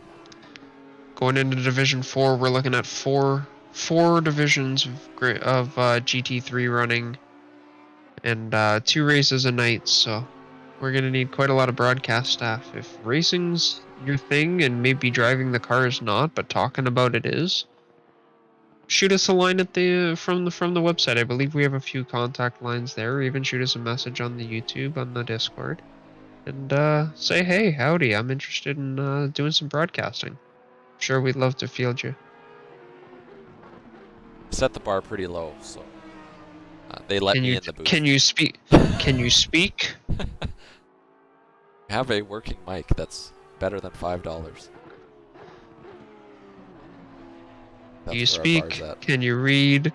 That's about it. Do you like cars? You know what an Apex is? Yeah. We don't ask for much. Just come, have fun. That's all we want. Everybody to have some fun. Thank you, Hybrid. Are you willing to spend 6 hours of your weekend? Man, I was committed to race for this, so I was like, sure, yeah, I'll broadcast. Why not? I was going to be pulling double duty, but now full. time commentator. Yeah.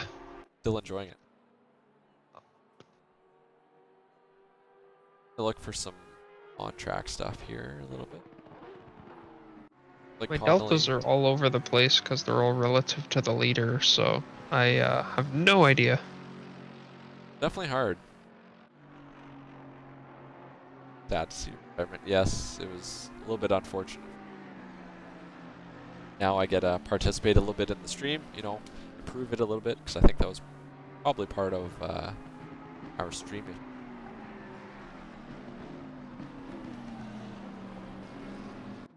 I'm here doing it for the fans, doing it for entertainment. A lot better this way. I'll do the next one next time around. Be on track. You guys will be able to see me crash. Same here. Maybe we'll crash together. You know what? I'll make it a plan. If I see you on track, we'll have to do a little bit of rubbing racing. A little bit of a left turn and a right turn. Yeah. You know, a bit of pit maneuver into the pit, maybe. As my Gran Turismo friends would know well, some dirty NASCAR. Dirty NASCAR. I always remember as a young kid play one of the NASCAR games, and for whatever reason I loved driving backwards on it and crashing into all the cars. Yeah, for some reason that was so much fun. Like the crash physics were for some reason really good in those games. Yeah, and now you Like hop the into cars would ACC. like crumple Yeah. and stuff, and now it's just kind of like your hood pops open. It's gone backwards. Technology's Little gotten so bit. much better. So somebody put that meme up where it's the guy hitting the enter bar, but it's go back.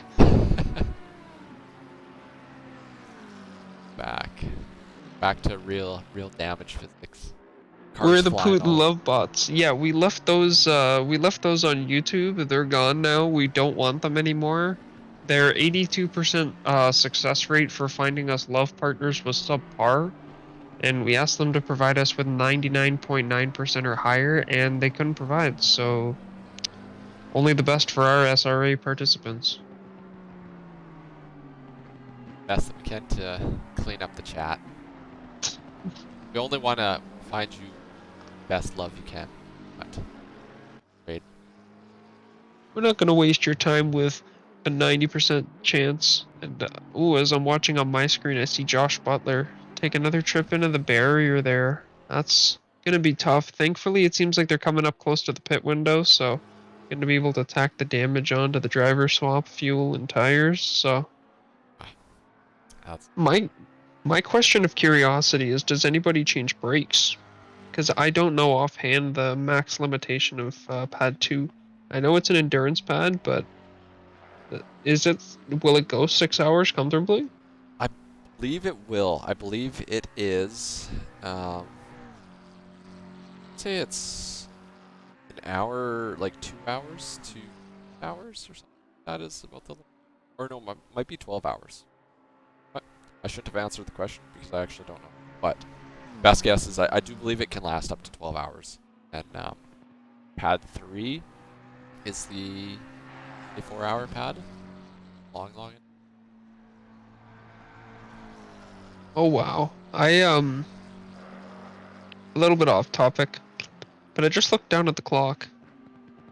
Like my time clock. And with the delays due to the race starting, this is now going to end at 3 o'clock in the morning. Instead of 1 a.m.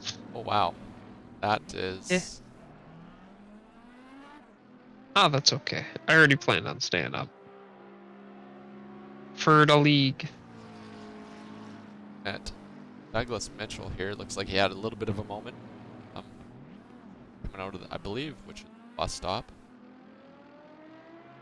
Spin. I don't think he contacted the wall at all, but quite the car to keep under control. Blame him for bus stop. We saw Evan Kim, who's in here a little bit earlier, talk about it as well. Not the easiest car control.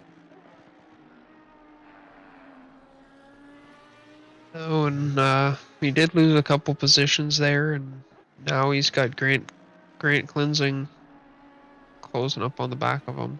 Well, 12 seconds back, so a couple laps. Laps? The way he's driving. It might, yeah. Looks like a 2-second gap with the last lap. Spin. Yeah, could be a couple laps here coming up to the potential pit window. As we get closer to that, being the halfway point, how far up the field do you think Grant's going to make it? Oh, Grant and Travis. They are currently 2 laps off the leader. And on their current lap, I guess, who is also on the same lap as them, lap 93, P9 is the leading car on that lap. Kyle Miller. I believe Kyle Miller or Ken Miller, I'm not 100% sure. One of the Millers.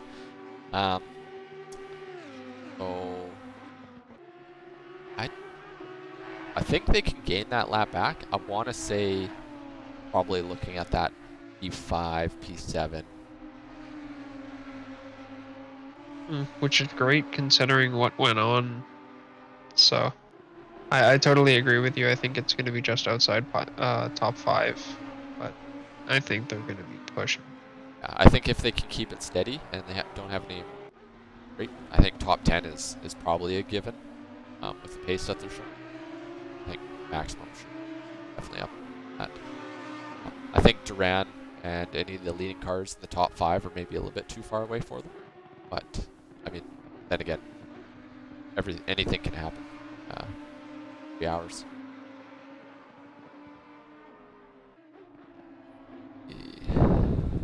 Well, we have 1 and 2. Well, sorry, 1, 2, and 3, and then 4 is on its own lap. If I'm reading that correctly. 5, 6, 7, 8 is on its own lap. 9, 10, 11, 12. Grant's on his own lap. Is the current split, I think. And Grant is into the pits. Is into the pits. Thinking driver swap here? More than likely. I feel like they'll probably just come in while they can. Maybe the tires are starting to feel wonky or bathroom break, something like that. Just let me out, let me out. Potentially, I believe it's from. But Doug have another moment going through the bus stop. I believe Nord's coming into the car, and they're probably doing a back-to-back, kind of swap, no double stinting. Be able to put in some good laps at that point. Doug makes a decent recovery there. Yeah. After revisiting Uncle Barry R. At Soliflow here has been slowly catching Allen the last couple laps now, down to under a second. Into the pits, maybe potentially a pass coming.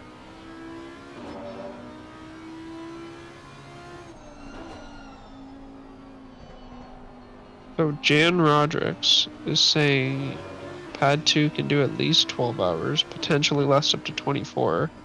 Darth Suzuka says Pad 2 lasts 12 hours. Hybrid says, I think if they're out of the temp window, they can fail early. So that's interesting. Very interesting. I think with that all being said, it might be just worth at the 3 hour mark taking breaks. I believe there's a large time hit for breaks. I think that would be the only thing. 40 seconds. Seconds. You're probably tacking on, I guess, an extra 10 seconds for driver swap. I believe so. Because I think you can do that while you're driver swapping. I'm not sure. There's certain things you can stack, certain things you can't. Like I believe you can't do damage and change tires at the same time. So I wonder if that would just add 10 seconds to the tires.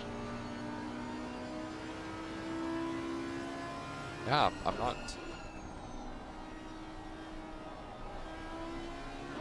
I guess we'll maybe see some of the pit info that we get.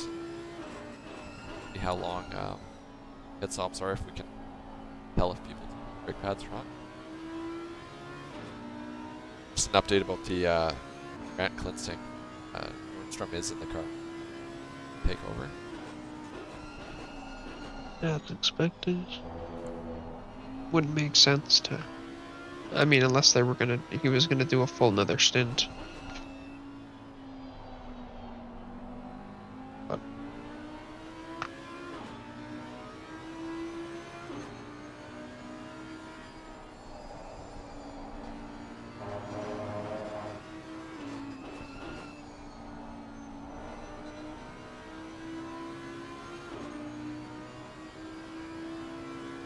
It's a pretty good battle going on between Allen and Astolfo here. definitely taking a sniff at his wing there. Yachty may take a run at him.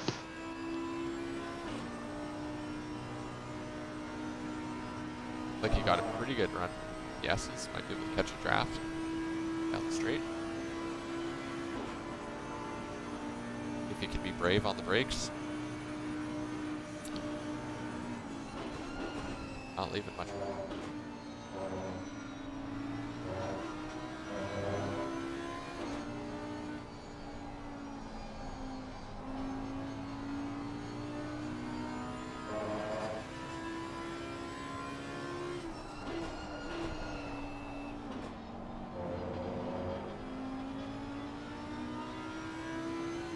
I believe that was a batch that went by that had a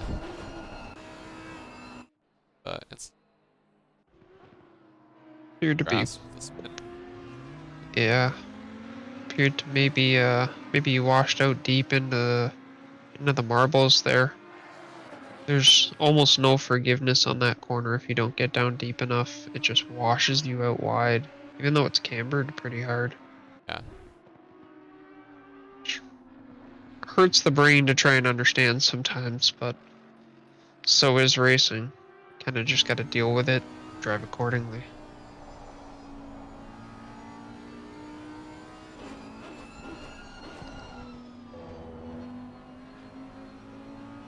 Astolfo.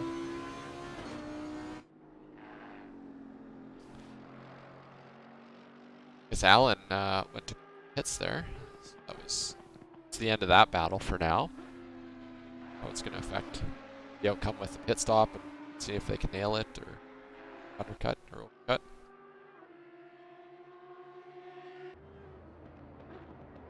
Here are a couple people in the pits now. Raid also coming in. And by the looks of it, in as well. Pit stop.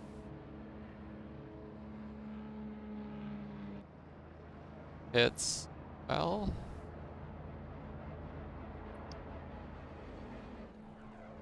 Whole gaggle of cars coming into the pits here. Make sure you hit your pit box and clean. End the stint well.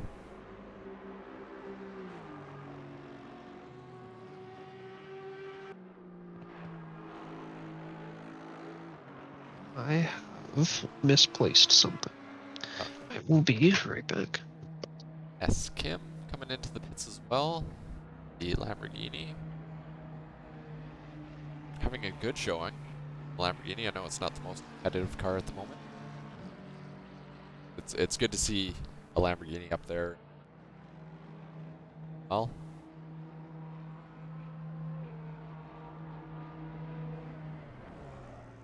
Catching Gunnels into the pits. Connolly's coming in. Pit stop, driver change.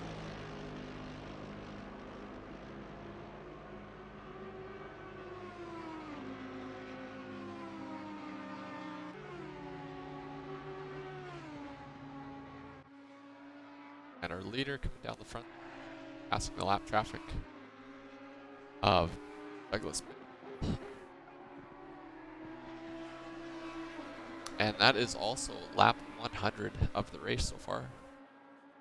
Just over the halfway mark. Well, quite a few laps.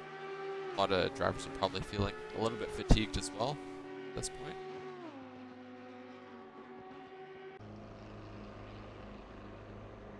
Coming into a pit stop as well.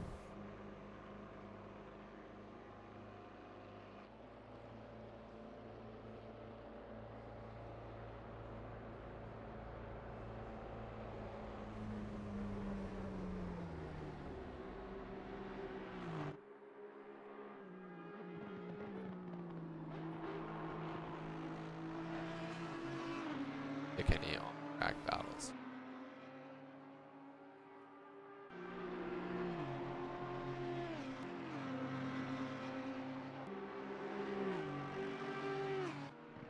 Haley. 8 seconds back. Butler, but I believe Butler is coming into the pits at the moment. Yes. Up. Haley also coming. Hard pit stop. Butler's pit stop is probably going to reveal Katavkar for his first stint in the McLaren. Another driver who's been silently making his way up through the ratings. He's got a secret skill of going fast. Alvarez had a little bit here at the bus stop. Wide, little deep. A slight contact. The Lexus of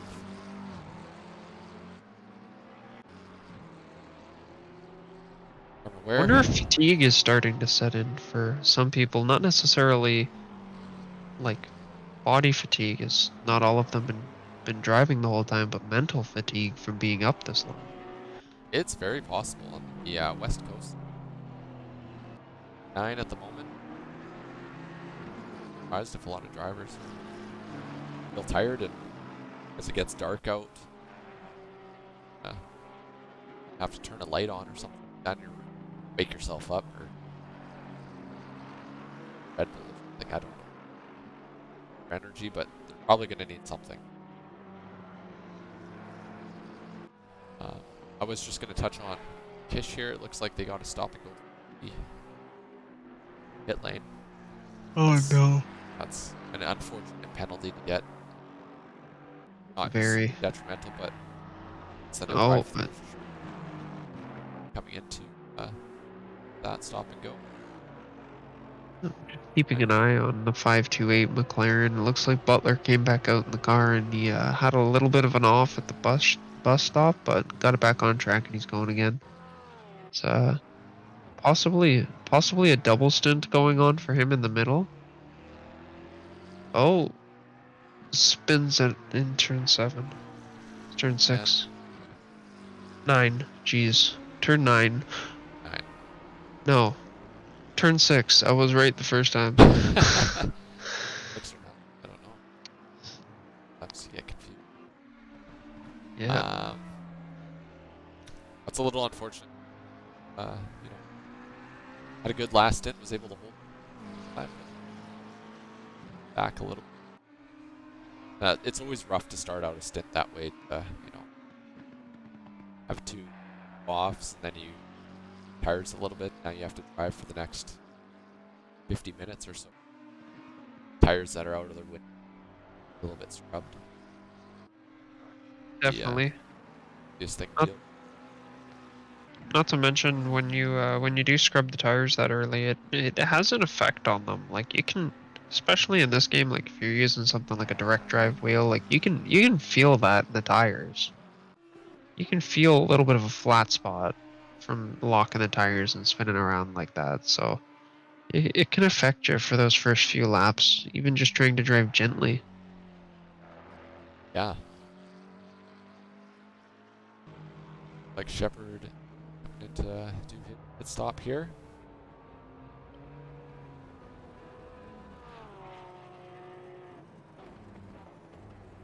I want to give another shout out here.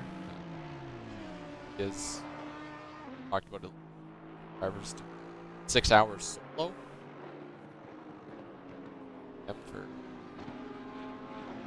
Any car, never realized that. Oh, commentator curse. The other. Yeah, holding his own pretty good. I mean, he is at the back of the pack, but 6 hours sold with the feet in itself. So finishing the race, and I wouldn't be able to do it personally. So kudos. Yeah, hats off to the solos tonight. That's huge. Huge. Bugberg. Correct. He's 17 car, doing very well.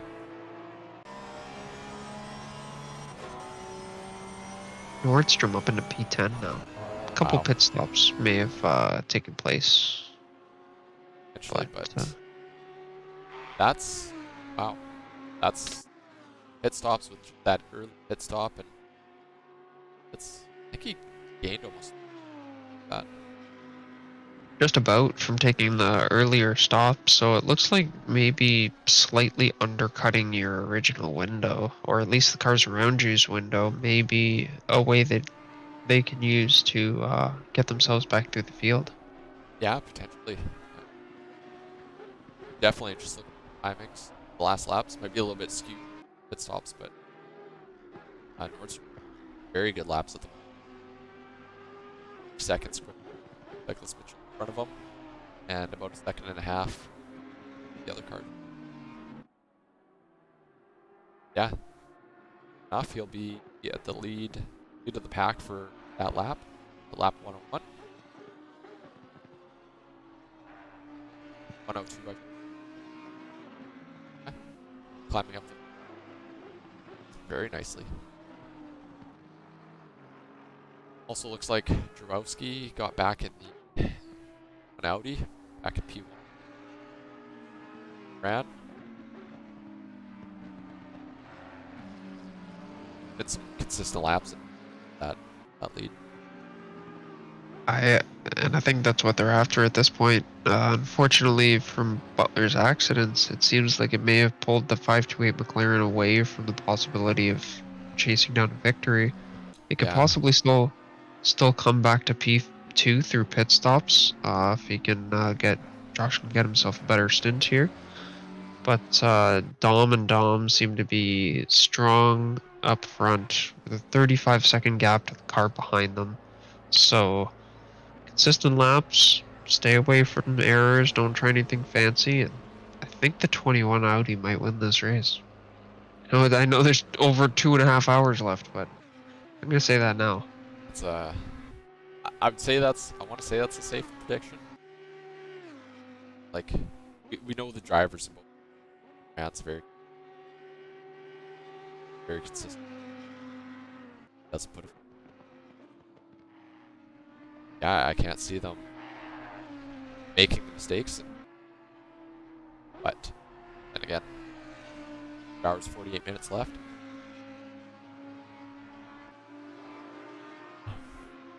Some other close battles. Looks like Arnold's 8 seconds behind Daly, B3.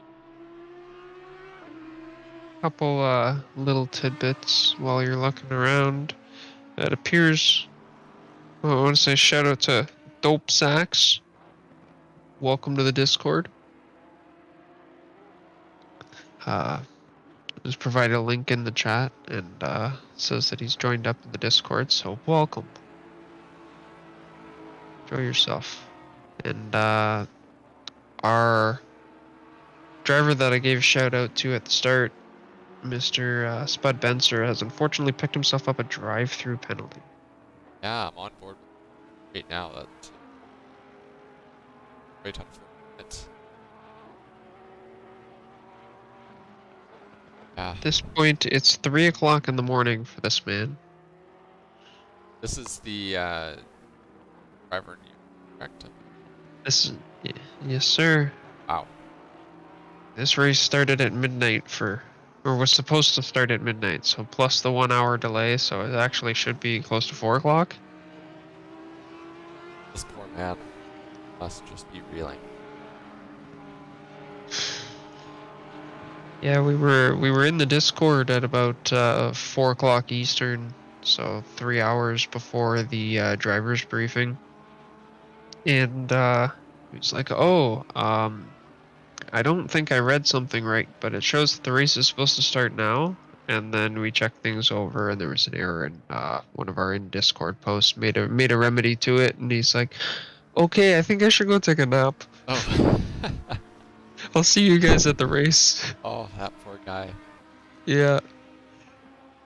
So went and got a few Z's in, showed up for the race, and hey, look at that. I mean, you got a drive-through, but heck of a race so far. I don't think the 23's been involved in an incident so far. That's great. That is great, especially the amount of racing that we have had to keep the note Exactly. on a stall.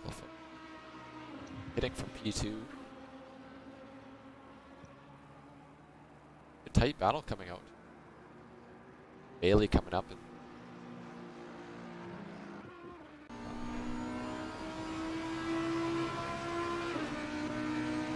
probably not going to be.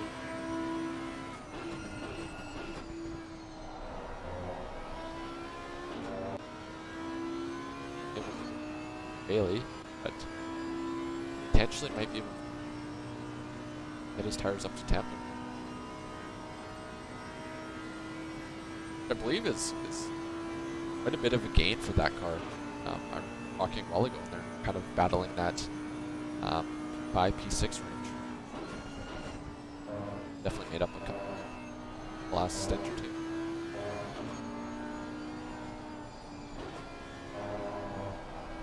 So, I have just pulled up the qualifying board. And if I can get the stream to decide not to give me low quality for some reason at the moment. It's giving me good quality half a second ago. Maybe I can read the driver numbers.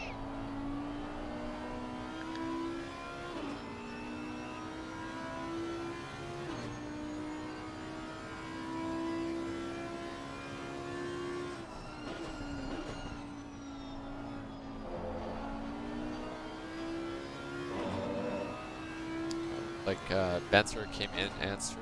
Right. So the 741 car of Bailey started this race in P11. That's quite the gain for them That at is this point in the race. it's a All the very way good up to P2. Strong position. 3 seconds clear of the car behind them. But that's okay. 2.5 seconds. Seems as Astolfo is closing in. But even Arnold did catching Alpha here. Dom Duran and Jaworski started in P5 up to P1.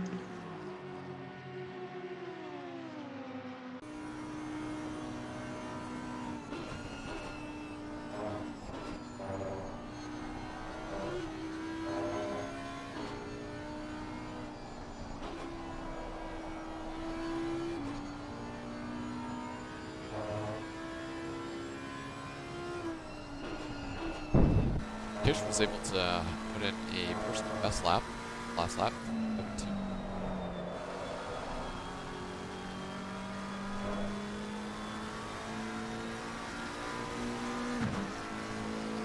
Backs up Good to with see that. another PB for the car, so flat. There you go. I was gonna say, it's good to see that the drivers are still able to push themselves at this point. They're not kind of faltering a little bit. Well, not faltering, but like flatlining, so to speak, at their pace. They're still able to find a little bit more here and there. Coming out fresh. This is wild.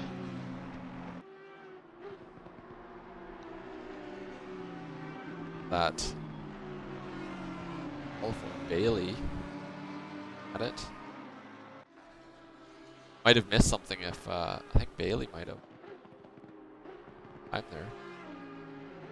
Brought the other two cars into it. Unfortunately, lost two there, but still on their bumpers. Way back.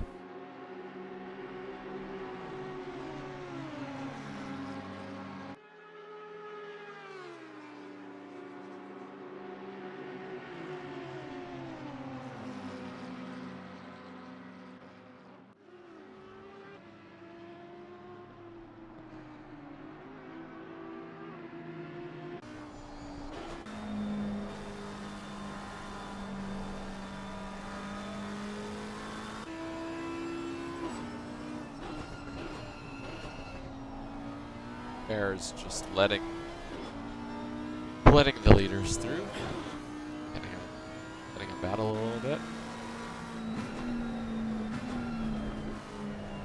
Trying to keep his own pace and keep.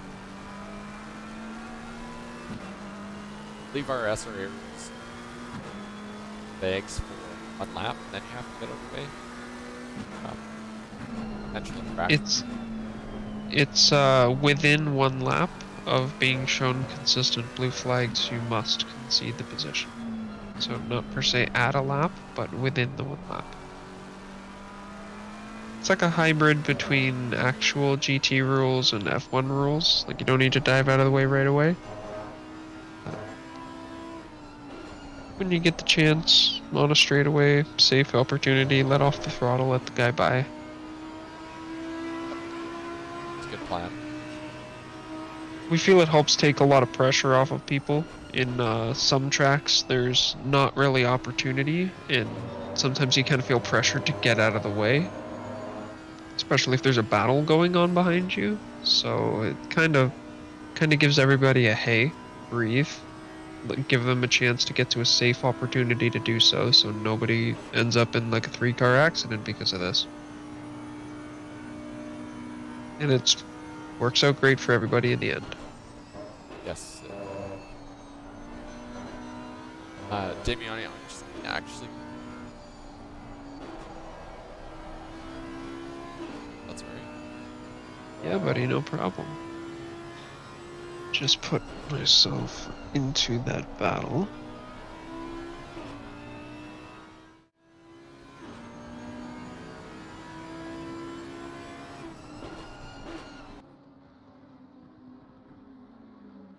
If the quality, I will be back. I'm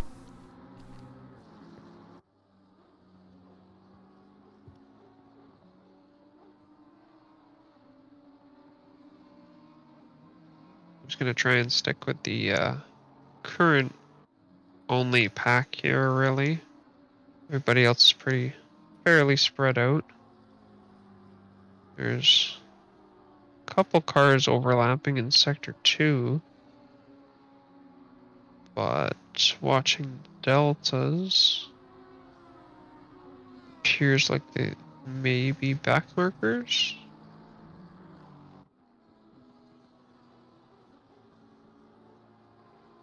Yes, it is Jay Riley passing a back marker.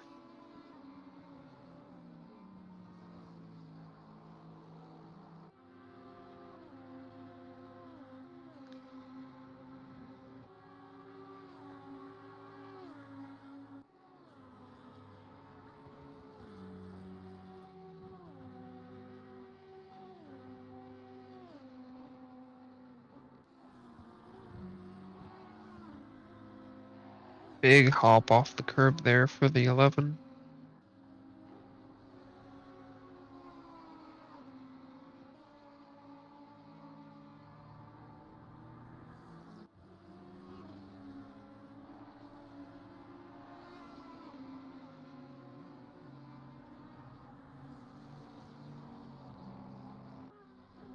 The funny thing is, if you take a look at the right-hand side of the screen there, you'll see that full-size track map.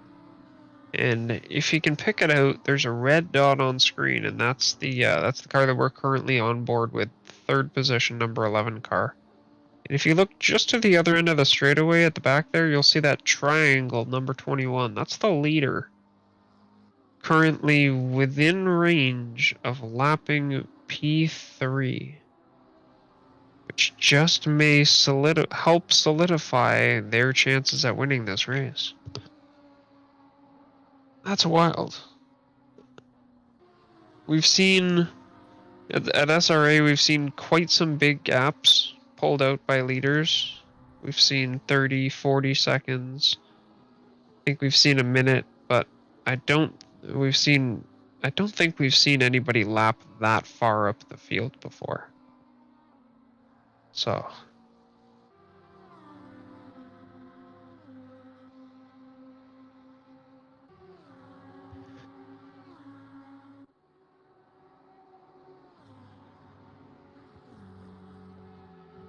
once again, just want to say, as we get to 2.5 hours left in this race, for anybody who's just coming or has been here for a while, thanks for coming out and watching.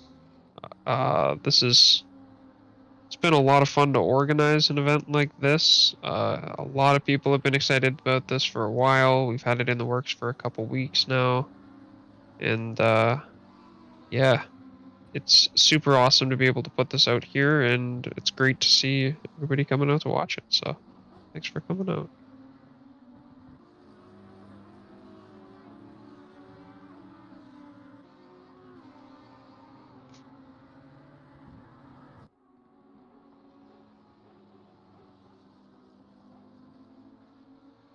Josh Arnold starting to fall off the back of Astolfo a little bit. Gap's opened up by about a second now. Could be a bit to do with the back marker. Maybe Arnold made a bit of a mistake as well.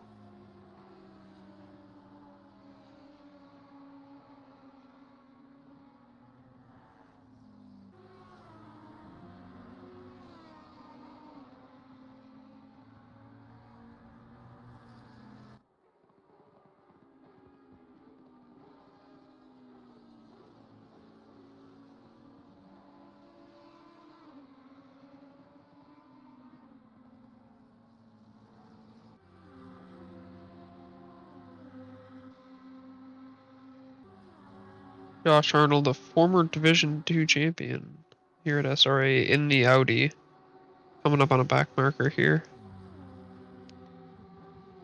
Driven this car for 2 seasons, something he's very comfortable with, as he sends it down the inside on that car. Absolutely eats the curbs. Makes it look like a walk in the park. Job well done.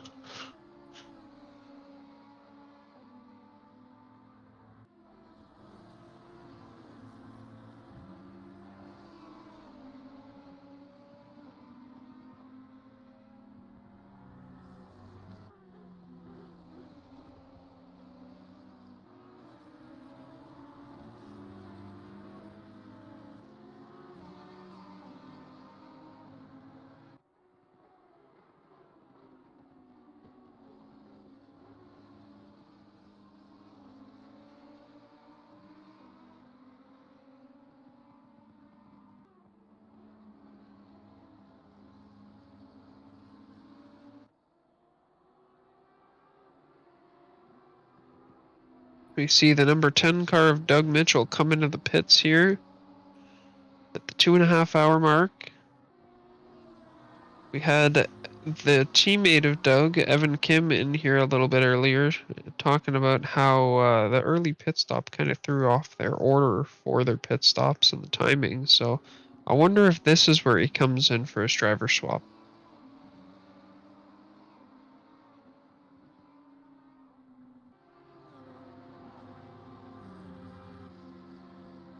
Has been driving for, I believe, about an hour and 20 minutes at this point.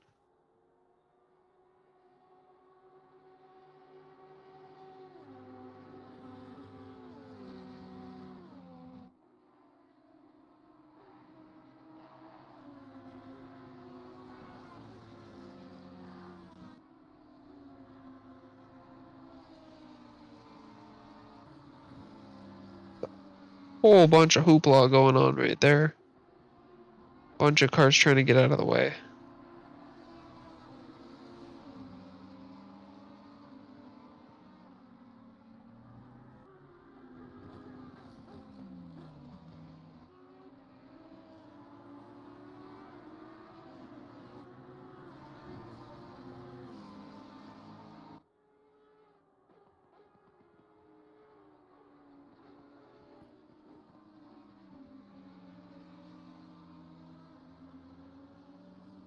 pitch up here with the leader, Dom Jaworski. Newer driver to SRA, but not a newer driver to sim racing.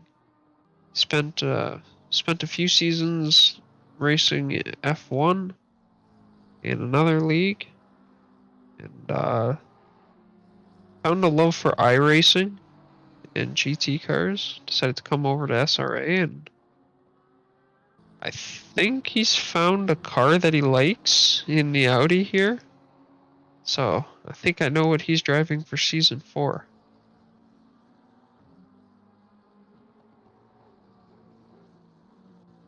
Comes through to lap another car.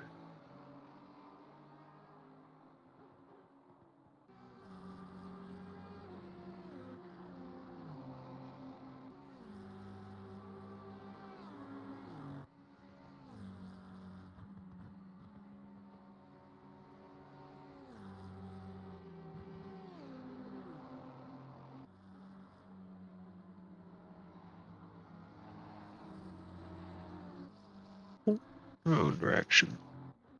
Got a little grouping of cars going on over here. Not for position, but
we see the Rex back out on track. Evan Kim back behind the wheel.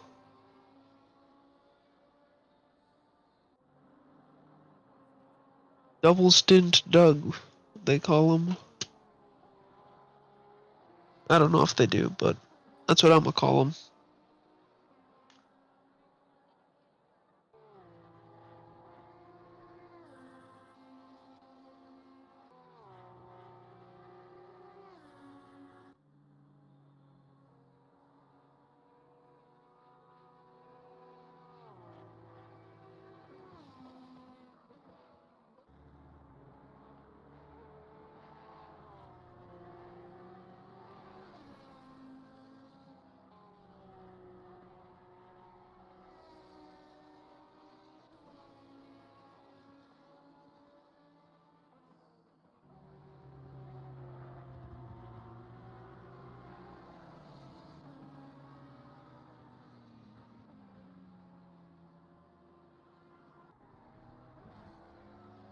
Oh boy, the Rex is on the big screen.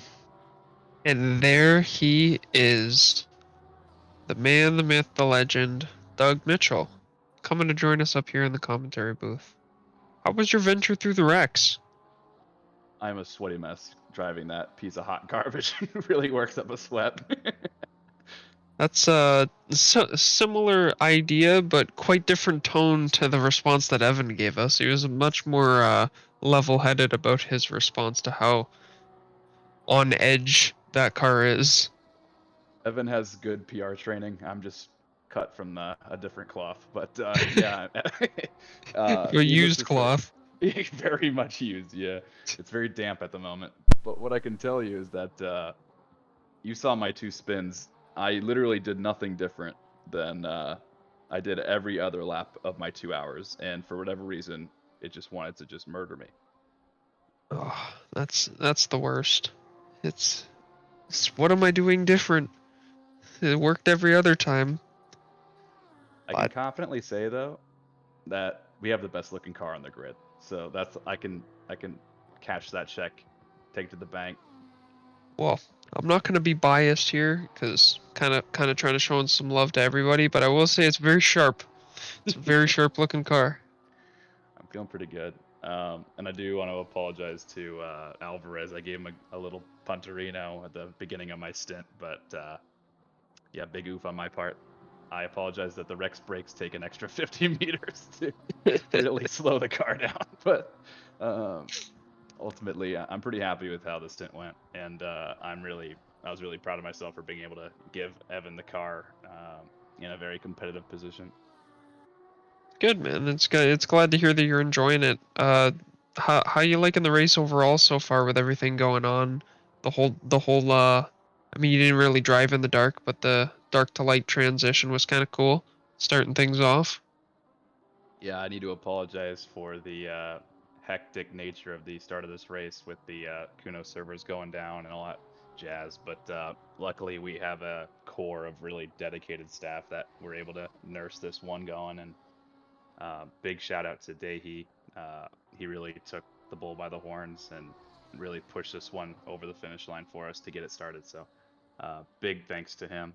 And he even forfeited his plans for tonight. He was going to get sake drunk tonight, and he stuck it out with us and helped us get it going. So big thanks to that guy. And now it's my turn to start dishing out some penalties on his behalf now that his stint is done. So watch out, all of you at home.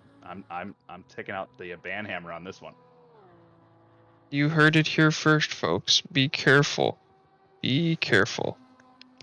How are you guys holding up in the booth here? It's been a lot of fun. We've had a few drivers in and out, a few different guests in here chatting with us. Time's been moving by relatively quick. We've had some tinfoil hat conversations about F1 conspiracies, about Ferrari, and yeah, it's been good. I see. Only 2.5 hours to go. I saw Brooker's car was stationed in the pits. I missed what happened there. I'm dying to know. Yeah, so there was a big sacrifice with the whole current situation of broadcasting, and it resulted with him driving with no audio for one. Hmm. And then we're not sure if it was due to race control or other issues, but whenever they would try to hand the car over to him, it would just kick him out of the car. Like So kick I've his controls out of control, asking so they him retired. so asking him to stream ruined his race too. Great. Now I owe two people sake shots. Darn it. Oh well, that's okay. Is he even around Just a to? couple sake shots. Yeah, just to accept. I'll take my one too while apology. you're at it. All right. The bar's open. Tab on me. Sweet. Say less. Next time y'all are around Orlando, you just stop by my place and I'll just whip out the sake bottle and start pouring round after round. Sounds like a plan, Stan. Hopefully you got a spare couch. Oh, I got a couple bedrooms for you, buddy. We'll get you situated. There we go. But Well, where's are Brooker? you? Is he hanging out somewhere else? Is he taking a break? He stepped away for a moment, probably taking a little bit of a broadcaster bathroom break. But are you getting back in the car tonight, or is it Evan until your third driver shows up? I am done for the evening. So what you saw was what you got. And Evan's going to take over for another hour stint. And then we have Speedy Boy Mike Bowen getting in the car for the final push. There you go, Matt. Another maniac that wants to drive this pile of mechanical garbage. Yeah, you guys should have been another iteration of Masochist Motorsports with your choice of vehicles. Yeah, it was too good to pass up on Team E Rex Shun, so I had to take it. I don't blame you, man. Oh, I'm sure Evan had a lot to say with that, Team BBC. Yeah, the innuendos are aplenty here in SRA, and depending on how active you are in the community, the past month has been filled with foot fetish jokes. So it's been an interesting experience as an admin for managing the fine line that is very awkward conversations at times. You But it's got been it, good. man. But it's been That's good. one way to put it. I did see that you had a shopping cart full of alcoholic beverages. I'm sure you're feeling pretty good right now. I'm actually feeling like I need another one because this one's empty. So What's after stopping Brooker you? gets back, that'll be the Brooker. Hello, I am back. There we go. Perfect timing. Perfect. Go crack a cold one, buddy. There we go. But yeah, they're flowing, supporting a little bit of a local brewery. They're actually only like 30 minutes down the road, and they're small batch gin and juice in a Very can. cool. So Refreshing and get you feeling toasty. Brooker, I owe you an apology. Apparently, you having to stream ended your race. I'm sorry. No, it's all right. I mean, it was more of a collective effort of me and Patrick ending up deciding to just call it quits. Like we could have found a way to continue racing, but we would have then lost. I think at that point it was like 30 laps on the field, with some like disconnect issues because we would like I'd be able to rejoin, but then it would put us in a whole separate car and not the original car. So then we'd have to start at like lap 0 when everyone else was on lap 35 or whatever it was. Brutal. And so we could have kept racing that way, but then we were like, oh, we'll try and like, get in the other car that had more laps on it and only be down like 5 to 10 laps. But anytime we tried doing a driver swap, it would just instantly kick me out for whatever reason and then crash my game.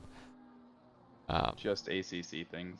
Yeah, and it all started because of the stream manager too. Like, when I went to, we were able to swap me into the car and I was able to take control, but the overlays and everything weren't working on the car.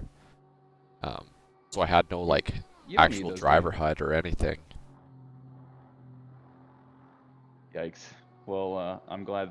I appreciate you sacrificing your evening for the betterment of our content. It means the world to me, and I owe you one shot, like I do One shot. for Dahi. Yeah.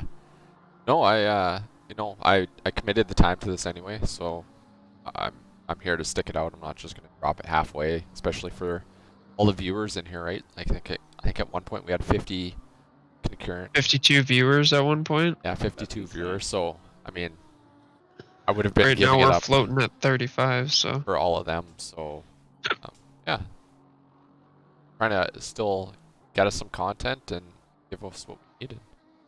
Yeah, exactly. Give the people what they want. exactly. You guys are a couple of gents. The dreams Couple of came lads alive. being dudes. Just guys being dudes. And I got a beer now too. So Oh. Hey, yeah, he's a spicy individual as well. we're looking for a good last 2.5 hours or 2.25 hours. Plus we got you Doug in the booth, so I mean that should also relieve some pain and spice it up in here a bit. That's Doug's awkward moment of silence where he tells you he's not sticking around. No, Doug's like, I admittedly- got better things to do, like sleep. No, I'm Stewarding. sticking around, but I have to administer the penalties. So, unfortunately, I have the not so fun job of slapping people's wrists for the evening. Oh no. Yeah, Looks like. but- Sorry. No, you're fine. Do your No, thing. it looks like Zach's guy had a little bit of a issue here down in the runoff for turn 1. Got the car going now, but it took a little bit of time. Unfortunately. Back underway. That's the best situation. Yeah, anytime you don't have to just return to pits is day. Definitely a big plus. Apparently, Josh, you have some DMs that you need to be checking into. That was when I was sitting here alone. I Got ended it. up going and looking at it after a moment, and I apologize, Jan. Yeah, sorry for the streaming issues. That was seems like a recurring issue for us a little bit, to cutting in and out, but should be solved now for the next 2 hours or so. Y'all are Hopefully. killing it. Trust. Seems to be whenever my pip is stretched, so Cool. I don't know. Well, I'm gonna head back and start slapping wrists. But thanks again for y'all's commitment. I'll come in and check back in on you a little bit later.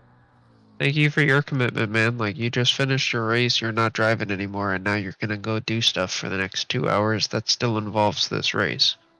So, thank I you. love this league, so gotta keep it going. We're all Heck yeah, committed. man. Hurrah. Jan Roderick's in the chat. No worries, it was just toe shot. Damn it. Wow. Got me again. I've always victim to foot fetish. Alright, fellas, have a good. I'll be back in a little bit. See, Doug. Thanks, bud. Also, sorry, I realized my audio was also not playing for the last 15 minutes. Streaming things. Just doing, You mean it got none of our conversation with Doug? No. It got our conversation with Doug, but the in-game audio was. I was too involved with the conversation with Doug that I realized no in-game audio. Gotcha. That's a me issue. Looking like Arnold is second back of Astolfo. Man, that's a hard last name to get right every single time I look at it. Yeah. Not used to it. It's an interesting collection of letters there at the end. LPH. Don't see that often. And when you do it, or at least in my brain, it's like a chemical or... Yeah, like phosphate or something like that. Or, well, I guess phosphate would be PHO. I get what you mean. Picking up what you put down. Just can't put the words together. Not like a basic conversation speaking word. The name of something. Or like something in a different language. But it's cool. Shit, I don't know. It is. Just looking at the list of entries, like a very, very, very basic way of seeing the diversity of SRA. Really want to see it? Come to the Discord and check out Where in the World is SRA. Little feature we have where you can see where everybody actually is. We've got drivers all over the world, man. Yeah, it's crazy. Even though we're a North American league, it's very split out. Oh yeah. Europe, Asia. I think we have a couple South American drivers in each part of North America. Canada represent. Flip Mode says we call Astolfo ass for short. No. I'll call him faux. Cause I like that stuff. Faux is a good soup. Pho, or however you say it, but there's no accent, so faux. Oh, yeah. Faux show. We are looking down his ass right now, though, so we're out from his ass. We can at least go there. But this is a tow only Discord, so there's a tall. Yeah. We could go tall and just get tow. That Doug would hate us right now. Heard me talking about tows. It's almost concerning how concerned he is with feet.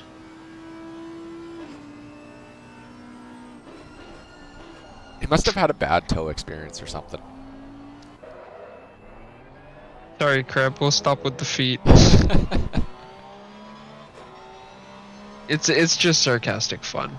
It is. Someone sent a picture of food because we have a picture, or we have a chat all about the food that we make because a lot of our guys are very talented with a barbecue and a smoker. And someone shared a foot.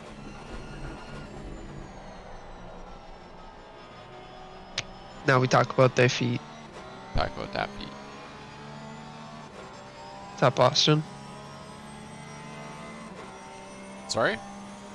It's Austin, Krebs Gaming. What's going on? Oh, hello, hello. He said yo with a question mark.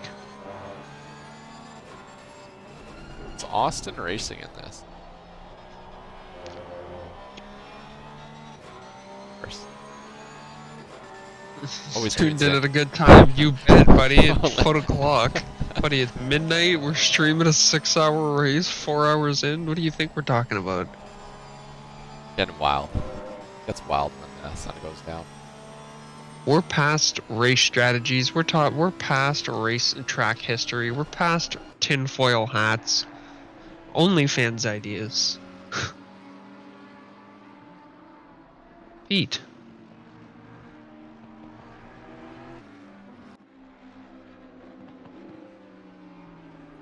Nice little battle for P16, P17 here.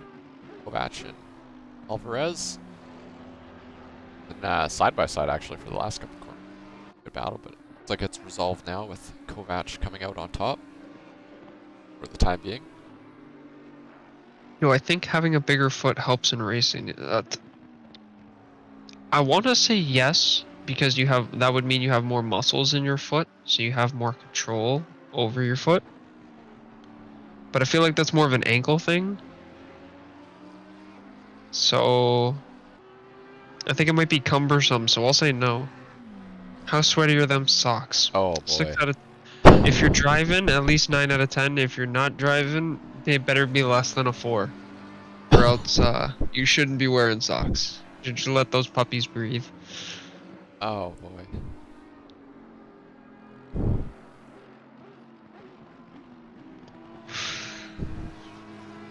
Damiani. Yes, sir. You did Bathurst last weekend, right? I did. How sweaty were your feet after that one? Yes. Good answer. Let's put it this way. I took my seat off the rig and gave it a cleaning. Oh wow. Yeah. That's intense. It was worth it. It was. It was. I believe that was the first Bathurst race from SRA. What the admins were telling me. It was. They've been very, very hesitant on having a Bathurst race. Clearly, I think it. With good reason. It's a track that really demands that you drive well. There's no room for forgiveness, and it's not like there's any room to pull out of the way when you make the mistake either. Yeah. So, especially coming down that mountain. Definitely. Looks like Russo had a little bit of moment in the bus stop. Tapped the wall, but continued going. Did Doug come up with the requirement to do shoeies? I believe so. If I remember correctly. Because he won the first Drivers' Championship. He did it. And I don't remember if he said it or if it was someone that said we should do shoeies after every... Or like champions should do shoeies.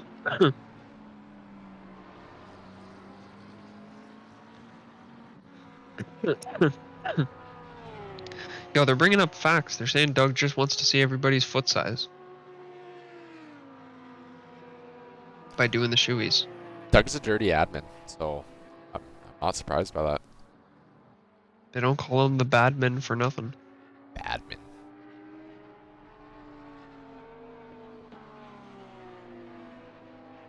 That is their team name, isn't it? Normally when they him and Tyler were running the GT3 Sith series. Racing Alliance. Oh, Sith Racing. That's what it is. I feel like they had Badman at some point. I think they had it tagged somewhere in their car. Maybe that's what on their livery. Also, for anyone watching, our next season's livery theme is throwbacks or retros. That should be quite interesting. I'm not sure if you've been working on a livery, but I know my I've been teammate have. throwing around some ideas, but I haven't worked on anything yet.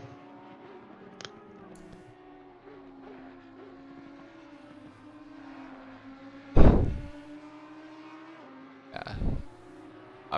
It's really almost hard to try and figure out a retro livery that you do want to run, because it's like you can go the classics, you can go like the Castrol, or take a rip off a retro F1 livery to put on a car.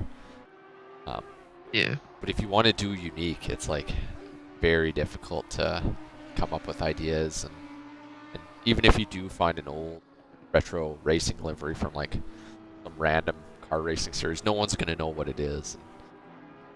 Yeah, that's true. I think I have one in mind, but I don't really know if it fits the idea that we're going with. Right. But I will say one thing that we're tossing around right now is old NASCAR. Ooh. That could be a good one. It's part of its simplicity, because like you can go crazy in depth, but you don't really need to. No, just nice and simple and clean. You can go very simple and still have an amazing looking livery. Look at this Rex. It's just black with white lines. Switch to it. Yeah, it's almost like the like a Tron livery. Pretty much. But it just looks good. Exactly. You don't have to have color fade and this and that. It's just like the old school NASCAR. Couple colors, couple stripes, slap some stickers on it, call it a race car. Yeah. Bada bing, bada boom. 4 wheels and a steering wheel. Mm-hmm. What is the most unique, or I guess like, in your opinion, for NASCAR liveries, what would you say is most like iconic? Like to me, that like when I think of retro. Retro, I'd have to say the blue and yellow Wrangler. Yep. Just because of how bright it was. Yeah. I'd say, yeah, I think that's a good one. I think my top one would be like the Jeff Gordon rainbow livery. The rainbow one was nice. Yeah. Nice, clean. My favorite of all time is the silver Lowe's Jimmy Johnson. Just because I really liked him, but... Oh, right. Yeah. That now. That is nice. From like the early 2000s. Yeah. It's just simple, but enough. I don't know. Like it just looked... Something about it just looked good. Just look good. That's all it needs. It's got the looks, it works. Exactly. But we got a lot of talented artists in this league, and they like to throw everything they can at their liveries. There's a lot in our GitHub repository that, my gosh, I can only imagine the amount of time that were put into those liveries. Unreal amounts of hours. Probably more hours than potentially practicing on track for some of our races during the season. Possibly. A little ironic. Like I know, for example, the BMW livery that Doug and Tyler won season 2 with took them like pretty sure like a week or 2, if not more. Wow. Which is crazy. That is crazy. Like, I spent 4 days on mine, but I was also learning Photoshop at the same time. So even then, it's not that bad. Yeah, 4 days isn't too bad. I mean, obviously it's not full, like, complete days. Like, you're not working 24 hours straight and whatever. But... Altogether, probably like 8 to 10 hours. Right. That's pretty good. It's a healthy amount. I mean, gave me some color for my car that wasn't a basic livery, and that's all I was after, so. But this season's retro idea, I think, is really cool. Given not a mandate, but an idea to everybody, I think is gonna produce some really cool looking cars. Yeah, I have to agree. I think it's good. It's unique. It kind of brings us together as a community a little bit. And it's not just gonna be like we might have a little bit more like of a, I guess just the theme. Like it brings the whole racing series together in the season. You just get a whole bunch of retro liveries out on track, driving around. It'd be nice. Obviously, there isn't the requirement for it, so you could have other ones, but it's nice. I just see It's cool. It's cool regardless that we have across all the divisions like 150 drivers that are all running. Almost all of them are running custom liveries. Yeah, That they're making, not finding from the internet. Like that's crazy. It is crazy. Like people who have no digital design history are like, hey, how do I make a livery? Oh, this is really easy. I'm gonna figure out how to do it. Yo, this is cool. I made my own livery. Look at this. Yeah, like people are even We're all like, finding out things together. Like we found out how to do custom number plates recently, which is really cool. Yeah, I just was gonna mention that with all the, like, it's not even just the liveries. It's just the things that go into the liveries. Large chunk is talking about the corn hub livery that we had. The classic corn hub livery. Right up there with the Magnum Condom sponsored Bentley Continental. Yeah, BBC Club. Large chunk was also talking about a Marlboro livery for next season. And Crab Gaming saying there's going to be like 10 of them. Probably one of the most iconic retro liveries out of any racing series. Is it going to be that, or is it going to be all Golf livery cars? Ooh. That's a tough decision. Because in my eyes, unless you're driving the V12 Vantage, because it's there and available in the championship, you shouldn't be running that. Right, yeah. That's that car's livery out of the field. But I don't know. I think that livery is very overused. I agree. Looks like Find it on everything. Yeah, there's a little bit of a battle between Nordstrom and Butler that I was on board with. Just getting into the pits. There's this coming up Butler's rear, and I guess they just decided they needed to pit at the same time, and kind of a on-off kind of thing coming in the pits. Well, we're hitting that 2-hour mark, so it'll be interesting to see if Nordstrom goes for a double stint here, and let's Cleansing finish off the last stint, or if they're going to do another alternate. But I'm fairly certain Butler's going to be coming in for a driver change on this one. It's, yeah, very, very possible that going on.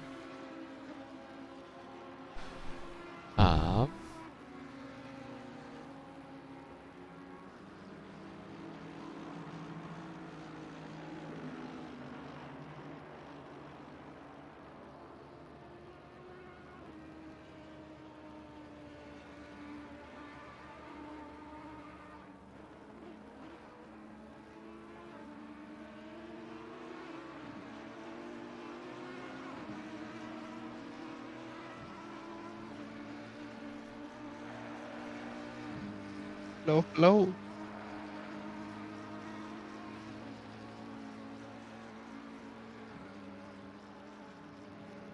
Sorry, I was just trying to adjust my mic a little bit. I think I was cutting in and out again. What's that? Bruce. Just keeping an eye on the timing boards here. Trying to look for any big gap changes, but seems every time people get close, they filter back out again. Yeah. Curtis Lee in the pits at the moment. Browning in the pits. No one else currently. It's like Riley's chasing down J. Joe for P5. Cleansing did hop in the car. I'm not sure if you mentioned that at all. He did hop in. Interesting. Yeah. Arnold's in the pits here. P3. Austin says, Shrek 1 livery and I'll die a happy man. Buddy, I would love to do that. Sounds like, It's like a nice Duloc looking livery with the nice big D on the front and the fucking singing elf people on the doors. That'd yeah, be funny. that would be. I think It's Austin, you quiet. should probably just make it Too yourself. quiet. Roll with it. Honestly, Like, if that makes you happy, I mean, go for it. yeah, it would be good.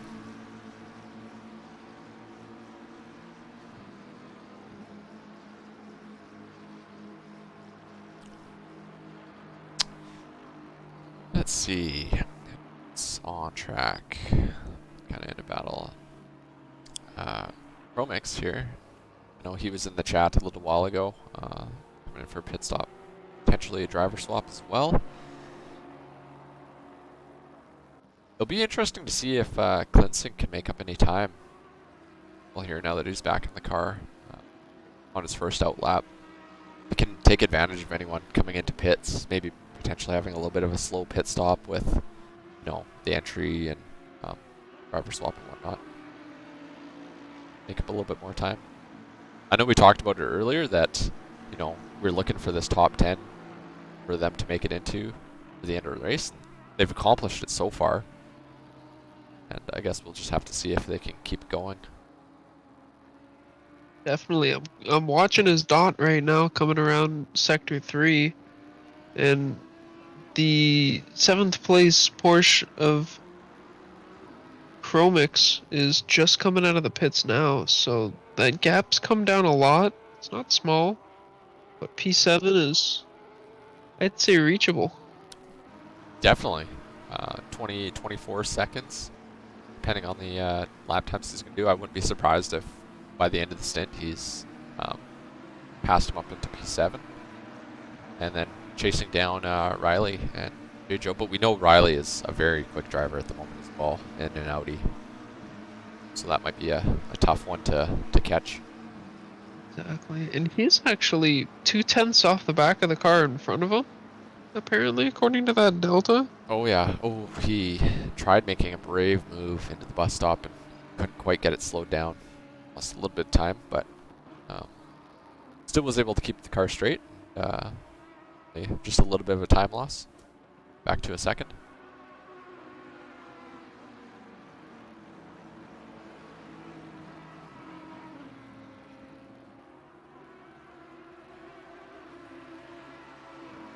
Like anyone else is in the pits at the moment. I'm sure there'll be a couple more pit stops coming up. I keep an eye out for those.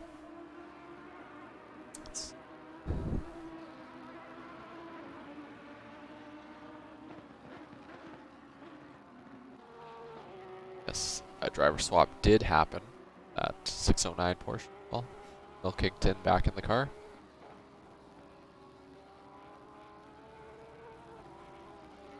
And the 529 McLaren does take its driver swap as well. Katavkar makes his introduction into the race here at an hour 53 remaining. Welcome, sir. It's been a good time. Yeah. Enjoy yourself. Looks like J. Joe is going into the pits now. Faces that position to Riley. And Bailey is also in the pits. E3. Derwowski, our I can't even say that properly either. Our leader is into the pits as well. I wonder if he's going to potentially do a driver swap and get Duran back in. Do another stint. It's coming into the pits here. So, hop on board with Linsing. Time being.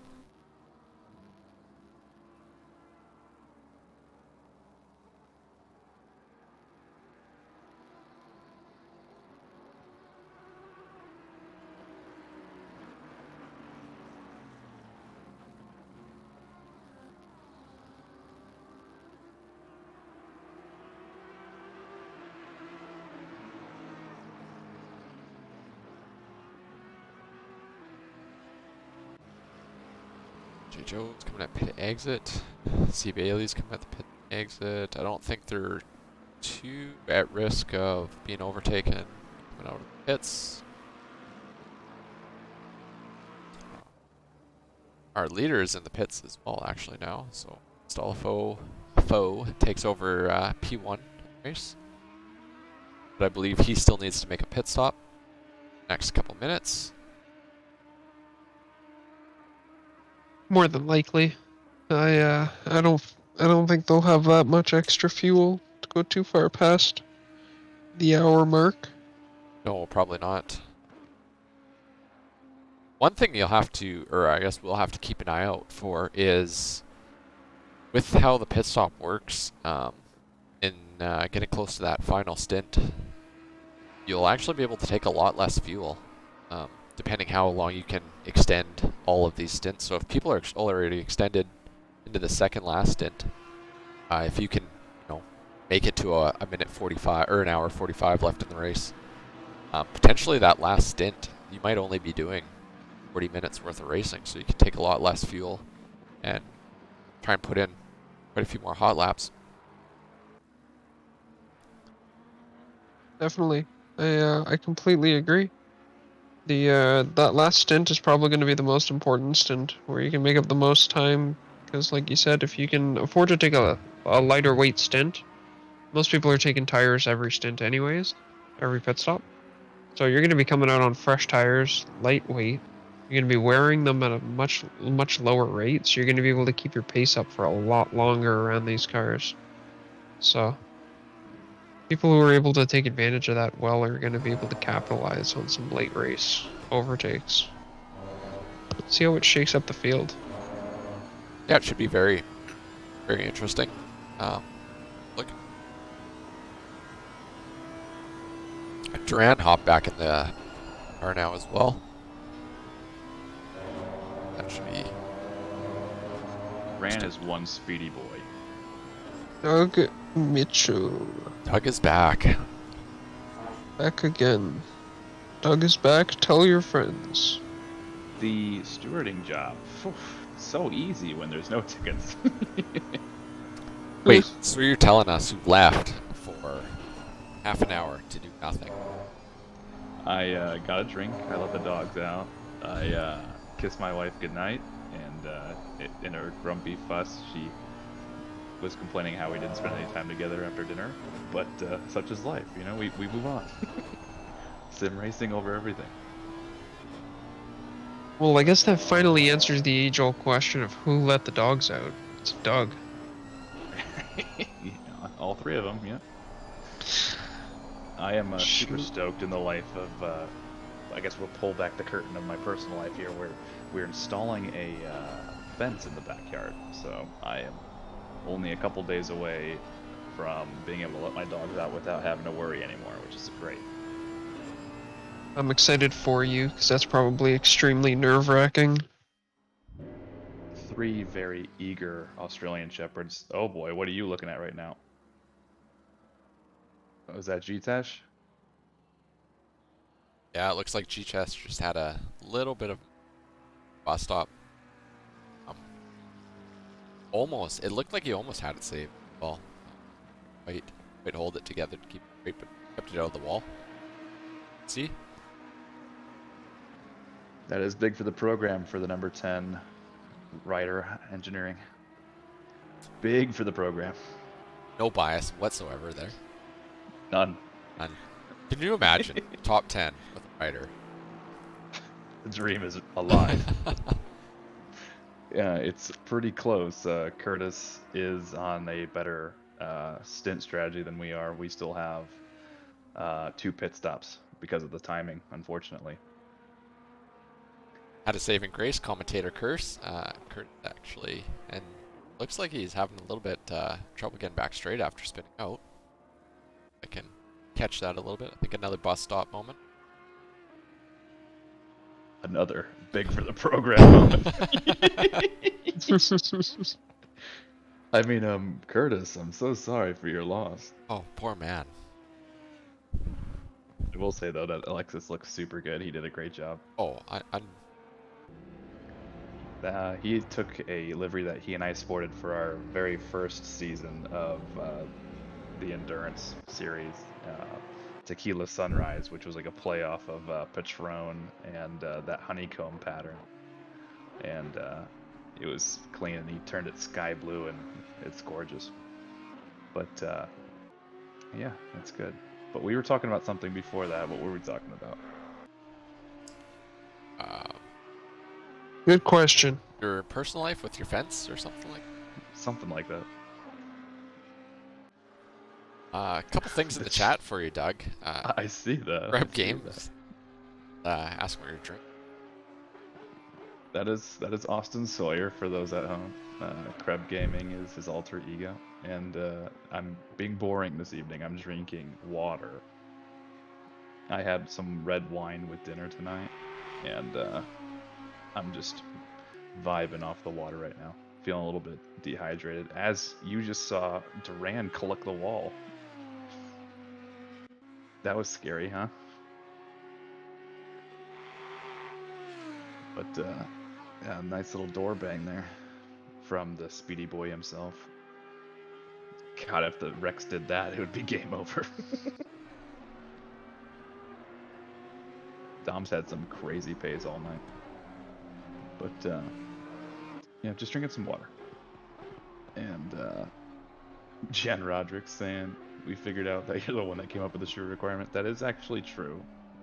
And it was not for the foot fetish, for all you trolls out there. It was just to hype up the, because we don't do any cash prizes here at SRA. We don't believe in any monetary value for winning. We want the winning to feel good as a part of, you know, the camaraderie, and you're achieving something more than for the purpose of winning money. So the shoey from Daniel Ricciardo is just iconic, so we figured that it would be a fun way to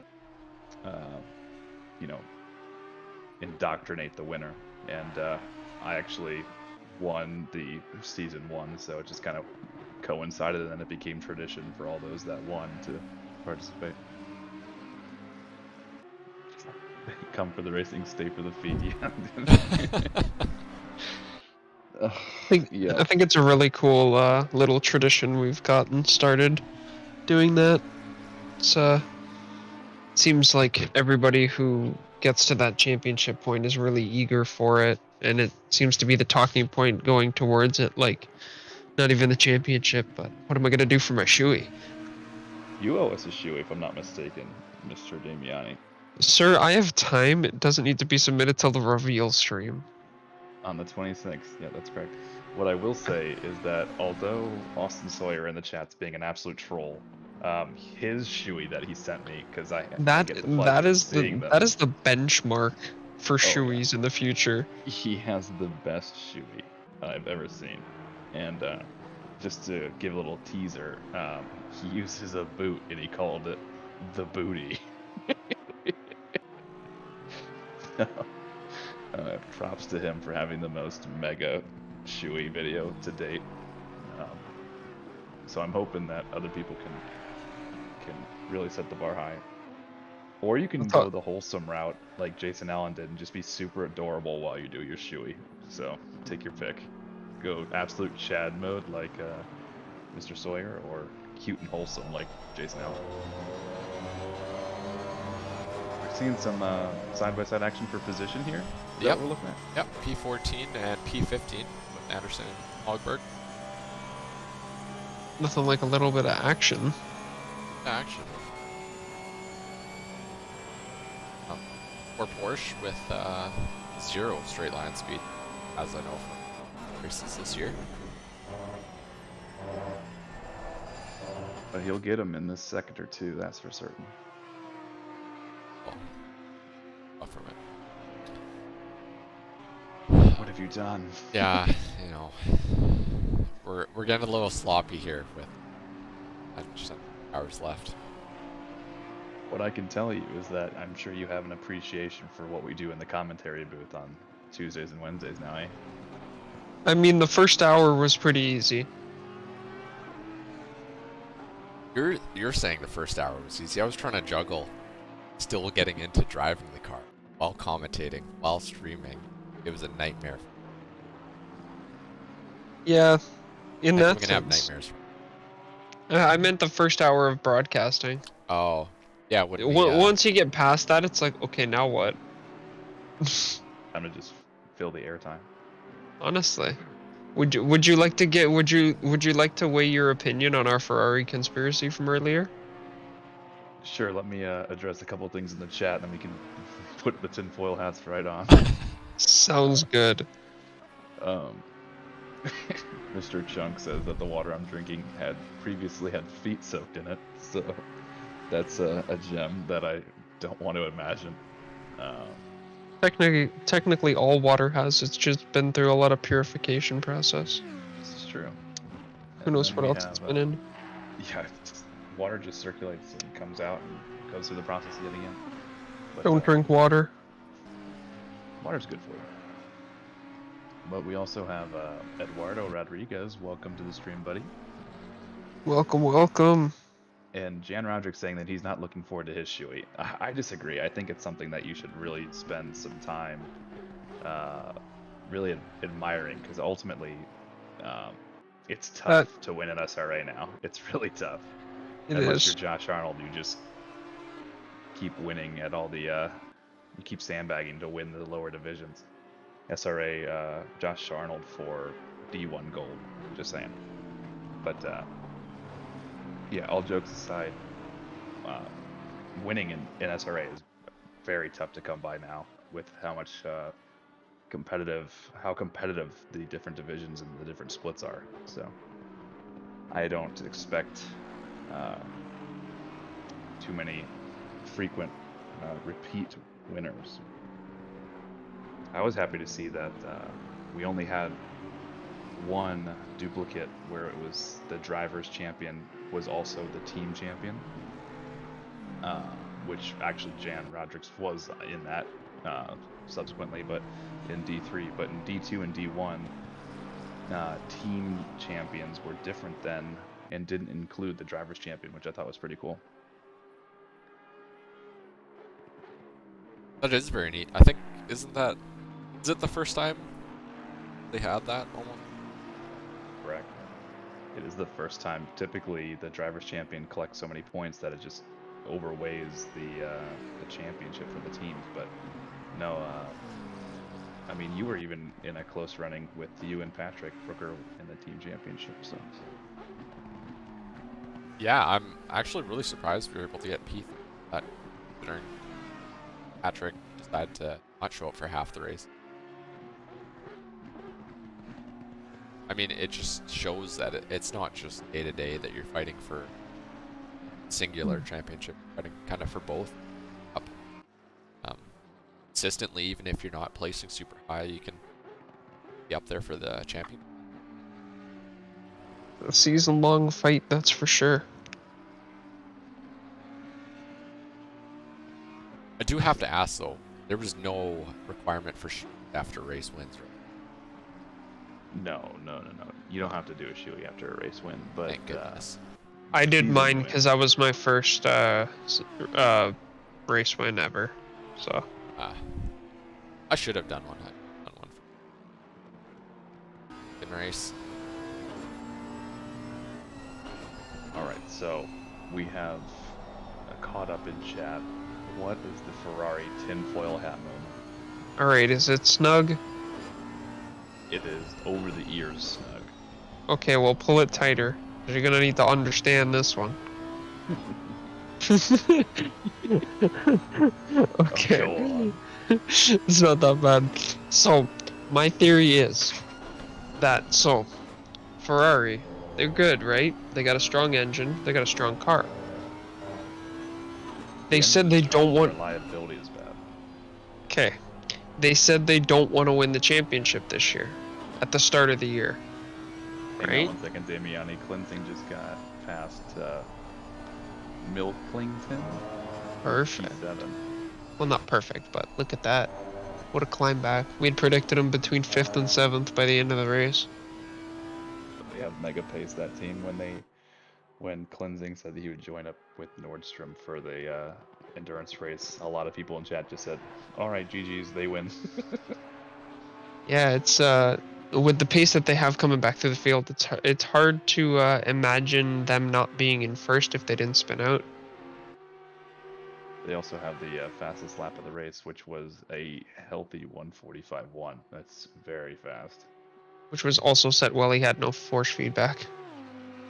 That's despicable. Yeah. But, Alright, so get into the so- Ferrari business. Ferrari's got a good engine. Ferrari's got a good car. Mhm. And they said at the start of the year that they don't want to win the championship this year. There's been an engine freeze, and there's a cost cap. How do you get better? Spend more money. By turning your engines way too far up so that they blow up, and you get to make quote-unquote reliability fixes that are actually strengthening and making your engine better, but you're just forcing it to break. And then next year, they're just gonna wipe the floor with everybody with a fucking powerful engine. So what you're inferring is that they're tanking on purpose so that they can have the long-term strategy of winning the back half of the season. They're to win next year. Oh, to win next year, so it's even further. I think they're intentionally blowing their engines up so that they can upgrade during the engine freeze. I mean, that's not a bad strategy. I still think that it's the reliability issues are plaguing multiple teams. So I think that if they were doing that, then they're forcing other teams to implement similar. But at the same time, for it to be like all of the other teams, yeah, but it's all of the Ferrari powered teams. They have to in order to make it seem like a reliability issue for the powertrain.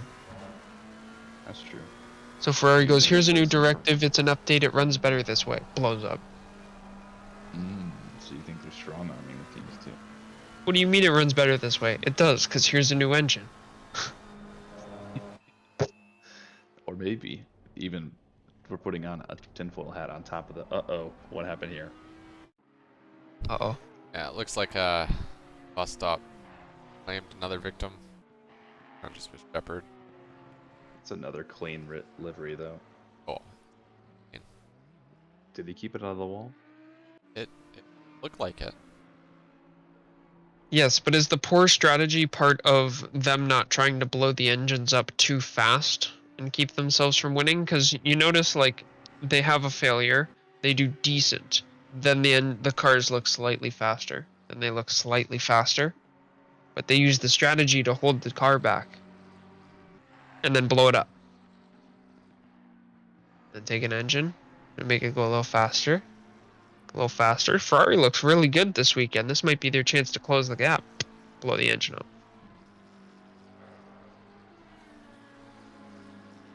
I mean, or they just are genuinely terrible. Nah, they can't be that bad. Nobody can. There's no way there can be another Toronto Maple Leafs. Exhibit A, Toronto Maple Leafs. Exhibit B, New York Mets. Exhibit C, New York Jets. Exhibit D, Winnipeg Jets.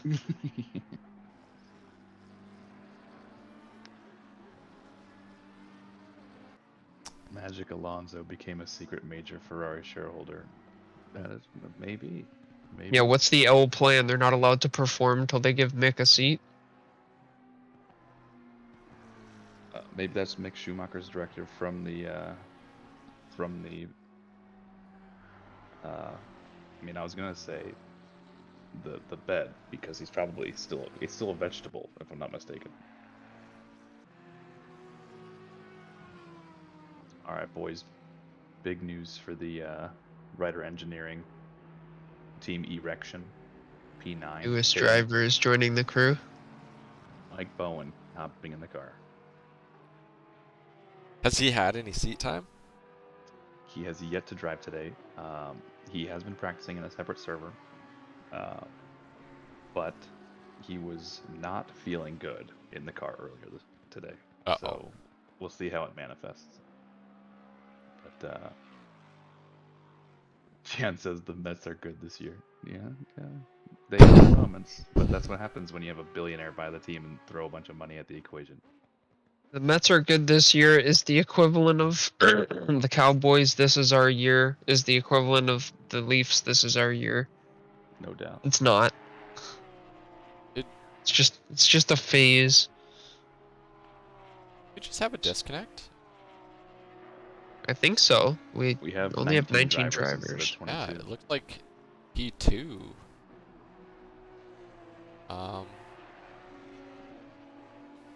P2? I wasn't paying attention. I have Bailey Kish sliding into my DMs asking to join the stream to be a commentator, so we can get him in here. Here we go. And then before we do that, I need to respond. THR Snaky. I want to say that's Astolfo from his Twitch handle, saying, "Great stream, guys. Much appreciated, my brother. We were just admiring your livery."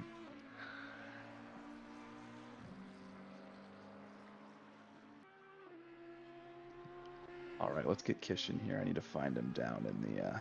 There he is. All right, my brother, we're moving you here. I do just want to give a shout out to Durban as well. Active. Racing P18. Hello, Durban. Durban Legacy is an absolute legend. I will say that Durban came out of his shell for the first time today, and he said more than 2 words back to back to me in a actual sentence. Wow. Big moment. Proud. Oh, and he had a very big moment there on track. Oh yeah, collected the wall. That is. You probably heard us talking about him. Yeah, he was itching. He put the stop in bus stop. Oh boy. It looked like he was about to have a moment with another car as he rejoined too. Oof. He collected that wall super hard. Oh my goodness. That was. Yeah, that was. And that looked like, I think that was like P3 or something that was near him. I believe. Yes. Yep, that was P. Yeah. And we have 20 cars on the grid. Excuse me, on the grid again. So that tells me that someone did rejoin after getting disconnected. So That's awful. P1, except they're showing 108 laps down. oh, that means that they lost the car. They need to back out, and they need to join the session With their with the original. driver that originally started the race. Yes. And then you can do another pit stop to switch the driver of your choice. Might be. If not, game over. Maybe DM them just in case. Doug. Got a sec. Snaky coming into the DMs.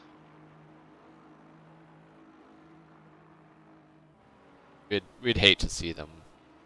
Everything done. Without a and doubt. Hour and a half left. Even if you Oh lose no, a lap or 2, maybe. that's a shame. Who's Darth Suzuka? Is that...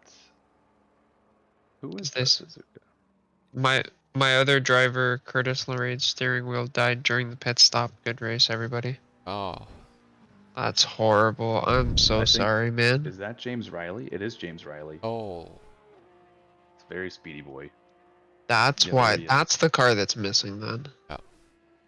That sucks. Well, Mr. Riley, it's no surprise that you're an absolute legend. You'll get him next time. And while we're talking about that, everyone could ignore what I heard in the background, which was Mike Bowen spinning. We can all just say that What? it didn't happen. 60 seconds back on the stream here. Catch it.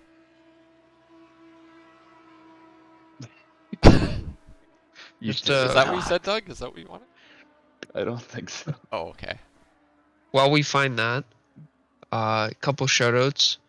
Hogberg, P13, still holding out, solo driving this 6-hour event. That's insane. That is insane. Absolute Brewer fun. currently in the pits, maybe taking a bit of a break. I don't blame you, man. If you called the quits, still 29 laps down, you made it, what, 4 hours in? That's insane. Well done. Yep, there it is. The rider in the wall. Yeah, that was unfortunate.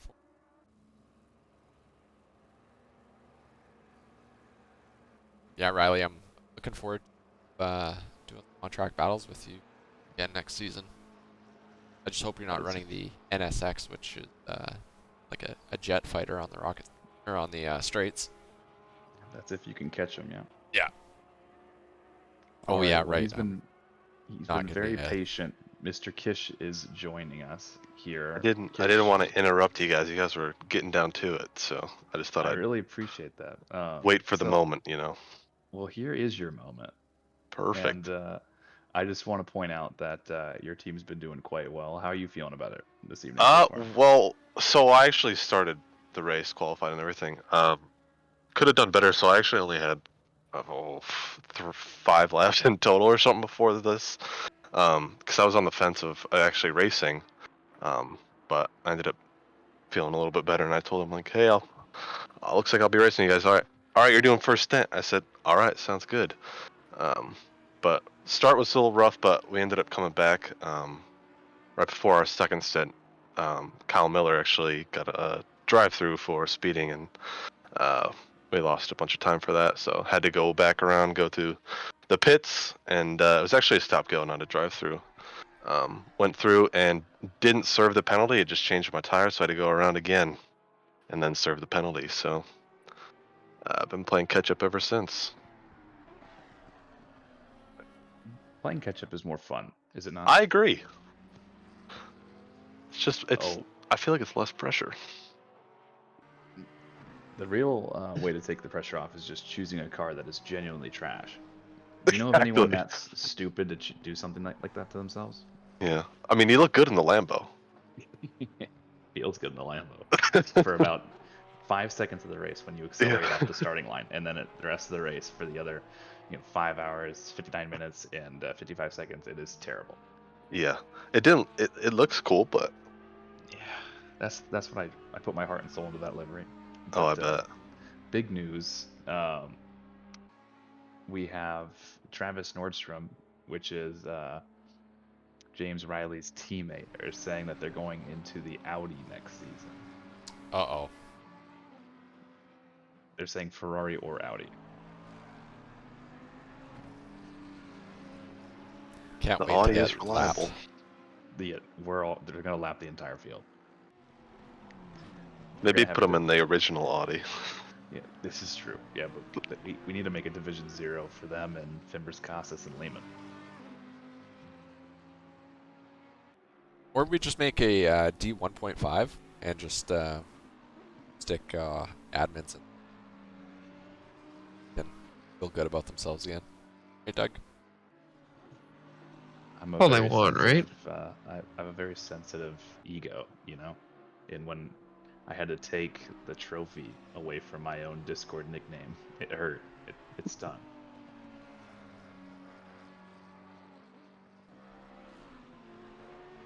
What's gonna fuel you to win the next one, right? Yeah, when I bump myself down to D2. Whatever it takes. Amen. Hey man, if you're in D2, I'm in D2. Me too. D2 is where it's at. Yeah, D2 is the party bus. Exactly. D2 is going to be bumping drivers. Oh, it's going to be so competitive. It's going to be a 90 car grid. All within a second of each other. We need like a D2.1, D2.2, D2.3. Yeah, never mind gold, silver. Yeah. Gold, silver in each one of those. There you go. Tyler's losing his mind. He's like, we're already at D6 capacity. So Snakey's trying to join again, and he joined first like he was the original driver, and now he's joining, and he has his teammate's name So I think their car is absolutely busted. Oh no.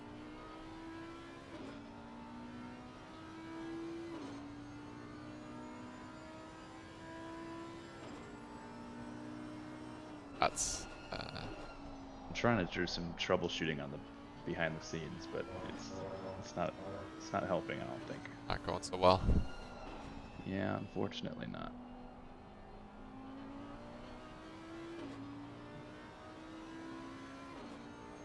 Just to mention what me and Damiani were talking about hours ago now. Grant Klinsing, 2 seconds back from P4. Wow. That's just not fair. No, not at all.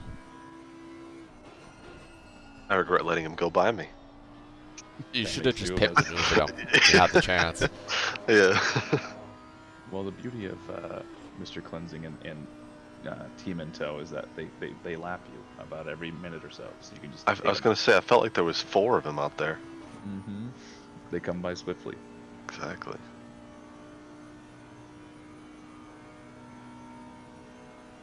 Well, Snakey is trying his best, aka Mr. Astolfo, trying to recover the car, but ACC is a fickle beast, and once it decides to go south, it really takes a tumble. Got a bit of mind of its own. Kind of says, no, I don't feel like letting you race. Bingo. Jan Rodrigues has the right idea here, though, in saying that D1 drivers can drive in D2 as long as they pick a car that is clearly garbage, like the Rex or the Jaguar. I drive the Jaguar D2. I'll drive. Yeah, I'll straight that's up do fair. it. Me and Damiani, D2. Let's go. Jaguar. Down. I don't think Patrick Russ is going to be too keen on that. That sounds Oh. like Patrick Russ's problem. Yeah, exactly. I was actually going to broach him the other day of doing the or the Porsche Cup car D1. Seeing if we can roll with it. One that's not even allowed. That would be very bizarre racing against that because of the difference in pace on the straights versus the corners. It would feel so awkward to race against. Oh yeah, it would be. That'd make it awesome. Speaking of pace on the straights, Cleansing just gave the absolute moves Oh to yeah. Mr. O. Oh my goodness. Made him That dance. was unreal. I'm gonna back that up. He did Interior the cam here. switchback. Oh, which way? I think I missed. No, that you did just fine, buddy. You got the tail end of it there. We're trying. You're doing a great job for your Steve- first time in the booth. Oh my. Don't know what happened there. Switch to another driver. We're looking at. We saw what Mr. O experienced was just a Pure epileptic enigma. shock. Exactly. He saw the light. He saw the light as Cleansing took his soul.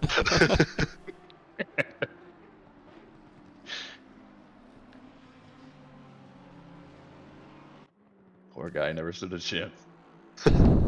He tried his God. best though. He did.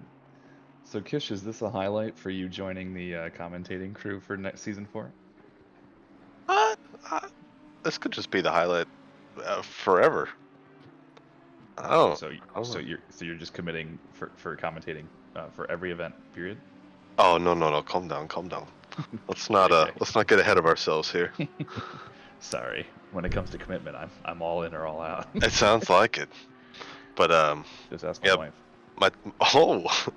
I think I'm okay. Think so. Well, you have a pretty big following. So having you in the booth, I'm sure there'd be a dedicated crew of people in the chat just giving you all sorts of positive vibes. Yeah, I'm not entirely sure how that following came to be because I haven't even won a race or anything. So I really don't. Outside of what I did at Donington, qualifying first and then disconnecting, that's about it. I don't know how else. You left me in a very difficult situation as an admin. You came in so fast, and I was like, he's clearly out of place. And then luckily it all kind of leveled out. So I tried telling you guys before I got moved up that a little premature, but I think I held my own in D2. I'm still, I think Dahi had mentioned it before that my group, which is Molyneux, who's also an announcer now, who did the D1 race last week, we all came from F1, so it's like we're so used to those cars coming here, and I don't know, it's just the switch up of the style of driving is what gets me the most. So. Oh, it's a stark difference, 100%. Oh, a huge difference, yeah. So, but we're all in for the next season, so possibly bringing in another team. That'd be pretty cool. There you go. Insert crafty name here. Said attempting 6-hour race because I have donkey brain. I don't know who that is, but it says I'm going to have to retire. Overall, the event was pretty cool. The first lap incident was unfortunately threw me off for the remainder of the night. I managed 118 laps solo. So is our solo runner quitting? Oh. I think so. Says he needs to invest in a better chair. Everyone sleeps on the chair. If you don't have a good chair, game over. Do we think Avoid that might be brutal? Possibly. Check the list here. See if the entries.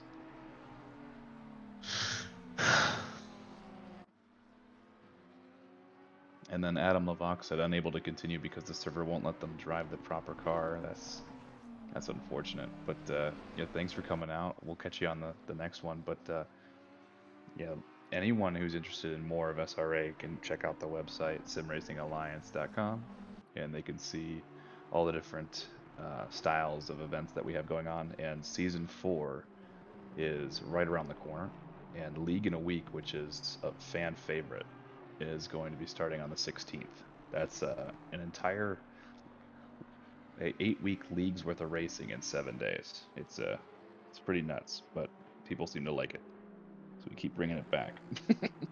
A lot of fun. It's like some rapid fire racing. No real chance to get over prepared for something. It's a lot of fun. Yeah, we're excited for it. Who joined the booth?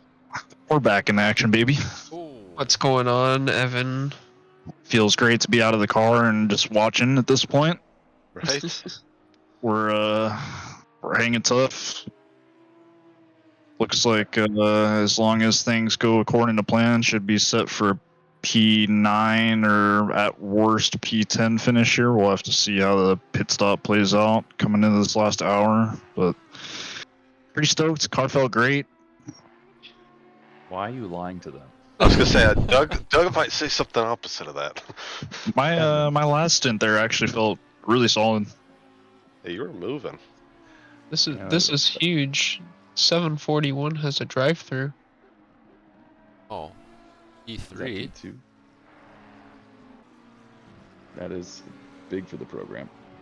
That's Grant potentially Cleansing gonna could find himself back in a podium position. Yeah. Okay, Evan, I have a question for you. How long did it take you to actually figure out how to use the brakes? Later. Many laps, a lot of practice. The brake markers that you're used to are entirely irrelevant. But once you kind of get the hang of it, I'm telling you, you get in the flow. It's actually pretty fun. It's not fast, but it's pretty fun. It's very different than any other car. It sounds great, so I have a good time with it. It's not the most competitive car, but I have a good time with it. You know, Gotta the enjoy mantra- what you're driving, especially for that long. 100%. The mantra going into this sinister plot was: if you look good, you feel good. If you feel good, you do good. So that's all we could manage. Mm-hmm. As I see Mr. Bowen have a moment off track, it's scary. Oh business. no! He's managing. He's good. He's good. A little bit wide out of turn 1. I heard he picked up some damage. I asked him if the car was feeling okay. He said decent, but oh boy. Oh, G-Tesh having a moment in front. that was a after moment. Bowen let him by. Our plan right now is to get us until we are able to finish the race on a full tank of fuel, come in and fix up the damage, because it's definitely hurting his times a little bit. The Rex is a very understeery car as it is, and then with some front aero damage, it's definitely not helping at all. So basically, he has another 10 minutes in this stint before he comes in and brings it home. Yep. Just hang tight, do the best you can. One more stop, and hope that nothing else happens after that. He also has Duran breathing down his neck. Duran is pumping out laps still in the 146s. Duran, man, when he is in the zone, he turns into a different driver. It's kind of weird. It's insane. He's on the end of the start-finish straight, and at the other end of the start-finish straight is P2. Yeah. He's almost lapped the entire field. Yeah. Yep. What is going on? That is domination. He was saying earlier, I was going to say, he was saying earlier he didn't think that they would lap the whole field, and I didn't really speak up, but I knew that wasn't going to be true. He's a monster. When you're comfortable with the car and you find that groove, it's kind of hard to not do things like this. Credit due, though, for Mr. Jaworski, his teammate, who is in a lower division than Duran, still holding his own for, all of his stints also. Oh, he was popping off. He was cracking Insane. jokes and voice chat, too. He was feeling himself today. Truly driving, vibing, and thriving. Yes, sir. He was doing great laps too. Like during his stints, he was just able to be consistent and nail the lap times they needed to do. Positions or anything like that. Speaking of driving, thriving, and surviving, is Jacob Wolfman and his team still working tonight? They still alive out there? To my knowledge. P19, Durban vehicle right now. I believe this is their team. But I think Should you're be right. The 720S, right? they are still driving. Drive to survive. Just an update on the 32 car. It looks like they actually got going again. How many laps down are they, though? 10 laps, unfortunately. That is unfortunate, but they did salvage the original entry, though, which is great to see. Yeah. And they're about to pass the most gorgeous car on track. Easily the most. I thought you were about to say pass them easily. Oh, well, that too. Doesn't take much. Oh, a little bit of an awkward standoff here. Yeah. Bowen was going to let him with it. by. He's going to let him by, and Astolfo, being the respectful driver he is, obviously now, unfortunately, labeled as a back marker because of his desync. But he's clearly got the pace. Bowen's identified that he's going to let him by here. Yeah. There he goes. Yep. Nice and easy. Bowen has to be careful, though, because the understeer without any in the dirty air of the Rex is bad news. That awkward exchange did bring Farrell in the 321 car only 2.5 seconds back. Kish, I'm going to need you to go ahead and relay that they need to cut that shit out. I just thought the number 10 looks good next to the Lambo, so I don't know. Number 10, We'll 10. see. Exactly. I'm going to go ahead and just head down to Bowen's chat and say, at all costs, keep them behind. But yeah, we still got to pit for the last stint that Miller's got to do, so you'll probably pull out a gap on us that we got to make up again, so I wouldn't be sweating yet. B11's going to be putting pressure on both of us here in a second. Yeah. Yeah, he's only 5 seconds back. I'm sweating a little bit. When I left our chat to come up here, that gap was at 18 seconds, and I haven't been here for long, and it's not 18 seconds anymore. This is where you have to have faith in your teammate. Like, yeah, Bowen's Yep. not putting in the best lap times, but you know Yep. what? He's on the team, and we love having him. Oh, And with we're the gonna damaged car, he's gonna get that fixed, and he's gonna unleash the beast in this last hour. I hope. I got some faith, but it's a little damaged. Just looking at the Delta right now, it definitely hurts. I'm surprised that more drivers aren't afraid of the all-seeing eye on the back of the car. You know, I thought that would strike fear into our opponents, but You don't see it for long, so. that's very rude. That's Kind true. of hard to see it when it's over on over on the left, facing the wall. Oh, I Oh, was above boy. on the roof, that but one when might be a we little tough. flip- yeah, when we flip over. Oh boy. Yeah. Here we go. Yep. P9 and 10. Pushing. One thing I didn't notice about the car is you can actually put words on the taillights. Only on the Rex. Tracks. Mm-hmm. That's cool. And I put brake early in the content.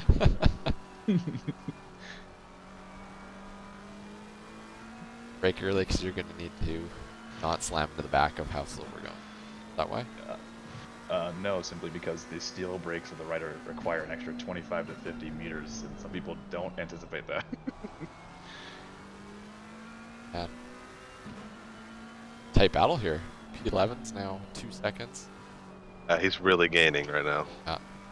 Behind Bowen, there's absolutely no shot that this battle does not become 3 abreast soon.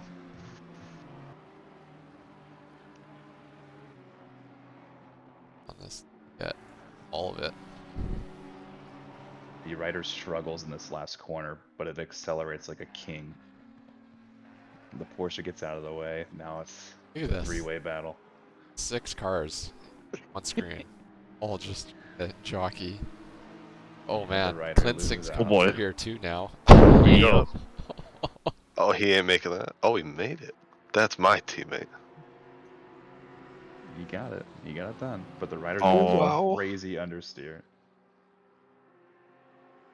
Ryder might even get him here as well. Oh. Yeah, that's okay. Yep. Rectin. Wrecked him. He wrecked him. Yes, he just lost behind 5 cars there in 3 corners. Ouch. We're gonna blame the car, not the driver. I'm all for yeah. blaming the car. Yeah, absolutely. Bowen, you just keep pumping them out, buddy. You're only 5 minutes away from salvation, where you get to fix that damage and start to really hunt back down the grid.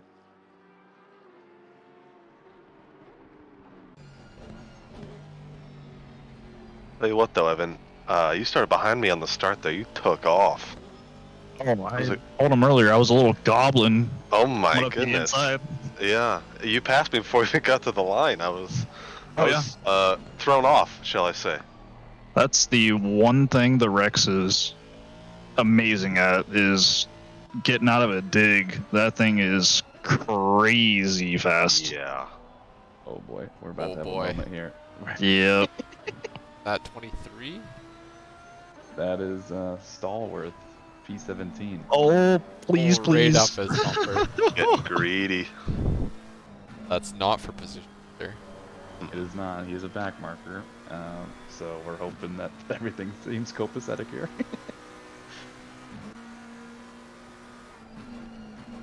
Looking. Trail lost a position to Recton. Actually made up 2 spots in the last couple laps. And Hogberg finds himself in the middle of the 2. Poor guy. Just must be exhausted and got to deal with all this crap. He's like, just get me out of here. Let me pull over here. Is Hogberg the solo driver? He is, yeah. What a beast. He's P16 and been driving for 5 hours. Unreal. That's incredible. Dedication. He said earlier, is it okay if I take a break during the pit stops? I wonder how much of a break, if any, he's actually taken and is still sitting there. It's kind of crazy. Yeah. From what I can remember, I don't think he's taken really any break.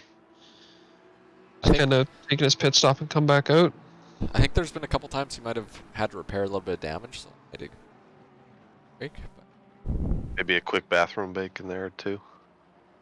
Oh yeah, you'd need a bathroom break unless you're on a bedpan or something. Oh, that would have been the move.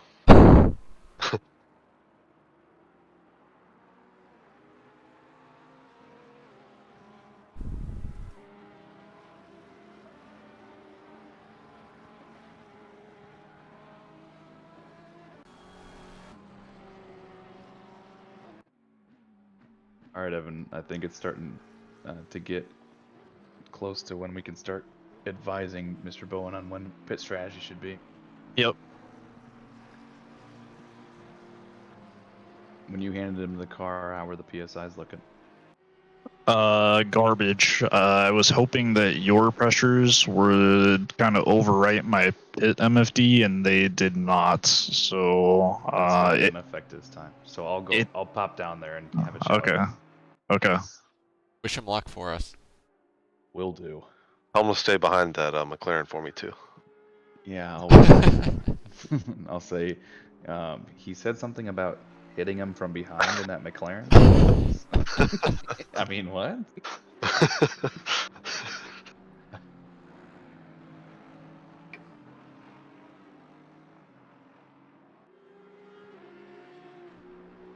Want to give Queso a little bit of love here as well.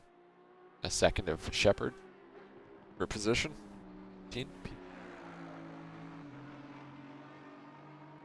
Steady race by them.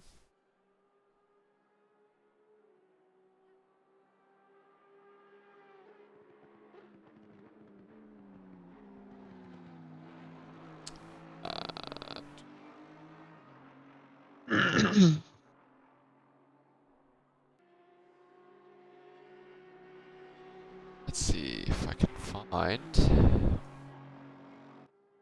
track battle stuff. Lap traffic, group.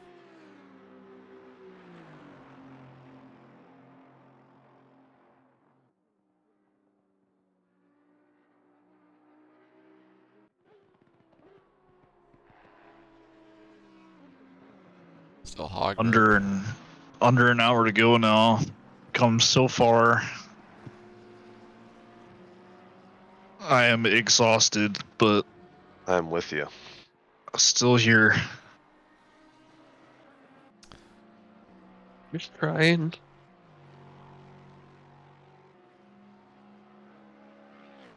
When you're behind the wheel, though, the time definitely just flies by.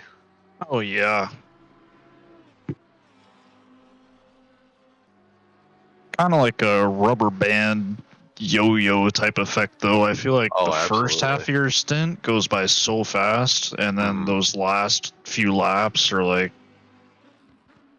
it feels like it takes forever. And it's just like kind of like hanging on to the edge of the car of what it's got left for that stint. Oh yeah. You're just like, get me out of here. I told Mike at one point, like, Mike, we got 9 laps of fuel left. Drove for what felt like 5 laps. Look down. Mike, we got 8 laps of fuel left.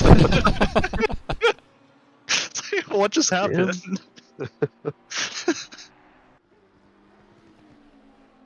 Like, I know shouldn't my I be last done? stint. I bailed early on my last stint.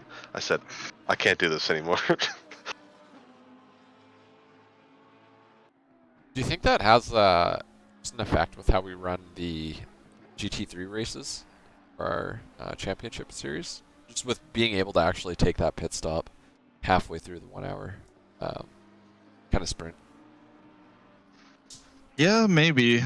That kind of makes sense. It gives you a little bit of a break, whereas this, you're kind of all in it for a full tank of fuel, which is usually around that hour mark, a little hour plus. There might be something there to that.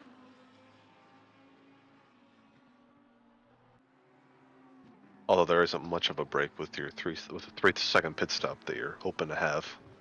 That is also true. So.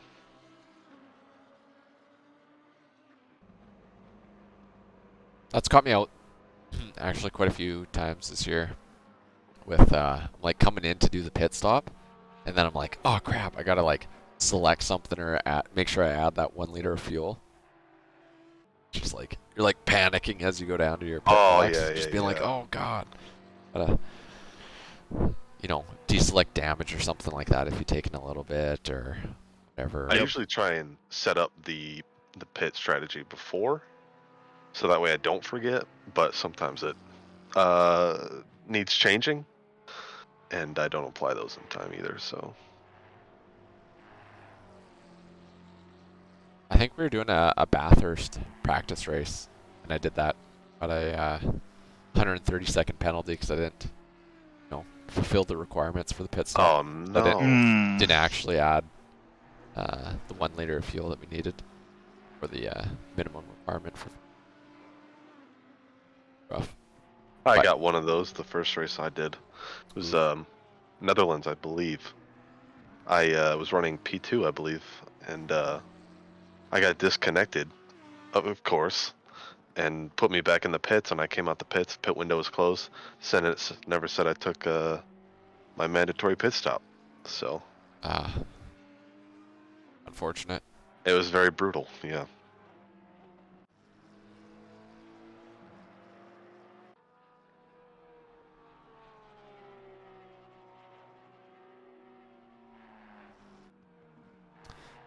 Not a lot of on-track action at the moment, but people are rolling through pit stops here.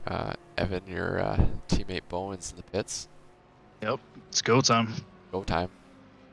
Hit the marks. Get a good up and down. I didn't ask him how much damage he had, but I really hope it's not a lot here. I don't quite know how. Actually, I do. I'll take a look at the time stopped here on his pit stop and see if we can kind of figure out. Let's see. Cleansing's probably going to be coming into the pits actually really soon. At an hour and 3 minutes on the stint.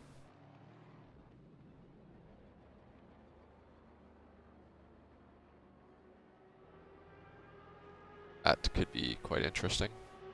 Got a lot of shakeups potentially. Yep. That 55 seconds. Oh boy. Yeah, that's all right. He was really nursing it then. yeah. That explains lap times there.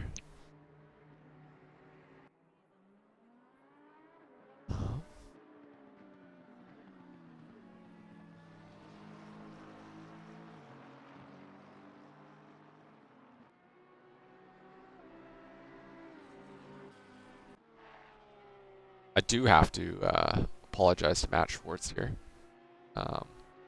Earlier in the race, after me and my teammate had to retire, we were blocking their pit box with our car that was just sitting in the pits. So I happened to get a DM from them asking if I can fix that for them. How early did you guys retire? After the first stint, so Rust did the first stint for us, and then I was going to hop in for the second stint just to make sure we could get everything up and going for the stream. And then we ran into like every technical issue you could possibly imagine. No. And we got the original driver swap done, but then I couldn't control the car, so then we had to disconnect and then reconnect. And then because he was the original driver, he would have to go drive a lap and then do a driver swap over to me. Oh, that's brutal. But then when we tried to accomplish that driver swap, it would just like crash the game. Oh no. And so we tried that twice, crashed both times. And then we just kind of had a quick conversation to be like, do we try and do the next 5 hours just for fun or whatever? And I think we just kind of came to the decision that it's probably just better to retire the car and try again next endurance race, I guess. That's unfortunate. Don't listen to that sob story. Okay, Booker just wanted to sit here and commentate. Yes, I did. I wanted to stream the whole time. This is what I was All looking 6 forward to on a hours. Saturday night. He's trying to take my job. That's what he's trying to do.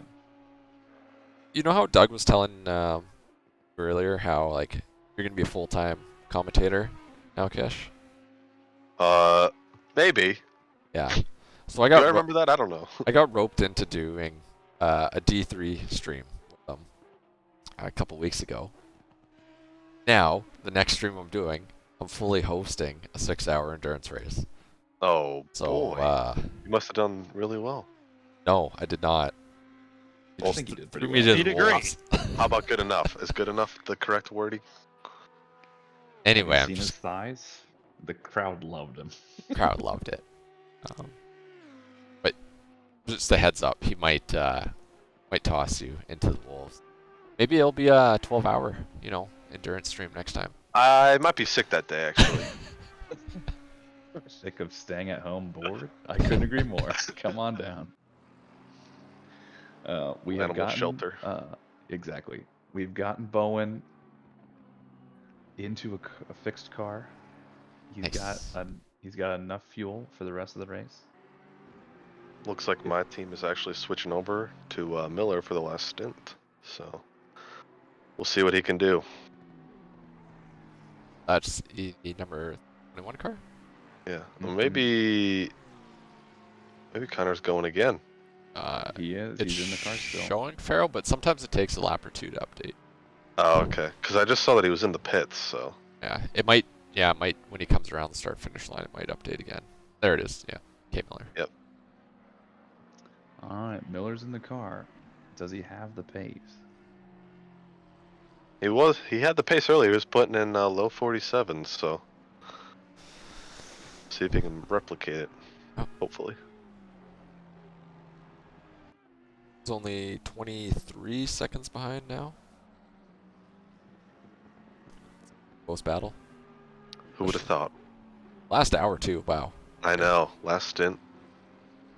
Crazy. It's even more crazy is that I've been responsible for stewarding, and for the past hour and a half, we haven't had a single ticket. You chose a good time to be I know. the lead steward.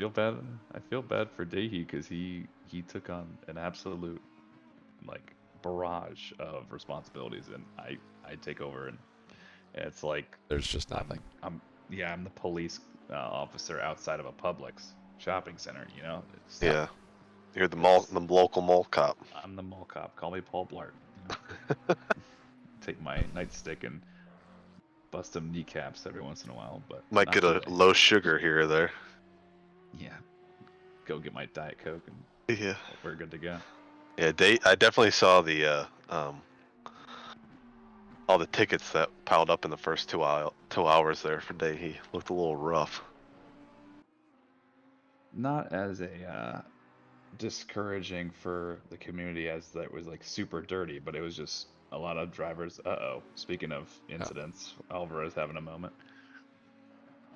But yeah, there were just a lot of argy-bargy moments and tickets submitted several times for the same incident. So yeah, just lose the car. But yeah, A couple of those may have been me.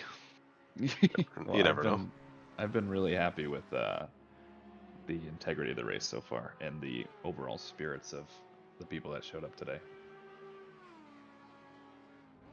The best way to give out time penalties is just submit as many tickets as you can, and just make sure that they get multiple time penalties.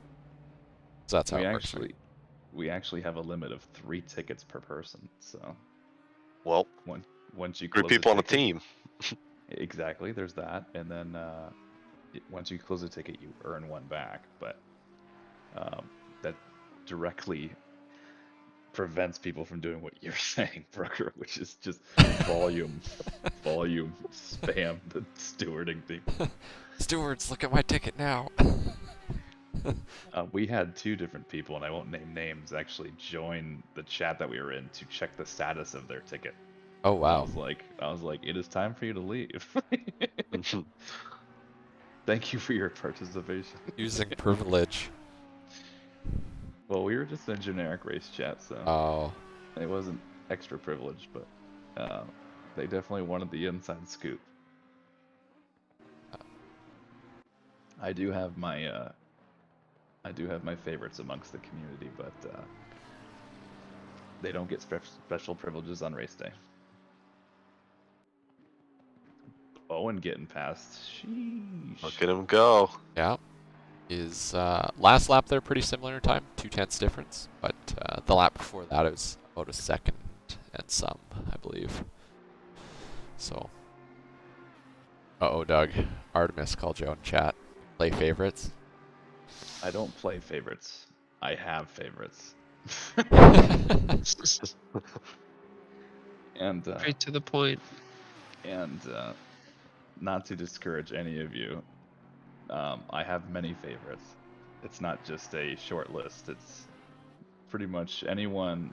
You know who you are if you're in the Doug close knit, fan club. You know who you are.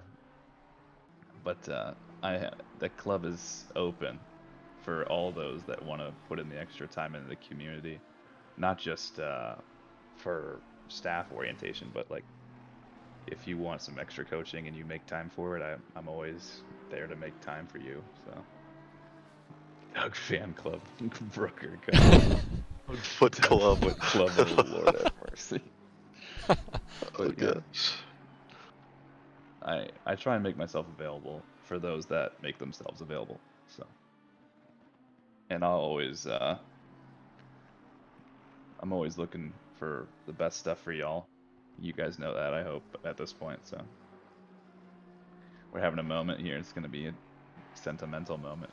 I was gonna say, is this It's very soft. late night feels? Yeah.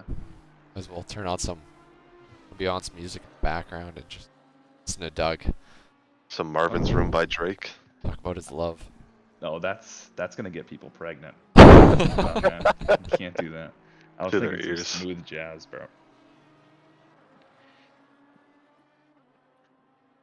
But yeah, all jokes aside, at the end of the day, people that get more involved in SRA find that this whole racing thing is more than just showing up on race day and leaving afterwards. I really pride myself on trying to cultivate a community, and you guys make it easy with bringing your personalities and your engagement. Aww. Big stuff. Big heart moment. Aww. Take me out of here. You're not asleep. You're still here. I've been chilling. I didn't really have anything to contribute. There's a lot of people here, and I'm like, I'm gonna take this as a free opportunity to take a fucking break. I like. Need it. Dude's earned it. It's what, almost 2 a.m. Dude's earned it. You earn it too, man. No matter what time it is a long commitment. I'm like just about at my bedtime here, like normal bedtime. It's great. I'm I about just 4 ordered- hours past mine. I just ordered McDonald's, so. Oh, nice. I envy you. Do you? You don't have skipped edition? Silent thinking. Computing. Wait. No, I'm sorry. We actually had a ticket submitted, so I'm just Oh, wow. trying. Whoa! Oh. He's busy. Was it- Action. It was a ticket for 2 McDoubles, wasn't it? It was not. I'm on They Uber heard Eats right now. McDonald's and I'm on thought I'd Uber better Eats. get this in quick. Does anyone deliver at 2 in the morning on Uber Eats? I Damiani's did. gonna find out. I did when I was working Uber Eats, though. Nice. I used to Cool. love working the night shifts because I'd never be meeting weird people at their door. It's just people who have had too many salads and want something different. If you know what I mean. I'm picking up what you're putting down. Yikes. All right, boys. I will return after I have dealt with this ticket. Good luck. Arrivederci. Good luck, everybody else. Let's see if we can find something on track here. Ooh. Josh, I will tell you, I had a funny moment while I'm qualifying. I didn't know I opened the stream at some point, and so I had it on like a mute. I thought it was mute actually, but it was on really low, and I told my team, I was like, I keep hearing Josh in the background, but I don't know how. And they're like, So that's who it was. Yes, it was me. What's it called? I'm having a brain fart right now. Come on, mouse. Where are you? Hey, click on Discord. There you go. Pooster sent me a message. He's like, Yeah, apparently that's my teammate can hear me talking somewhere, and he swears you're like in his room. Never mind, he hears you. It's on the stream. Because Farrell, who is the second driver, he's like, I got the stream open, but there's nobody talking. I'm like, I am telling you right now, I hear Josh's voice. It's so distinct. I was like, and it's I forgot what turn it was. I was like, it's every time I go past this turn, I hear him talking. I was like, is he trying to DDoS our chat or something? playing mind games. Yeah, you got in my Not head. even I'll tell you racing. what. I'll tell you what. Pencil that down for next season. DDoS voice chats. Get in their head. Yeah. Just whisper sweet nothings into the chat.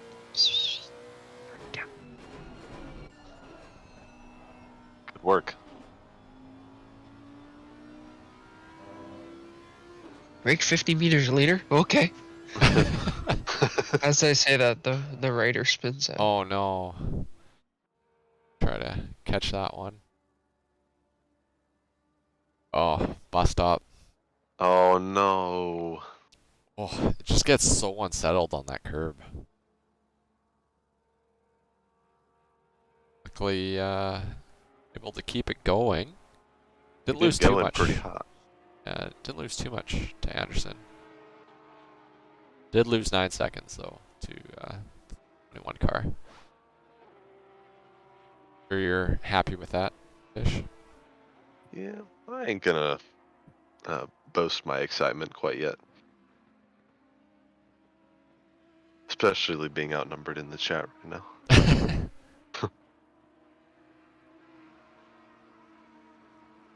I have no bias this race whatsoever. So.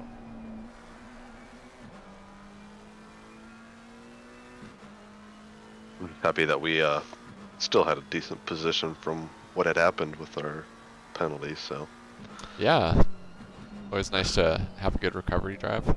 it is. So our team morale was down. So.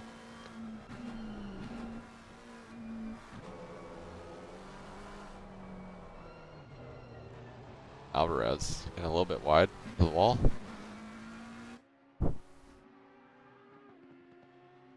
Let's see, who is someone we haven't looked at very much? I feel like ask him.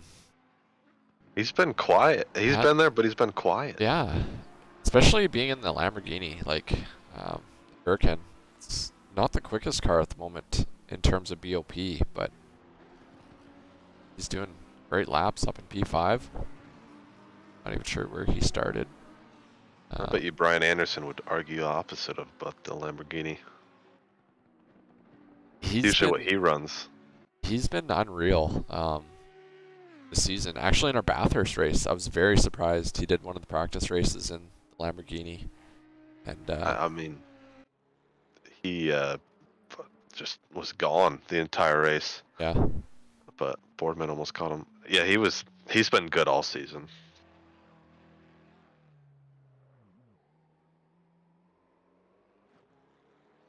Far getting a little loose there. Oh.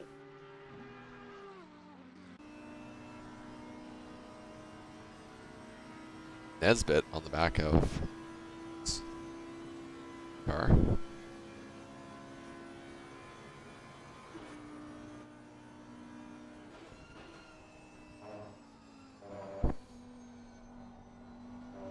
Looks like Holmes just trying to make it through the last 38 minutes here.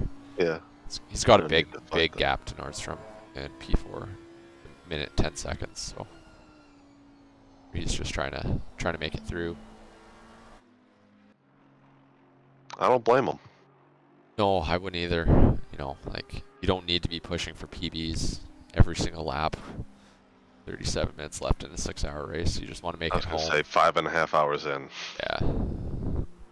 Don't want to be that guy. Not at all.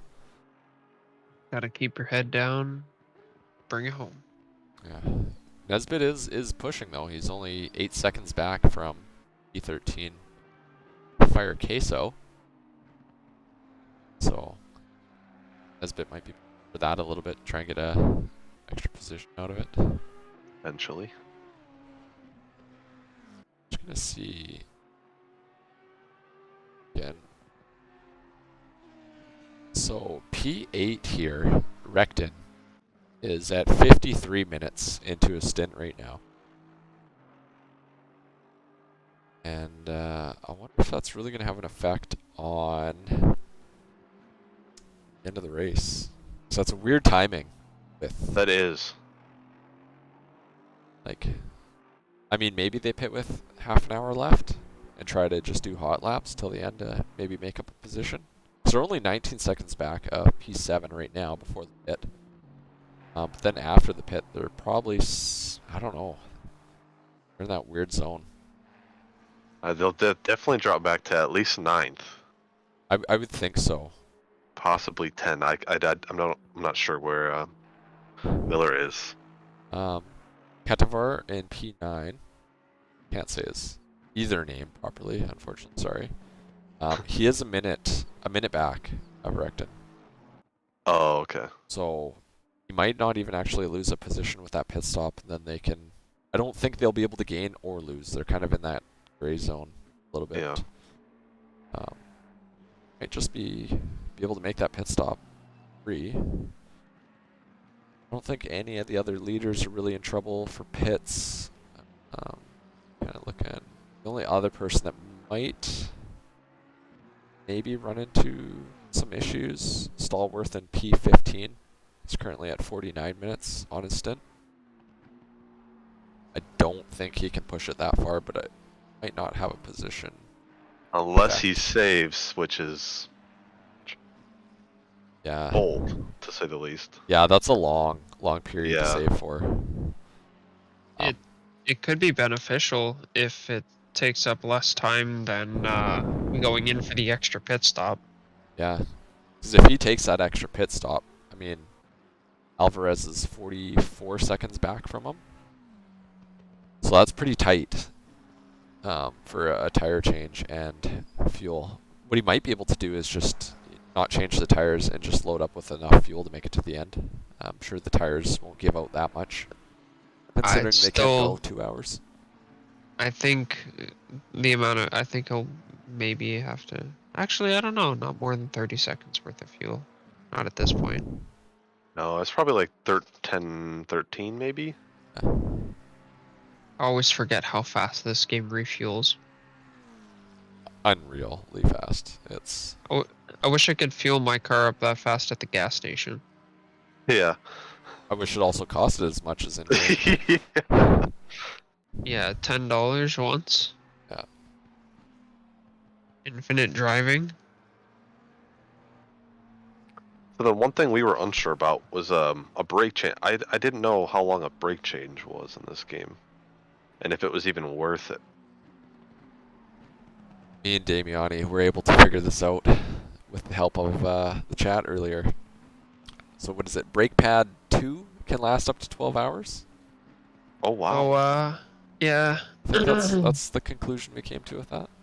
So definitely not worth like it. That. No, but we were talking about it, yeah, and it was... I think it's like an additional 45 seconds to change your brakes or something like that. Something like that, I believe. Yeah, because So, we had like- mentioned something like at the 2.5 hour mark, and I said, probably not.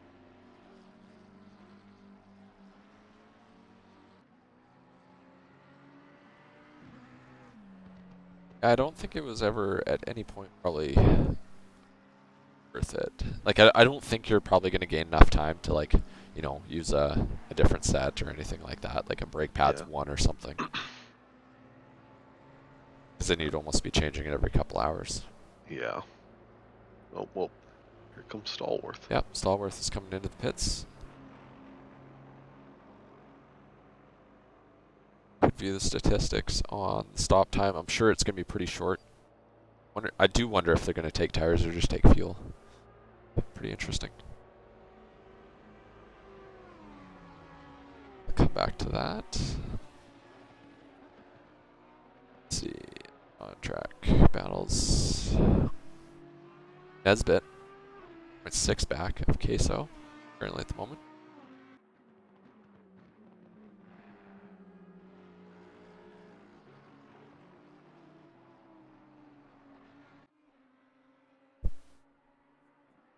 So Alvarez does get past Stallworth.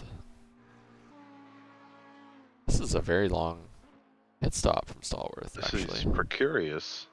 Yeah, this is... I wonder if Still they had damage. standing. Yeah. Just over 40 seconds now. Yep, 42 seconds. So it looks like they did take potentially fixing damage and taking tires. All out push for the last half an hour. Yep. 30 seconds though. Back from Alvarez now. That's quite the gap to make up.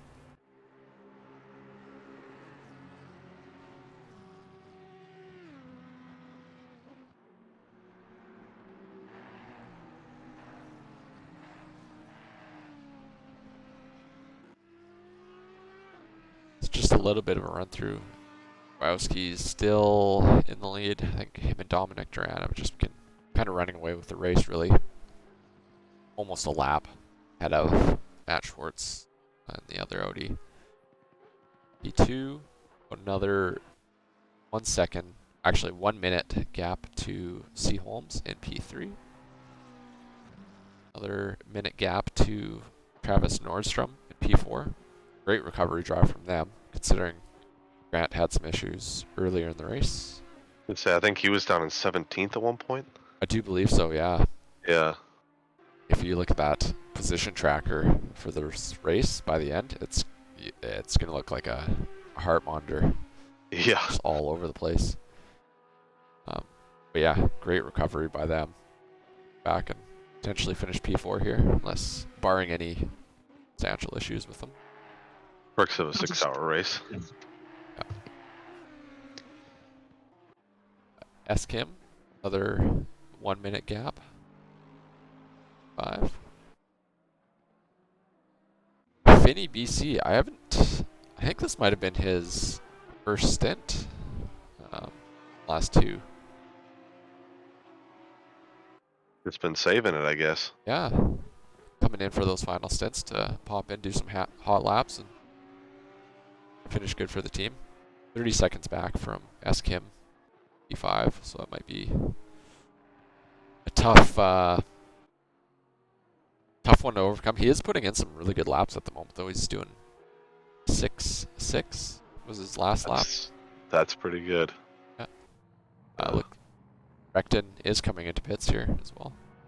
Put it up to that. Let's see what he's doing for lap times. Finney, 47.5, so a little bit slower that last lap, but might have had a little bit of lap traffic holding him up. He actually, I don't know, could have a chance at P5 here, I guess, if he can, keep that gap up or keep the speed. Rear in P7. About another lap back off P6. Sorry, a minute. 2. Recton in the pits. G-Tesh. Bailey's car. You guys have about a 30-second gap here. Actually. Yep. About a 30-second gap to P9. Looking to be in a pretty good spot. We take those. Yeah. Might be able to get a little bit of a gap on Recton here. Itesh might have a chance on pit exit. Get a little bit of time. 2.5 seconds. Well, depending on if he took tires too, he could be on cool tires. Yep, that's definitely true. Have the benefit of that. Let's see. Did have a 32-second pit stop. Oh, So and new driver as well, actually. Oh yeah. So fares in the vehicle. Potentially, if he hasn't driven for a while, it might Might be interesting trying to get in the car and get warmed up for Yep. 30 minutes.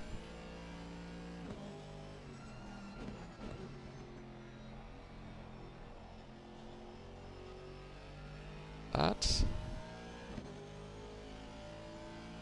Then Bowen, Doug's car, and Evans. Still in P11. Seconds back. For your car.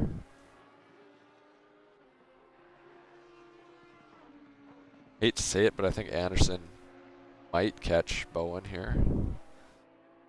I feel like Anderson's been in the car for the last 3 hours. It's felt that way for sure. Oh my gosh. I was gonna say, I'm pretty sure he was on track when I finished my last stint, and that was at the 4-hour mark. Oh wow.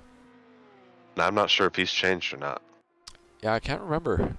He might have changed, but either way, that's a long haul. Yeah, How they're doing for their sure. thing. Is catching Bowen about a second a lap. Not sure Doug will be too happy about that. Queso's in the pit. Short stint time though, so I'm not too sure what's going on here. Maybe much damage or anything like that, but the car doesn't look damaged. Not sure.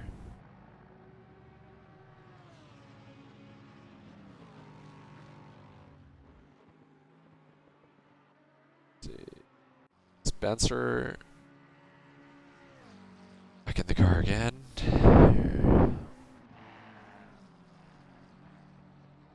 Another shutout for Hogberg, still going away, P17 as a solo driver, 25 minutes left. That's unreal. Yeah. I don't think I could ever think about doing that. No, I like just thinking about doing a double stint, like 2 hours. I haven't done one before, and I haven't either. I don't think I could. I don't think I'd have the mental capacity, but 6 hours straight. Crazy. Yeah. Oh, and takes a little bit of damage. Commentator curse. Sorry. Oh, That wasn't me. wasn't me. Oh, yeah. I think he's getting tired. He's looking at the clock. I think he's probably getting a little bit tired at this point, just being like, I Yeah. just need to get through 24 minutes.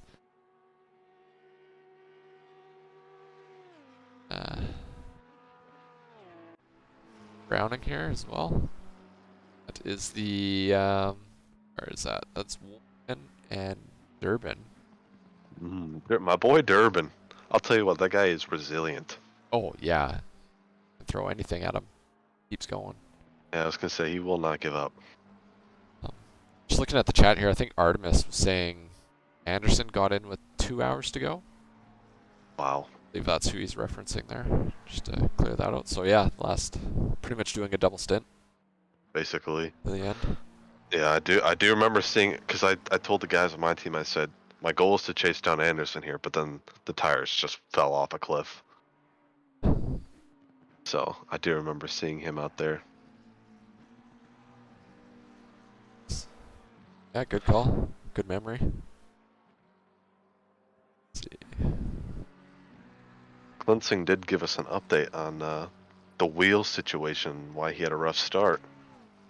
Said the force feedback stopped working in the quali and the race. Oh wow. In qualifying halfway- as well?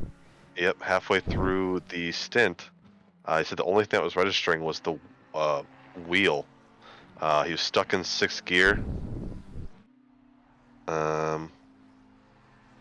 Then he had to stop the car in the pits and reset the wheel, it looks like.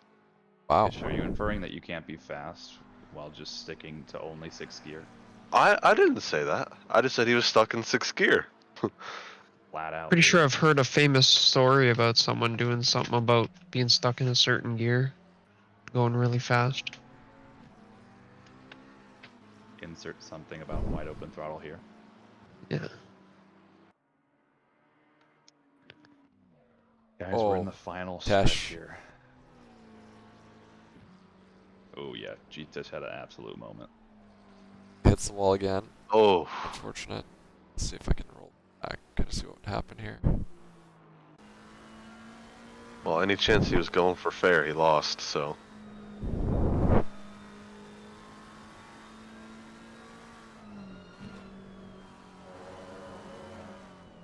Rode the curb a little bit, couldn't quite hold it together.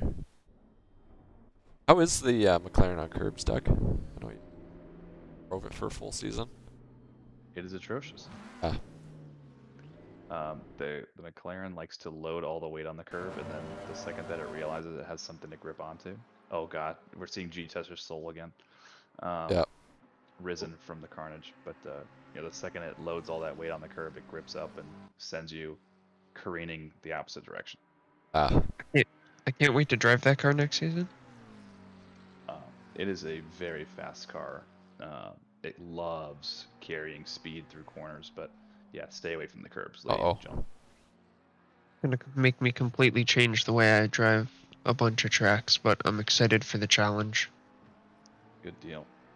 You know what's exciting to see is car number 321 going off track. That's big for the program. Yep.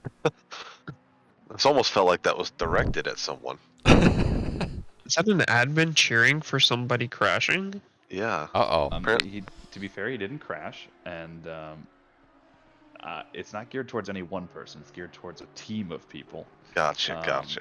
Yeah. I can tell who's not in Doug's circle then.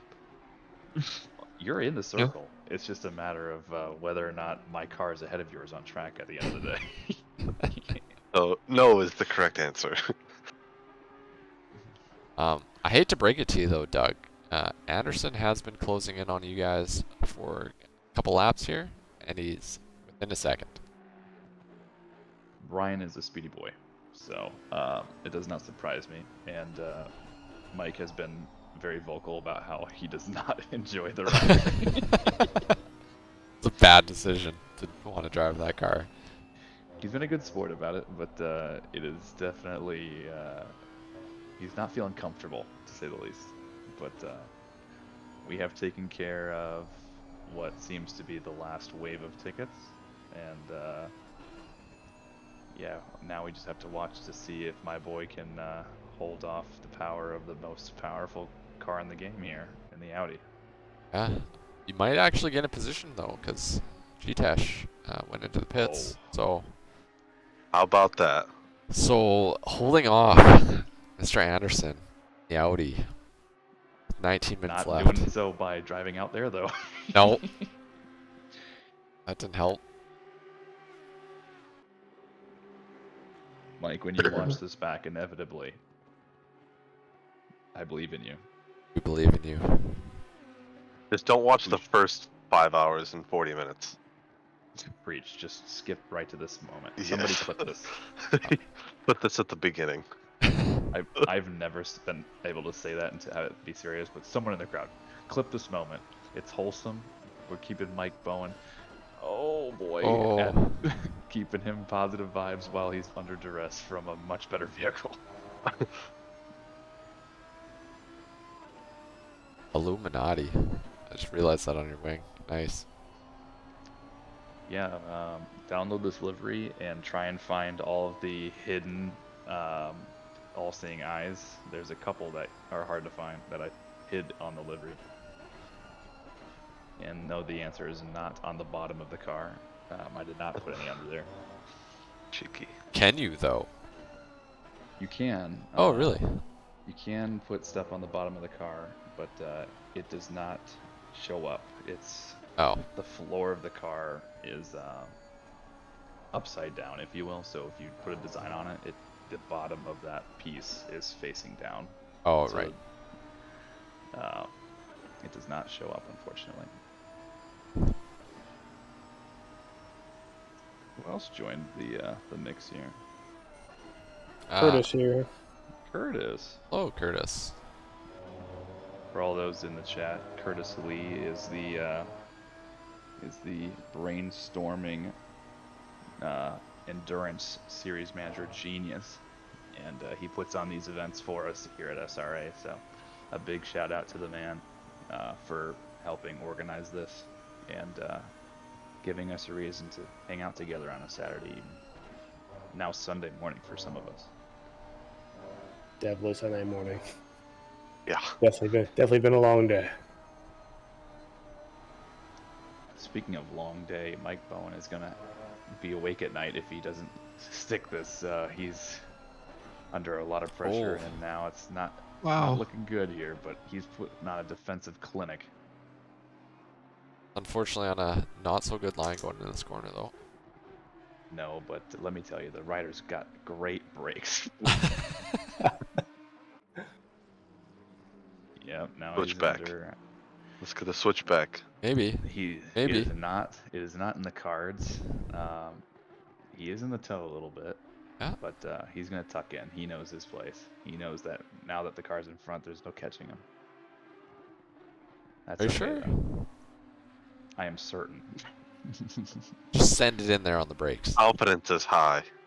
There's nothing against Mr. Bowen, but basically Sector 3 feels like hot trash.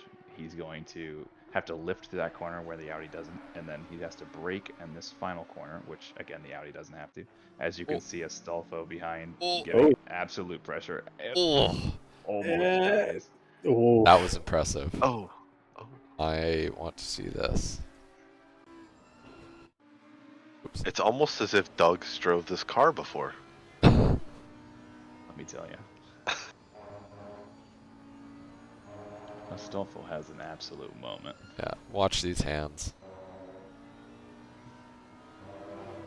I just hope that we flash to white light again. Probably going to. Lord knows that, we need it. Oh, that was a full save. Saved by the bell. There we are. Hopefully he wore his brown pants. If they're not, if he didn't, they are now. Mm-hmm. No kidding.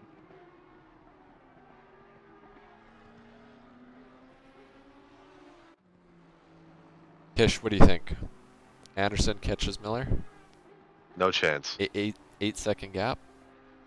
No, he might. There's a good chance, but I'll tell you what, Miller is probably one of the best defensive drivers that I know. He won a couple weeks ago in Hungary. I don't know if anybody of you guys were on that race. I commentated that race, and he put on a clinic at the front. It is absolutely insane. He was like 2 seconds a lap slower, and he still kept the people behind him for Yeah. the win, which is pretty cool. He's not going to be easy to pass. I'm sure he took the champagne home to the Ghost Rider gang and sprayed Oh it all my down. gosh. He said that was like one of the best days of his life. He was euphoric in the after race interview. He was Yeah. feeling the vibes. We were all in chat together, and about, I want to say it was like 3 laps to go or something. I think he goes, "Is there any way I could just get some peace and quiet?" We're like, "Yeah, sure, go ahead. It's all yours." The floor is yours, sir. Yes. Do with it as you will. He stuck it. Good So for him. we'll see if he has to do it again here. Brian Anderson won the race, the final race of the season at Bathurst. So he has been tested, and now he is ready to commit even more time in practice to getting better. So once you claim the mountain, I mean, is there anything else more difficult in ACC? Probably driving this Lambo. That's about it. Calling it a Lamborghini is That's a stretch. generous. Yeah. You got to give it something. It's like the ugly stepchild of the Lambo. Yeah. Call it a Volkswagen then. This is pre-Volkswagen era, believe it or not. Yeah, this is when well, Lamborghini was trying to do things on their own, and Lord knows it wasn't working out. I mean, I guess that's a point. They just put big engines in the things, and they said, "It sound good. It look angular. We make money selling to rich people." They sound like Italian cavemen. accent here. Exactly. Well, I'm Simple trying to is good. I'm trying to infer that the architectural and design style was rudimentary. And I But they guess it still came look across amazing Oh, they look great. to this day. But try driving and parking a Countach. Tell me how well it goes. Yeah, well, like, that's like trying to park a Rubik's Cube. I love the Like- analogy. Well, I say that, but I have a Rubik's Cube that scrambles to not a square in I don't know. Sometimes it kind of looks angular like a Countach.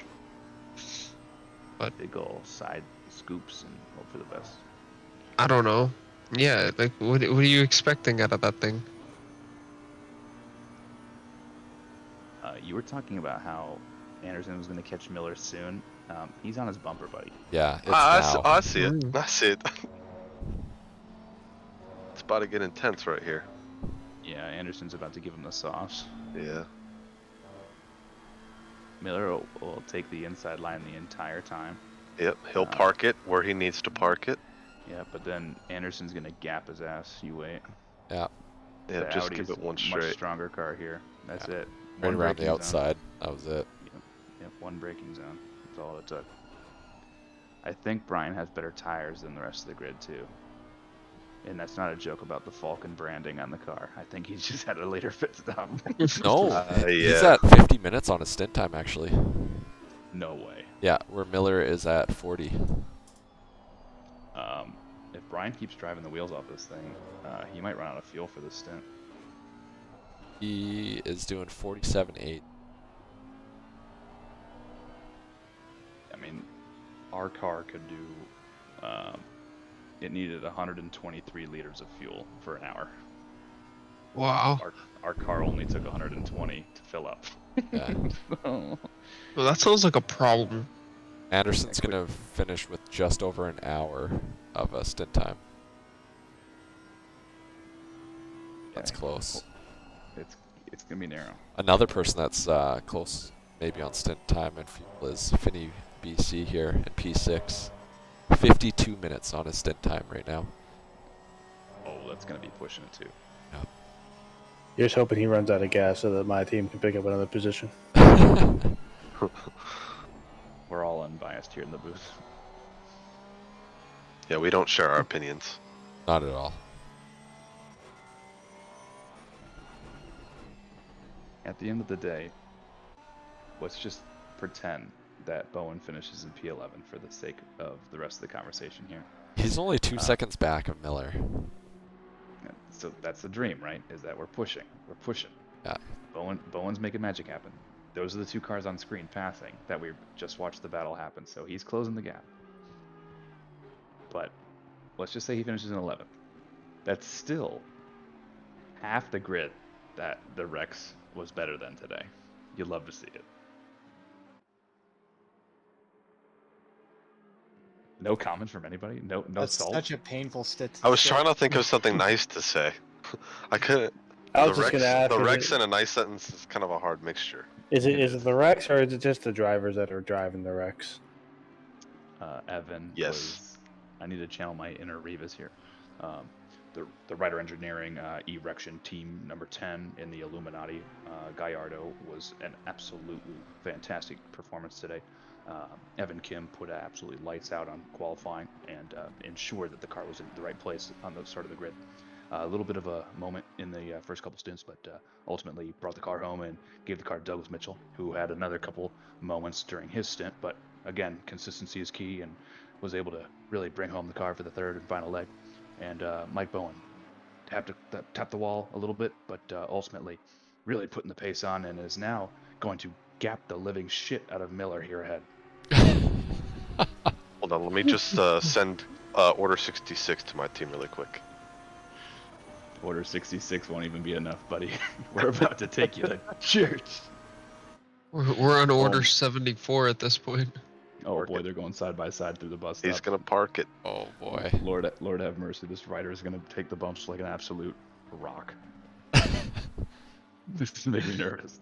Don't you mean rocket? You and me No. both.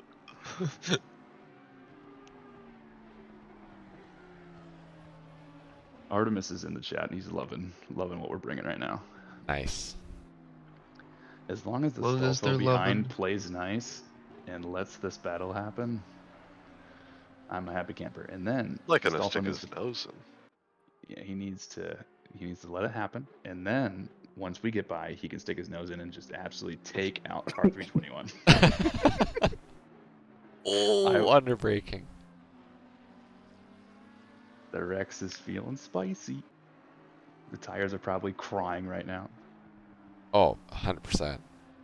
But this is for top 10. This is important. This is a big battle. This is very key to the equation here. Oh, very wide by Miller. That is key to the equation as well. Not a the track curb on cut the through there inside. as well? Yes, it is. Outside? Going that far wide.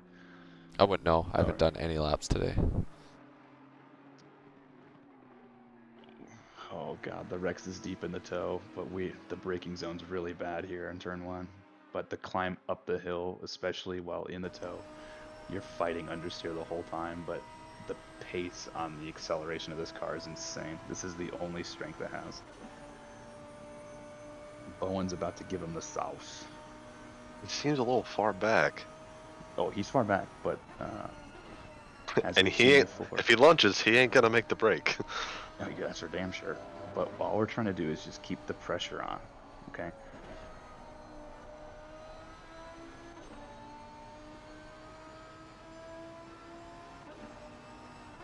Those curbs do not look friendly. We gave a setup to Bowen and said, "How does this feel?" And he gave it back and says, "I changed everything." So yeah, the bumps are pretty awful. I agree with Artemis in the chat though. Hogberg is definitely my driver of the day for doing the 6 hours alone. I think he deserves it. Yeah, 100%. Who cares if Jaworski and Duran, sorry, it's late. Who cares if they're a lap ahead of everybody? No, yeah, they were driving the best car in the game. Yeah, That's exactly. boring. It's boring. It's not even talented. I'm pretty sure Duran is sitting in this chat too, isn't he?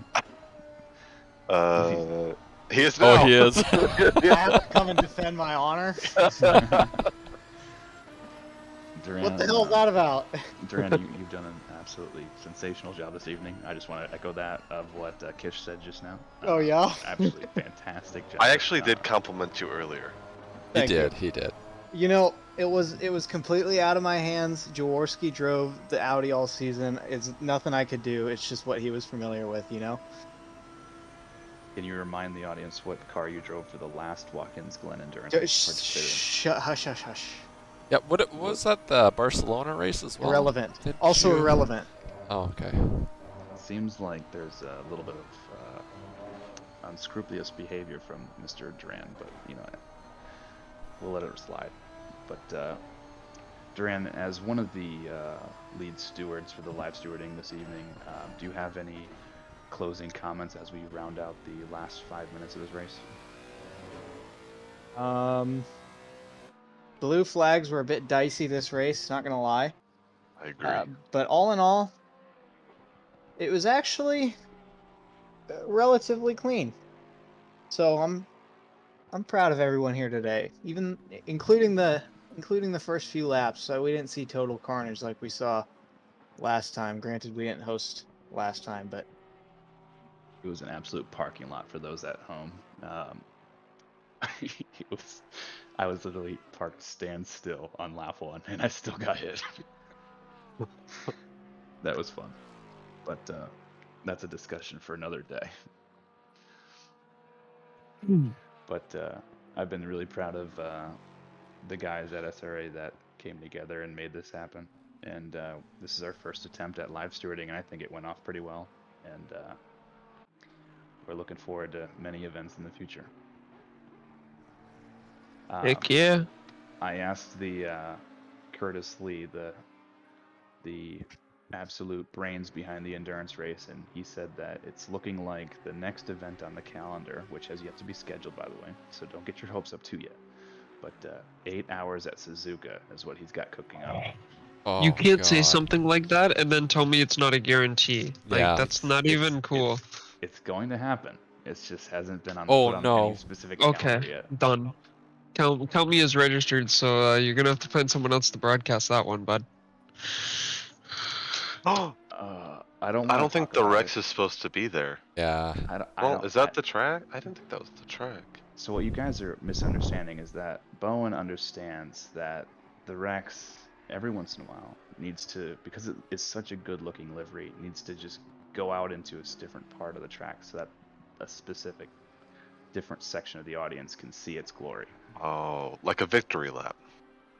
So what you're saying is your team is not necessarily the best raced, but the best marketed. Not only is it the best marketed, it's the best looking, it's the most well funded, and the Follows drivers are up all the point. Yeah, and the drivers are also the best looking. Wow. I think we should change your name in the Discord to Douglas Stroll. My daddy doesn't All have a about the bunch of money, money. That's the problem. No, you are Lawrence. You are the money. Oh, okay, good. I'm daddy's cash. Yes, sir. Goodness gracious. I'm gonna have an absolute empire if I start posting feet pics with the amount of demand in the league. Hey, whatever Which is sells. scary. You wait, but don't fret, Mr. Bowen. The leader's on the final lap. Let's Final go lap. ahead and let's put it together. Who would have thought? Jaworski's going to have the final stint in his hands, and he's going to finish with just under 200 laps total, Yeah. which is insane. 198 finish with. That's crazy. That's a crazy amount of laps.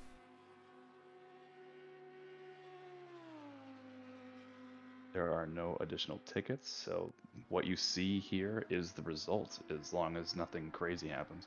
Hold on, let me send mine in real quick. Quick, everyone, Miller to spam the pull over. stewards. Number 10. Yeah, tell Miller to pull over. Oops, a drive-through penalty. A stop-go 4-minute penalty.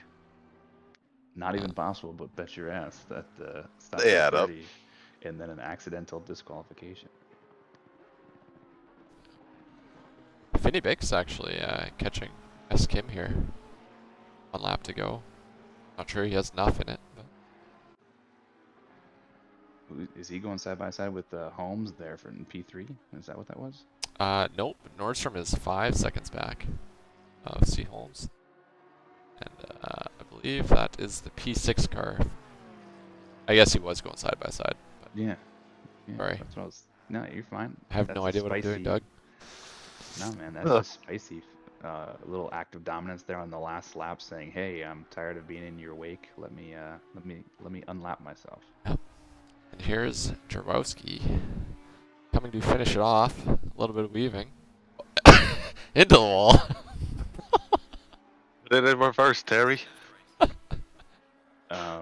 They say you do it in style, but I'm pretty sure his engineers back in the garage are not going to be happy with that one. No. Lawrence is not going to like that paycheck. Oh, yeah. Totally negligent. But congrats to Dominic Jaws and Dominic Duran, both San Jose gang. Absolutely stellar performance tonight. Dominant performance. Great race all the way around. The double Dom effect. Yeah, absolutely. It seemed pretty early on. I think it was, 2 hours, 48 minutes. I said, yeah. At this point, I think I'm willing to say that, barring no accidents, they win. And It took you that long to say that? well, I didn't want to think say I- anything too early. I think I said But I it at the waited till 45 around minute halfway. when I saw Duran putting in 46 ones when I'm. Yeah, he's an That's like, absolute stud. All right. Well, Matt it was more Schwartz so rounding the cleansing, final falling corner. backwards that kind of solidified their win in my eyes. It's It kind did of hard cement with it. how fast they cut through the field, that they wouldn't have been out in front without their accident. So Congrats to C. Holmes rounding out the podium for P3. We saw Matt Schwartz in P2 cross the finish line there. Nordstrom, a great performance from their team despite some technical difficulties. P4, which is insane. S. Kim P5. Finney BC in P6. Thomas Greer P7. Fair in P8. Brian Anderson in P9. Miller in P10. And Bowen. You should sound a little less sad red. when you say that. It sounds a little. Targeted. Car 321 did a fantastic job this evening and rounded out the top 10.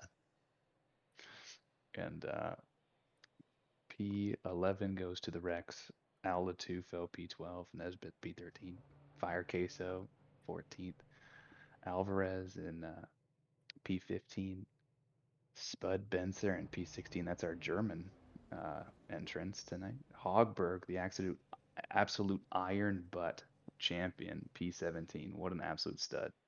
Astolfo, after having a disconnect, rounds out P18. Browning P19, and Riley not finishing the race because of the early disconnect, unfortunately, but that's P20. And the rest are just people that didn't quite make the cut, unfortunately. Like this B Quig guy, finishing 192 laps down. Wow, Must be that pretty was bad. pathetic. Must Guy be pretty couldn't bad. even do 6 laps. Just a downright horrible performance. Not what they were looking for the team that tonight. Absolutely terrible. The chat is going wild with congrats on the Discord. Big thanks to all those drivers that participated tonight. I was really impressed with the quality of racing on track. Very respectful, and the goal of finishing the 6 hours was great across the grid. For those of you on Twitch chat, if you haven't already, please follow us here, and you can check out our YouTube channel for any other VODs from our Twitch chat, our Twitch stream, and then other posted videos that we have. And check out our Discord for the additional content. And ultimately, we'd love to have you if you're not part of the community already. But a big thank you to Brooker for sacrificing his race for streaming, and Damiani for sacrificing his free time to hang out with us and drink with the boys. And for all those that tagged along the way, big thank you. And again, a mega shout out for Curtis Lee and Daehee Yoon for helping push this across the finish line here. So, any closing statements from you gentlemen? That was a lot of fun. I mean, going into it, 6 hours seemed like it was going to be a little bit daunting, but that was a lot of fun to broadcast that. It was great to bring it out to everybody, and make it possible to actually have a broadcast.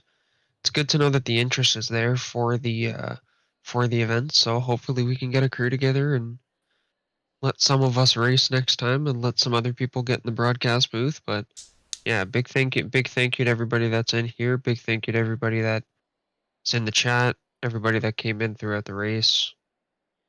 Doesn't happen without viewers and without people in here. So everybody had a hand in making this work. Good job.